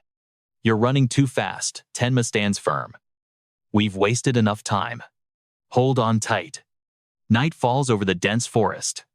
The clock reads 11:05 p.m. Day 1 of the prophecy. Insects buzzing loudly. They stop in front of an old wooden house deep in the woods.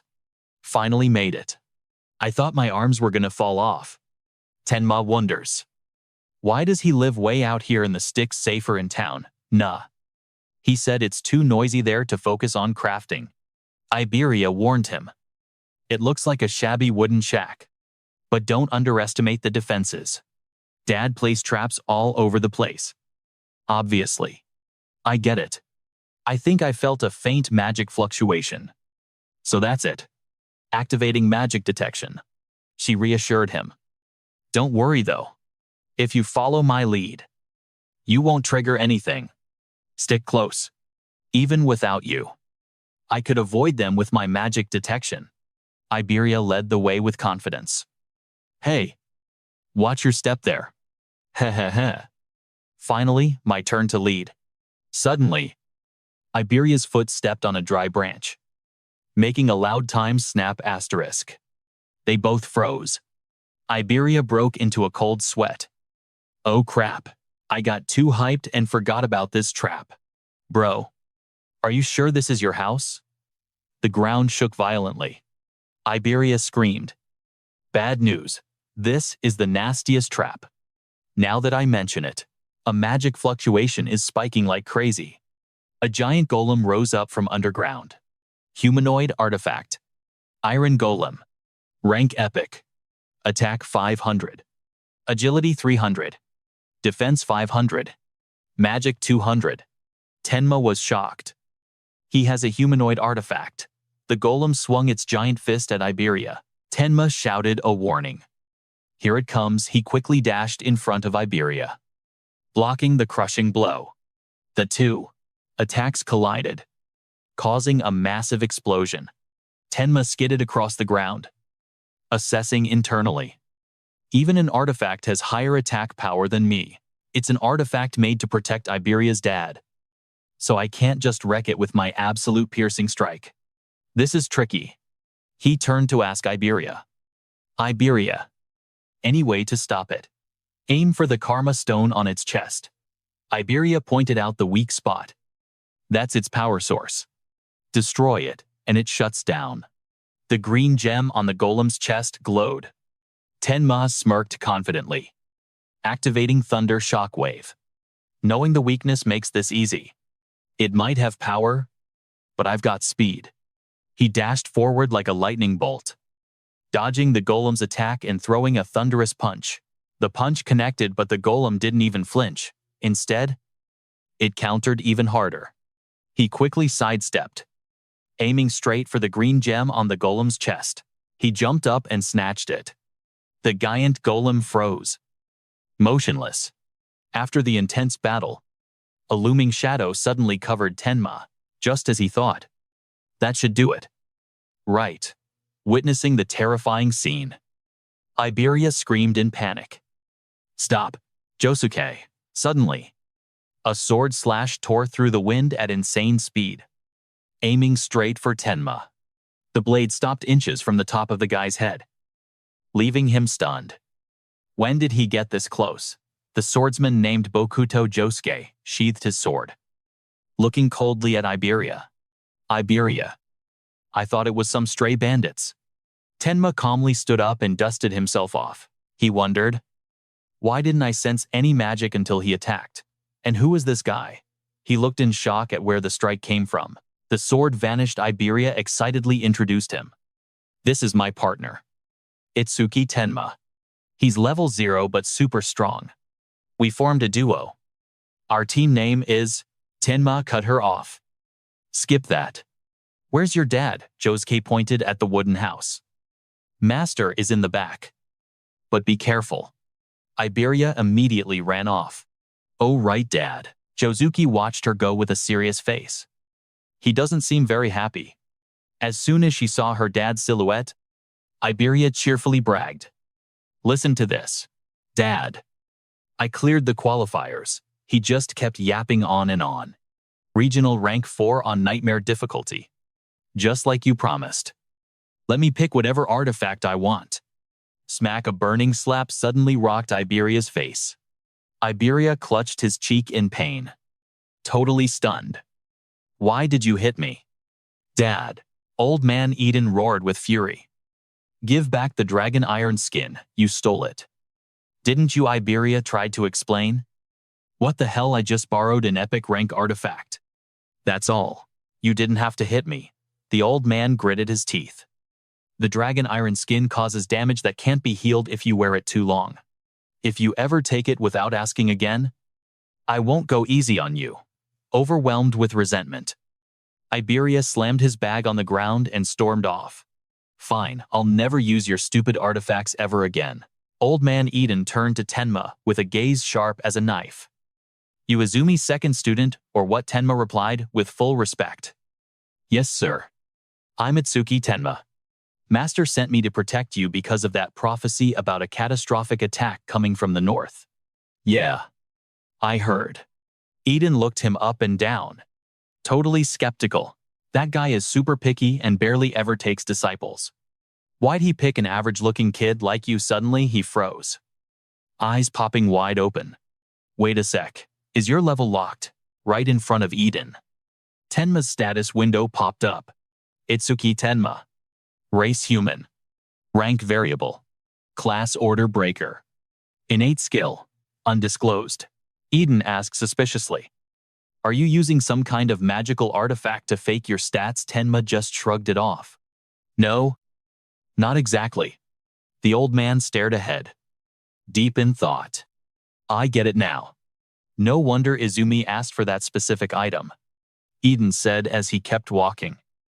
Your master is a real schemer when it comes to profits. He always demands something in return. Tenma was confused. Master just told me to protect you. I didn't hear a word about any reward. Eden broke it down. He contacted me. Said that in exchange for his disciple's protection, I had to hand over a specific magical artifact to that disciple. Tenma was shook. Master did that for me. It's fine. Mister? Eden. Even without an artifact, I'd still protect you. Eden shook his head. I've got plenty, so I don't mind giving it to you. I was just curious why he'd pick a broken item. Tenma blinked. A broken item. Eden recalled the past and described the original legendary artifact. It was a masterpiece. The one-of-a-kind critical crystal. Double attack power on crit. With a 99% critical hit rate. Basically every hit was a crit. His face filled with regret. But a crack suddenly formed. And its power got completely reversed.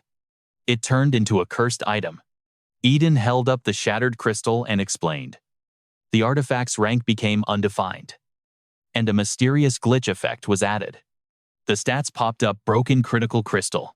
Increases attack power by 10 times on a critical hit. Critical rate 0%. Increases by 1% every time you kill an enemy stronger than you. The old man looked at Tenma, breaking down how useless it was. For a normal awakener, this thing is absolute trash. Because the critical rate you grind so hard to stack up gets reset. Reset to 0 every single time you level up. Eden's eyes gleamed. Seeing the crazy synergy? That's why I couldn't figure out why Izumi wanted this glitched item. But looking at your stats, now I get it. You're pretty special. Aren't you? I don't know how you get stronger. But since you never level up and your rank is variable, this artifact is literally perfect for you. Tenma grabbed the stone. Envisioning the future. If I keep taking down calamity beasts, my crit rate is gonna hit 100%. Every single attack gets buffed by 10 times. Pure destruction. The system announced. Equipped broken critical crystal. Current rate 0.0%. Tenma pondered the harsh conditions of the item. Crit rate only goes up when I defeat enemies with higher attack power than me. That's kinda brutal. I'll figure it out after this raid. Eden nodded, satisfied seeing the artifact glow in sync with Tenma. Looks like it equipped just fine. It actually fits quite well. Tenma spoke up. I was really struggling with low attack power. So this item helped a ton. Thanks, Uncle Eden. Eden turned his back, his expression growing distant. I create artifacts, and you boys use them to fight the calamity beasts. We're all doing this for humanity's survival. No need to thank me. Suddenly, he froze when he saw a streak of light crashing down from the sky. Unless someone knew my location beforehand, there's no way the beasts would attack a desolate place like this. You boys should get some rest for now. Boom! An earth-shattering explosion ripped through the forest. Smoke and dust billowed out, the blast pressure forcing Josuke and Tenma to shield their faces. The ground shook violently, and Iberia screamed in panic from the rubble. What is this? What just happened? A massive magic circle appeared in the sky. Iberia was terrified. A barrier. Why is there a blue barrier here? Eden gritted his teeth, realizing this was a betrayal or a sinister plot. Only the commanders of the 5 continents know my location. Was this stone monolith crashing here just an accident, or was it planned? Josuke drew his sword and shouted a warning. Everyone, get back now.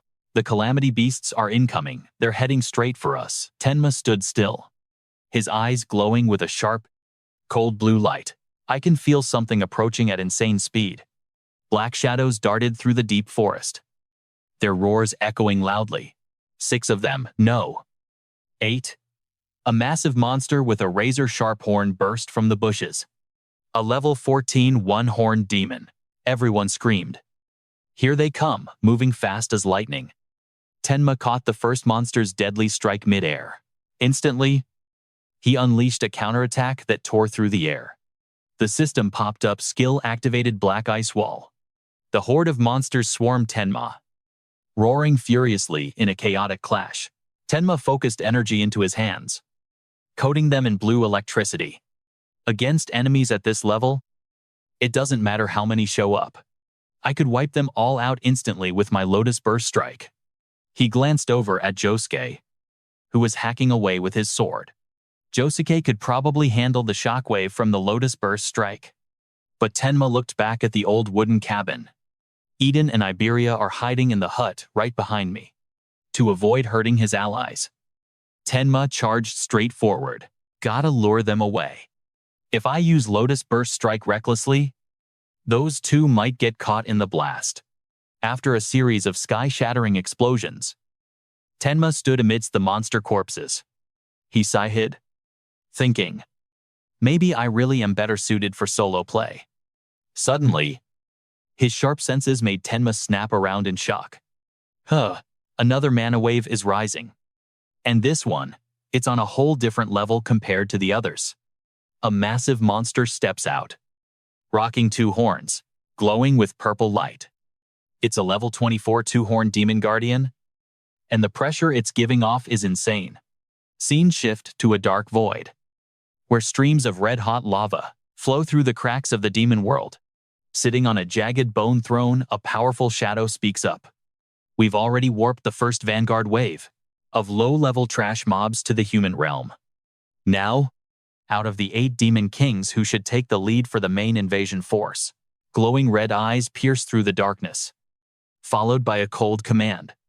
Thanks to the eye I left in the human realm last time, I've spotted someone extremely important. Seize them within the shadows of the demon realm. And Marakuyama, one of the 8 great demon kings, emerges, radiating power. A subordinate reports. Should we entrust this task directly to one of the 8 great demon kings? The supreme leader fears that too much power might ruin the plan. A demon king rank might end up destroying the very eye I left behind.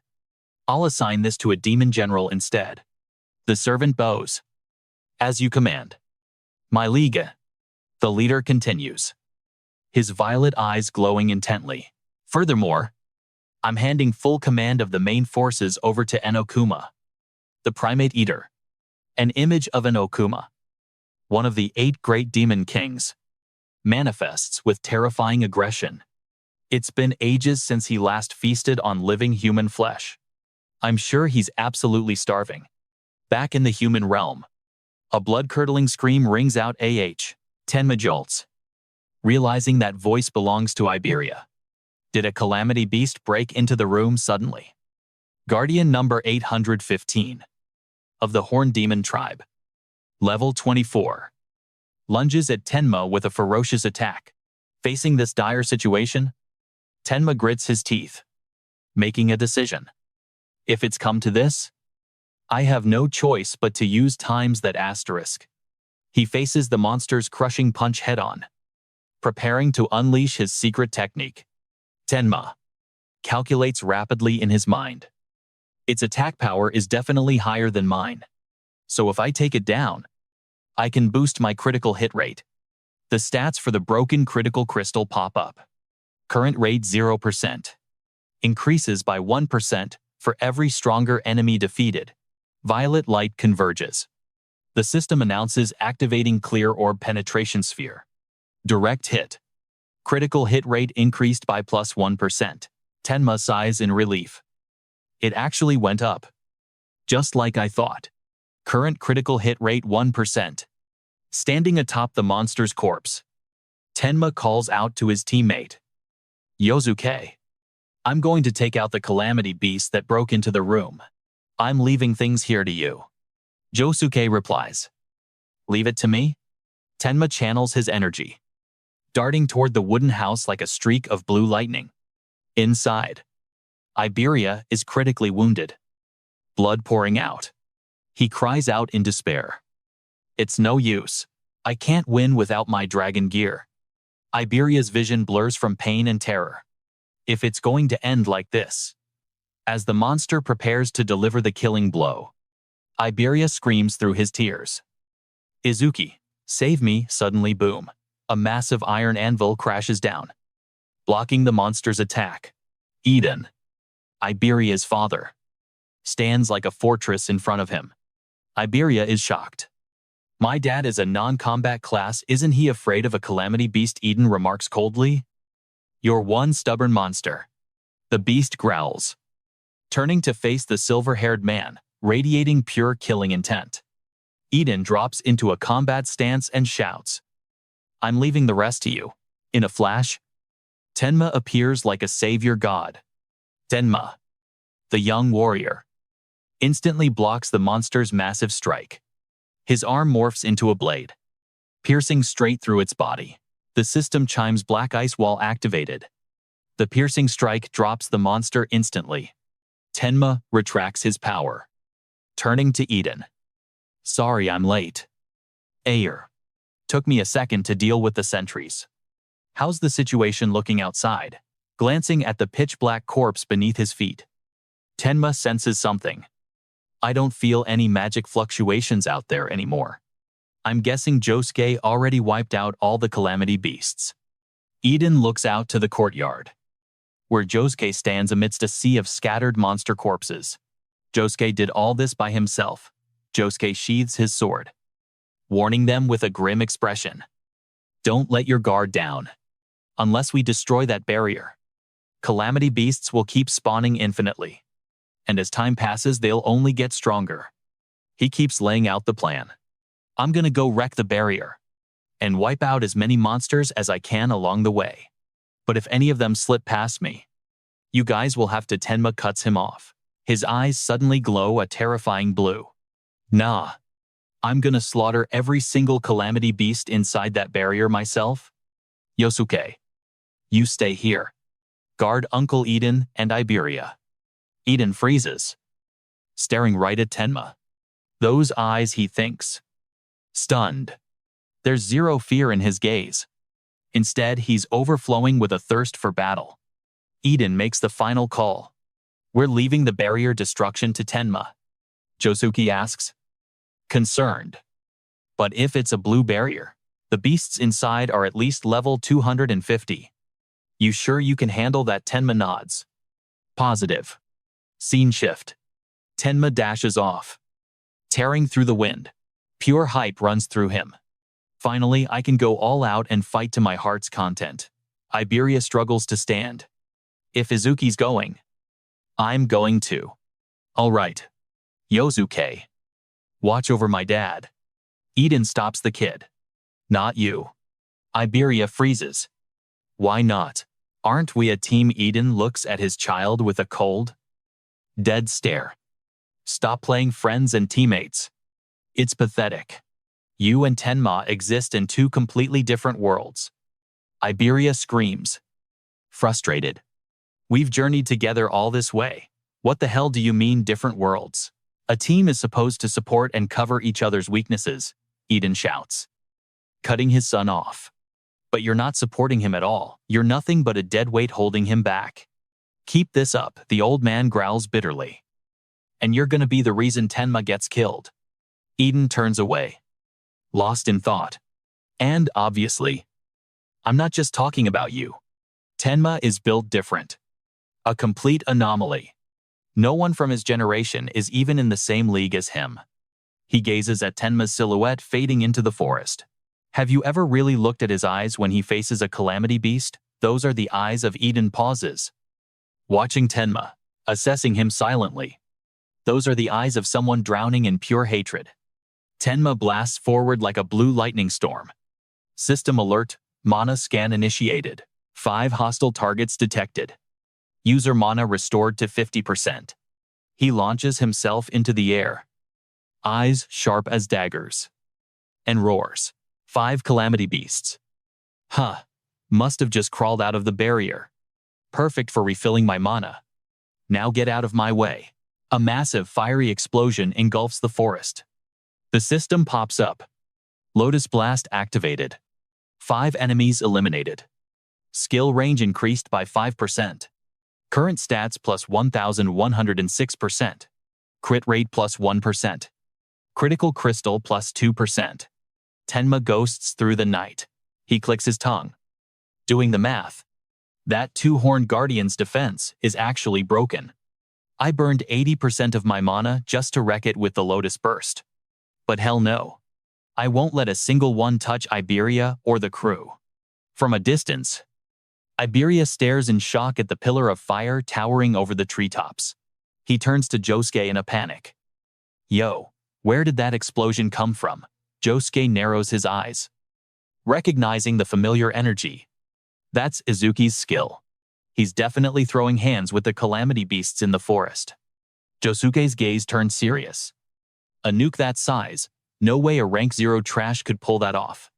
Is Tenma stuck at this level because of the stat debuff from his talent right now? Tenma is standing in front of a massive energy wall. So this is a green barrier.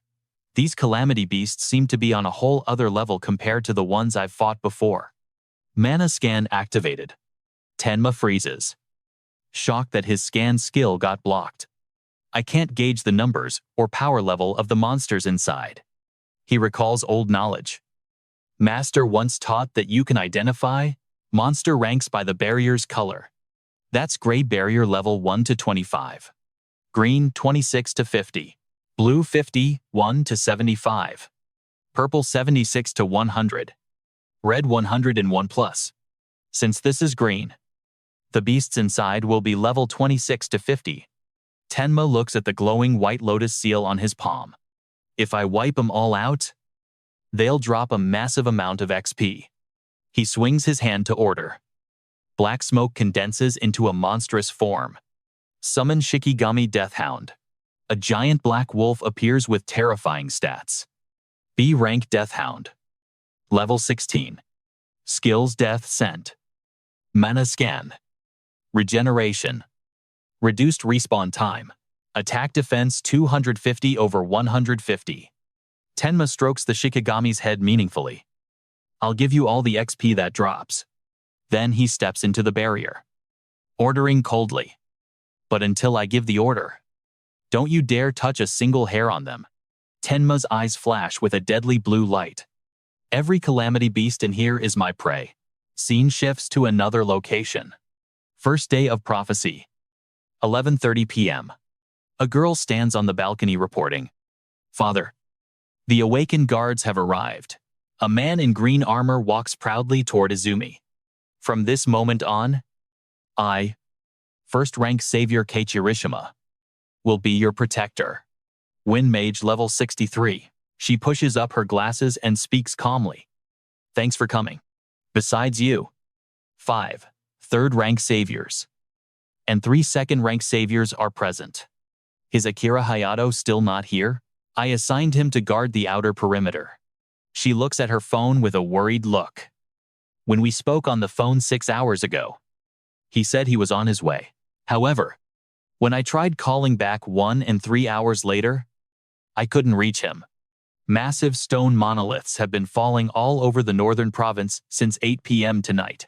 Maybe he ran into trouble on the way. An ordinary beast couldn't be a threat to him. After all, he's one of the 6 pillars. A special grade savior. Izumi turns to instruct. Please keep trying to contact him. Only a special grade savior can stand against the calamity beasts appearing here. Kichirishima gives a confident smirk. Aren't you overhyping the special grade saviors a bit much no matter how strong Washintai or Akira Hayato are? They're still just human. He clenches his fist with ambition. I don't believe there's a huge gap between them and first ranks like us. We might struggle a little, but there's no way we can't take down a monster that they can. Izumi glances at him with a meaningful look. Confidence is good. But if you think you're on the same level as a special grade, she continues as she looks at the glowing red sky. That's probably because you've never actually faced a powerful calamity beast. What a surprise. Boom, a stone monolith crashes down from the sky. Kichirishima panics and draws his sword. It's a monolith, the calamity beasts are incoming. Izumi looks up at the magic vortex in shock. It's finally here. It's pointless. I still can't get a hold of Heitani. Kirishima flashed a cocky, arrogant grin as he spoke to Mashiro. And Izumi. If even a special grade savior can't be bothered to show up, then they aren't worth relying on anyway. Don't sweat it. We're gonna wipe out every last one of these spirit beasts. His gaze turned sharp and full of ambition. I'll prove right here and now that a first-rank savior is just as cracked as any special grade out there. Meanwhile, in a different zone, a massive blue barrier glowed silently deep within the forest. Tenma and the Deathhound stepped inside. He scanned his surroundings. The scenery inside the barrier isn't any different from the outside. But there's a weird aura here. It's making me feel uneasy. He stood still to sense the energy flow. Activate. Mana detection. I can feel the mana fluctuations inside the barrier from here. But just as I predicted, I can't track the situation outside at all. Looks like the inside and outside of this barrier are completely separate dimensions. A system window popped up. Mana detection. Detected 5 enemy targets. Restored 50% mana. All right. I've got the rough location of the 5 targets I just picked up. Tenma turned to instruct the Black Wolf. You stay here and wait. If you see any calamity beasts trying to flee this way, you can feast on them. He patted the familiar's head. Good boy. Activate Thunderbreaker Roar. I guess I should get moving too. Instantly, 2 calamity beasts aggressively tore through the deep forest. Hunting down the intruder, Tenma suddenly appeared right in front of a monster with insane speed. He threw a massive punch, knocking the beast back. Activate Black Spear. Lightning Ice Wall. A gigantic blue lightning pillar crashed down from the sky with a deafening boom. The terrifying power tore through the night, blasting the pack of calamity beasts away. Blood splattered across the rubble. A massive purple-horned monster clad in towering stone armor appeared, looking menacing. Tenma didn't even flinch. Tenma pointed his hand at it. Activate Clear Orb. Piercing Sphere. The orb fired a concentrated beam of purple light piercing right through the giant beast's head in a split second. The system window spammed notifications. Critical hit rate plus 1%. 1 damaged critical crystal. Current critical hit rate 3%. Tenma landed softly. He looked toward the pale blue pillar of light. My crit rate went up to 3%. Statistically speaking, for every 100 attacks, 3 will be critical hits. I'll probably see my first crit pretty soon. Anyway, this is the first time I've seen a stone stele this close up with my own eyes. He walked up to the magic stele. If I destroy this thing, the barrier should vanish. Right. 1 hit ought to be enough. System detected one enemy. Restored 10% mana. Tenma's pupils suddenly constricted in alarm. There's still one more hiding somewhere. Whoosh. Suddenly, black tentacles tore through the air, launching a surprise attack on Tenma from behind the stele. Tenma flipped backward, dodging by a hair. If I hadn't picked up on those mana fluctuations and stayed on high alert, I would have been cooked just now. He stared down the writhing darkness. So, it was hiding behind the stele the whole time. This calamity beast is on a whole different level compared to the others. A grotesque shadow began to emerge from the blue glow of the stele.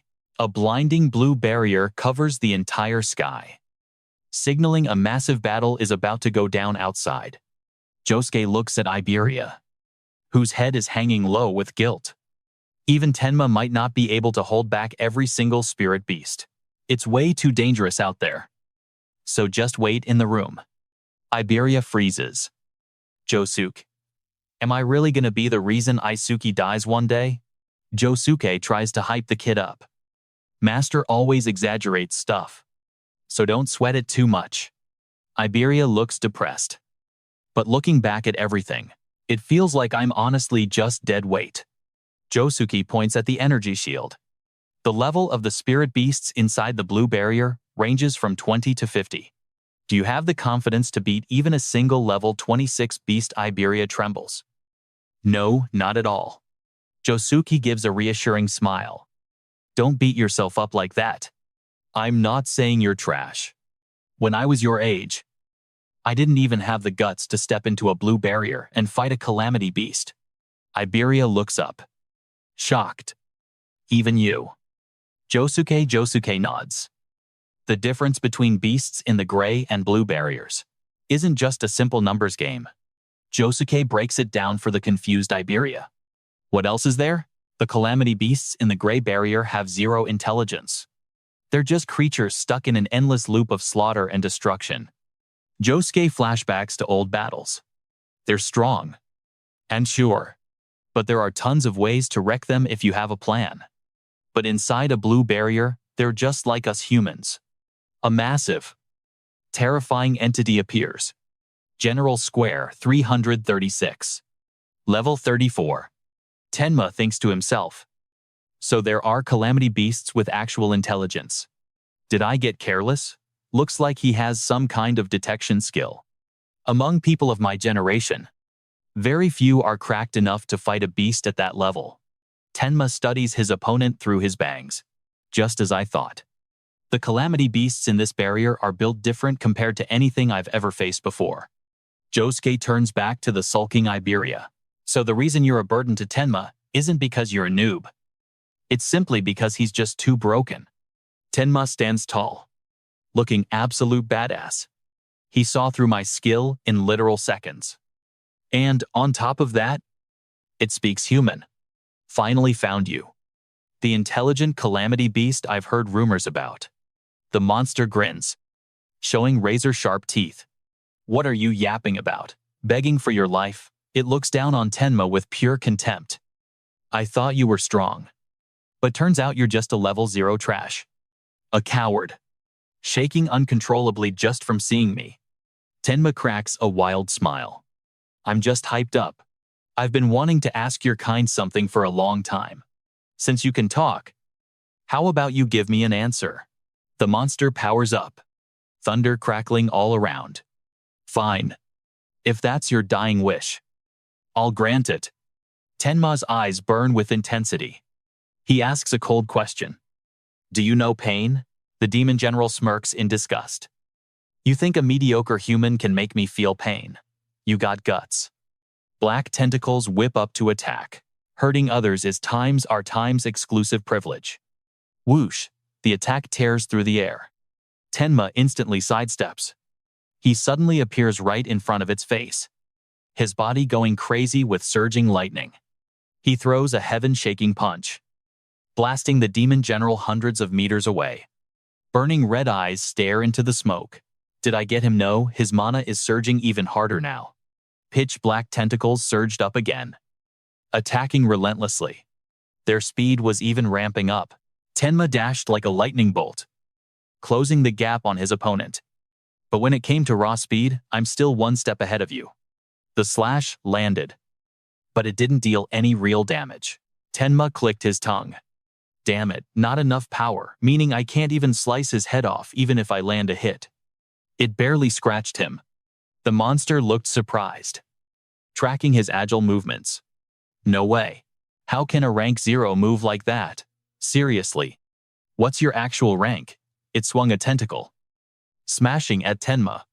Whatever. Doesn't matter how fast you are. You're still just a bug to me. The monster unleashed a barrage of attacks, declaring with authority, your weak-ass attacks could hit me hundreds of times, and I wouldn't feel a thing. But if you take even one hit from me, it's over. But suddenly, Tenma flashed right in front of him, smashing a fist straight into his ugly mug. At that exact moment, his tentacles rushed in, slamming straight into Tenma. Whoosh! A vicious attack grazed past Tenma, leaving a glowing trail of mana. He leaped onto a high branch, taunting, "If you think you can hit me, then come try it." Blue electricity burst from Tenma as he quickly flashed away. That lightning is just a skill to boost speed. Right, let's see how long your mana holds out. Tenma calmly analyzed the opponent's body. These tentacles aren't a skill. They're part of his body. That's why overmimesis won't trigger. He fought while counting the hits in his head. Which hit is this 18th or maybe 19th? His mana bar was tanking. Mana 97 out of 330. I've been spamming my skills non-stop. My mana is about to run dry. Sweat soaked Tenma's forehead. His gaze remained steady. Stamina's dropping fast too. At this rate, even my speed will take a hit. If that's the case, I'm going all out on offense. Tenma rushed in with insane speed, banking on that tiny 3% chance I'll just keep attacking. Again and again. If I land just one critical hit, I win. The sound of violent clashes rang out non-stop as Tenma unleashed a barrage of attacks against the monster. He gritted his teeth in extreme focus. The only way to trigger a critical hit is to stack up the hit count more faster. I gotta ramp up the frequency. Flashes of light and blue lightning intertwined, creating a chaotic frenzy inside the barrier. Suddenly, Tenma froze. Blood gushed from his mouth as he was pierced right through. The monster looked triumphantly at the pinned Tenma. Charging in recklessly like that, what a total moron. It leaned in close to Tenma, mocking him. "What's wrong? Thought you were gonna hurt me." Tenma let out a small chuckle. The monster squeezed Tenma's shoulder in shock. "You're still alive. Looks like your defense is pretty high too." Tenma flashed a murderous smile. Blood ran down his face as he got the notification. "Finally, you're here." Notification from the pink critical crystal. Next attack has a 100% chance to be a critical hit. Without missing a beat, he launched a thunderous punch straight into the monster's chest. The words "critical hit" glowed red amidst the breathtaking impact. The monster roared in agony, its face twisting under the terrifying power of the strike. The blast pressure blew away the surrounding dirt and leaves, creating a scene of total chaos. The demon general collapses at the base of the tree, shaking with fear. He asks, "What the hell is this? What just happened? So how did you suddenly get so terrifyingly OP?" Tenma calmly wipes the blood off his mouth, his eyes cold as ice. "He was stronger than I thought." He walks forward slowly, emotions surging. "And ever since that critical hit, all kinds of emotions are bubbling up from deep in my chest. I've never felt anything like this before." Blood stains the hem of his shirt red. But Tenma's steps don't stop. "Blood is pouring out of my stomach, but I don't feel any pain at all." He looks up at the sky, his breath steaming in the night air. This feeling, it's unreal. Tenma gets closer and chokes the dying monster. "Well, do you feel pain now?" The monster is terrified, thinking, "What the hell is this guy? Aren't humans supposed to be filthy? Weak creatures. He's clearly level 46 or higher. Faking your stats like that is so cheap. Hey, what are you gonna do?" Tenma's eyes glow a savage red as he makes his move. Up until now, Those calamity spirit beasts had zero intelligence. So even when they were killed, they wouldn't make a sound. But this monster screams loud. Erg. He cracks a creepy, satisfied smile. Just as I thought the scream of a calamity spirit beast that actually feels pain hits different, Tenma ruthlessly finishes him off. In a pool of blood, the monster despairs. No way is he gonna crush my head. This thing isn't human, he's a demon. When silence returns, the system announces, it has finally been resolved. Critical hit rate, plus 1%. Damaged critical crystal. Current critical hit rate 4%. As the adrenaline fades, Tenma drops to his knees in pain. Maybe because the danger's past and I'm starting to relax. Instead of that special feeling from earlier, intense pain is flaring up from my wound. He looks up at the fading energy barrier. The barrier's turning transparent. That means there isn't a single calamity spirit beast left inside. Tenma clutches his wound, walking heavily toward the center. All that's left is to destroy the stone steely. He gathers his last bit of strength and punches the magic steely. Shattering it, that was flimsier than I thought. The steely crumbles. Tenma leans back against the rubble, gasping for air before heading back to Iberia. There's one thing I need to check. He whispers a mysterious word. Death, immediately. A massive black shadow descends from above, answering its master's call. Show me your face. A black wolf steps out of the shadows. Tenma is surprised. Huh, didn't you get bigger than before? He looks deep into its glowing eyes and realizes something, and more than that. The familiar status board pops up. Looking impressive. My level jumped up 3 ranks at once. And I got another 150 attribute points too. Stats Death Hound.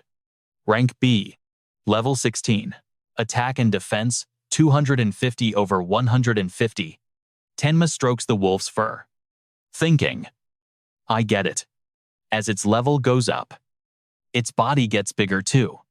So I wasn't imagining things. That means he smiles with anticipation as he looks at the beast. It's already taller than me now. If it gains a few dozen more levels, who knows how massive it'll get. I'm really looking forward to that. Scene shift to the Izumi mansion. First day of prophecy.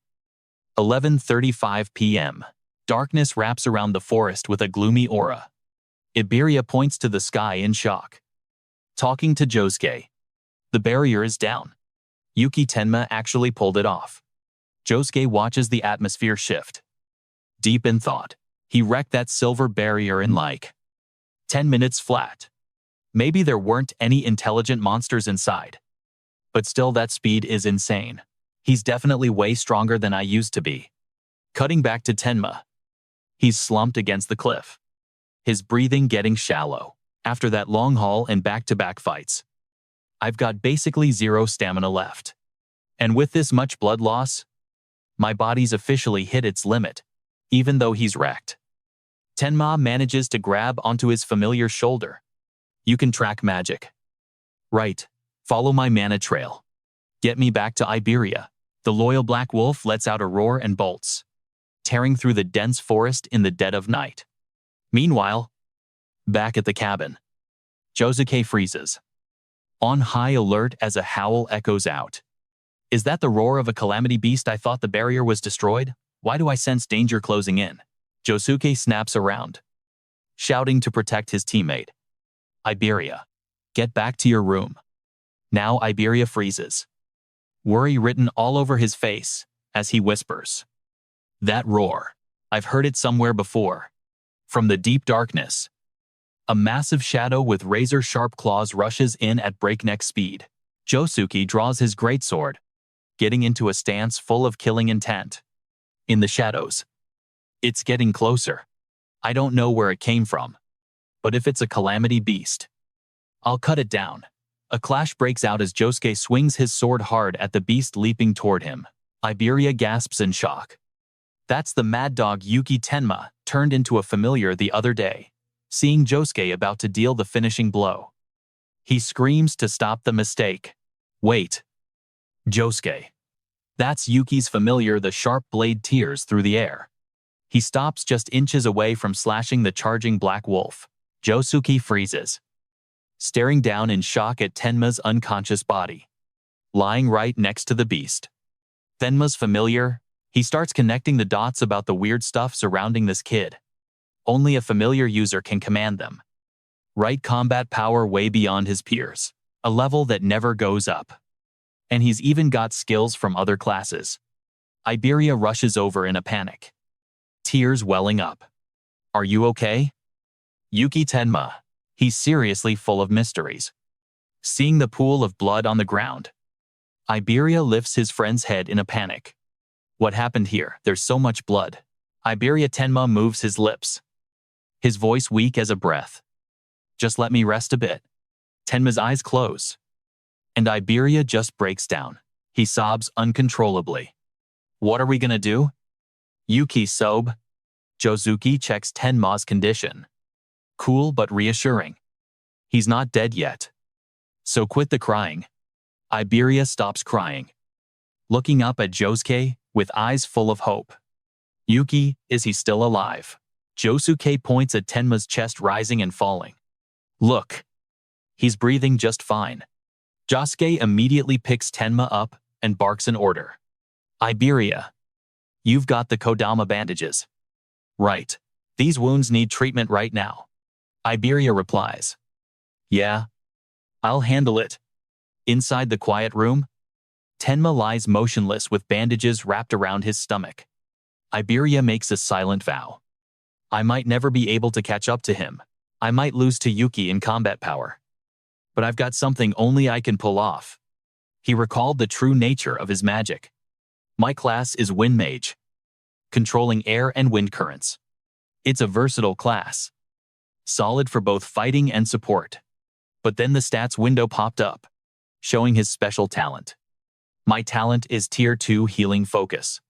Wind-type attack damage is reduced by 50%, but the recovery speed of wind healing skills boosts by 50%. A trash-tier secondary talent. Only good for healing myself or the squad. Iberia stared at his hands, eyes burning. I used to hate this thing, so I never used this skill. Not even once. But for Tenma and for Yuki, I'll spam it as much as I need. Green mana exploded around Iberia. System alert activated C rank skill. Healing wind. Warm light wrapped around Tenma. Iberia silently begged. Please heal up fast for our duo's sake. Meanwhile, over by Yuki, near the Tenma mansion, at 11:35 p.m., a massive purple barrier expanded from a stone tablet that just crashed down. A massive attack slammed, wrecking every defense. Kirishima lay there, looking pathetic in the gray smoke. Kyuka could only scream in despair. Kirishima. She rushed to cast healing magic on him, urging him. Hang in there, I'm healing you right now. Outside. What's the situation? Kirishima gasped weakly. Run. Run away. Kirishima's face twisted in terror as he looked at the giant shadow behind them. The size, defense, power, speed, everything is on a whole other level. Even a special grade savior can't handle this. Humanity, we have no way to beat a monster like that. An imposing entity towered over them. Bull Warrior. Number 14. Ushi Clan. Level 81. Right in that moment of despair, Nento pulled up to save them. Kirishima yelled. Kyuka. Run, the monster growled, spotting a new op-up. That weird outfit, your Izumi Nento. Right. It laughed arrogantly. Winding up. Running into the target like this, talk about luck. At this rate, we won't even need to bother Kusokuma. Nento replied calmly. So your target is actually me, that's a relief. Boom, an earth-shattering clash erupted. Blinding white light flooded the area. Kyuka screamed in panic. Dad. While Kirishima despaired. It's over. We're cooked. The smoke cleared. Nento stood tall, looking at the figure that just showed up. You're late. A guy with blood-red eyes full of killing intent stepped out. Akira Hayton. Hayton stepped up to shield Nento. My bad. Leave this guy to me. The monster laughed, totally looking down on him. Ha, don't know where you crawled from, but you got a big mouth. Kirishima tried to warn him in panic. Watch out, that thing's cracked. Without wasting a breath, Hakan focused power into his fist. Whoosh! An attack tore right through space. Black blood splattered everywhere as the monster got obliterated. Kirishima's eyes popped out, completely frozen in shock at the horror.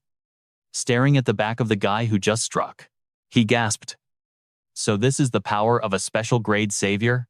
Kirishima trembled, realizing the truth. I thought special grades were just human, but this ain't human anymore. He's a monster with power way past common sense. Choha cheered happily. We did it. We actually survived the crisis. You think so? Hi-Tan cut in coldly. Nah. The real show's just starting. Instantly, the sky turned an ominous shade. The first day of prophecy. 11:40 at night. The barrier near the Izumi Nento mansion shifted from purple to red. A massive, hairy beast emerged from the flames.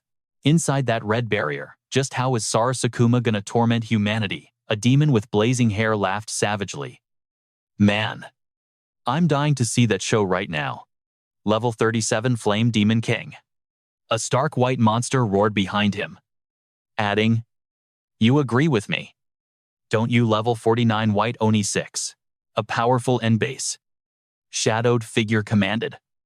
Don't do anything extra. Our quest is to capture the target. If you fail, you know the consequences. Right. The powerful leader stepped into the light. Level 87 Frostbone Demon General.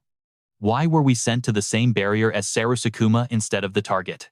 If all three of us are in one barrier, it'll turn purple and draw too much attention. He explained the cruel tactic.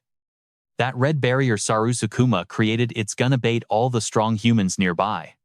And just like that, we can complete Ringa's quest without anyone getting in our way. One of the 8 great demon kings. Sarasukuma. The demon kings look toward the mansion, while Sarasukuma draws the heat. Head straight for the destination. You know where the target is. Right. The demon king confirmed. Easy. Ringo will guide us through the demon eye left in the human realm. Meanwhile, back in the bedroom, Tenma woke up, drenched in cold sweat. That guy, he doesn't just see the demon eye's coordinates. He sees exactly what it sees. Tenma's eyes suddenly shifted, looking absolutely terrifying. And right now, that eye is in the exact same spot as our target. The clock struck the first day of prophecy. 11:35 at night. Tenma lay motionless. In a dream, he saw his younger self standing before his mother. Mom, I finally found a calamity beast that can actually feel pain. Just like us. Young Izuki smiled with pure innocence. I crushed its head. Now, your revenge is his. Mother looked at him with sad eyes. No.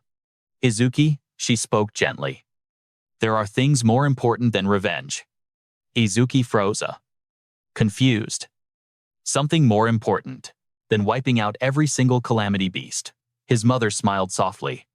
Power isn't for revenge, my sweet.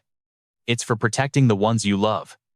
Izuki lowered his head, darkness swallowing him up. That's impossible, he screamed in agony. I'll never forgive those calamity beasts. They killed you and Dad. Young Izuki's eyes suddenly glowed red with pure hatred. I swear I'm gonna wipe every last one of them out. His mother quietly looked away. Her face was filled with sorrow, seeing the path of vengeance her son had chosen. She smiled sadly as she began to fade away. It's time for me to go now. Mom. Where are you going? I still have so much to tell you. She gently touched his cheek. Her final words soft. Izuki, please don't let the hatred swallow you up. Izuki screamed, reaching his tiny hands into the empty air. Mom. But his hands only grasped at the particles of light fading into the void. Izuki stood there, stunned, tears streaming down his face as he realized she was truly gone. Suddenly, a mocking voice echoed from the shadows. Inside his mind, mourning the dead. Classic weakling behavior. Tenma gritted his teeth. His eyes suddenly glowed crimson with rage. "You bastard," he screamed, full of hate at the shadow engulfing his soul. Weiyu. A powerful demon appeared amidst a sea of blood. The demon of destruction sneered. Finally woke up. "Huh. Guess you only act like a brat when you're around her." Tenma tensed up, killing intent exploding around him. "You piece of trash." He charged at the illusionary enemy with a deafening roar. "I'm gonna kill you." The mysterious figure easily blocked it. He whispered, voice dripping with menace. "Chill out. I'll let you experience that again real soon." He landed a critical hit. His mind spiraled into pure despair. Tenma screamed in agony as he was blown back. "Linga, I don't care what it takes. I'll kill you."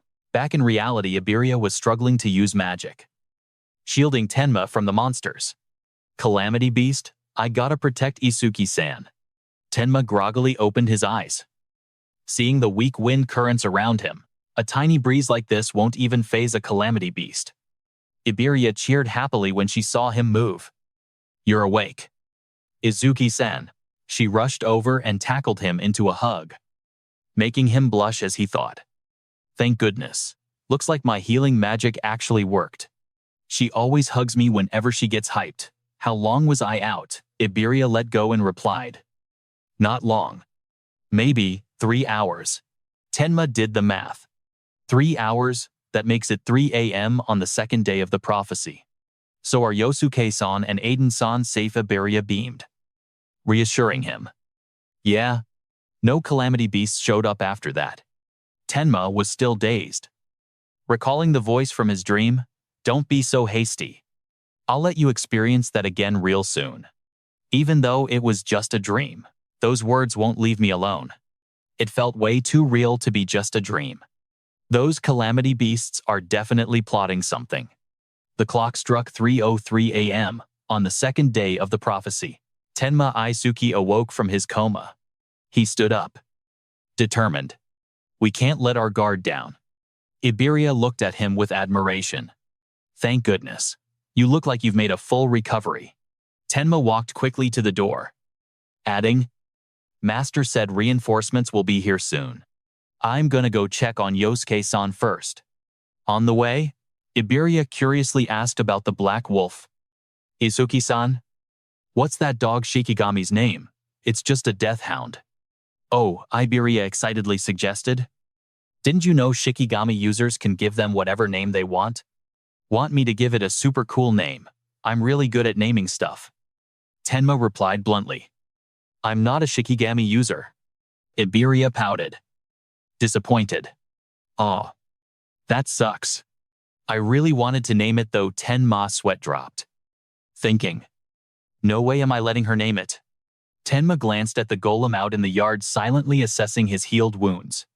"Spirit wrap alone couldn't have healed me completely this fast." Looks like Iberia finally used her real power. Tenma looked at Iberia with surprise. "I thought you never used your skills." "So, you're a healer," she replied, flustered. "No, I can use attack skills too. It's just that they're really weak." Turning to Yosu, who was standing next to the burning monster corpse, Tenma asked thoughtfully, "Yosuke-san, did any Awakened come here after I passed out?" He got a short answer. "No." Yosuke narrowed his eyes, studying Tenma suspiciously. "Why ask?" Bro Yosuke kept explaining just how isolated this spot is. Master said they'd send some Awakened backup from nearby. But it's been a whole day. They should have been here by now. But we are deep in the sticks. You wouldn't have speedrun this trip without Choha guiding you. The demon pondered, eyes sharp and anxious. "That makes sense. But I've got a bad feeling about this." He stared into the pitch-black darkness of the forest where a dark aura was spreading out, like something evil was creeping closer. Meanwhile, not too far off, a squad of trainees was speedrunning through the forest. The leader barked, "Kobayashi, how much farther to the target?" Kobayashi replied, "Just a few kilometers left. We're practically there."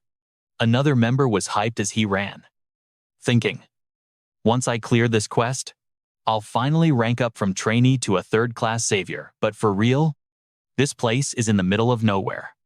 The best blacksmith in the north actually lives in a dump like this. Suddenly, the pink-haired girl launched into the air, threw a massive punch, and screamed, "Stop right now!"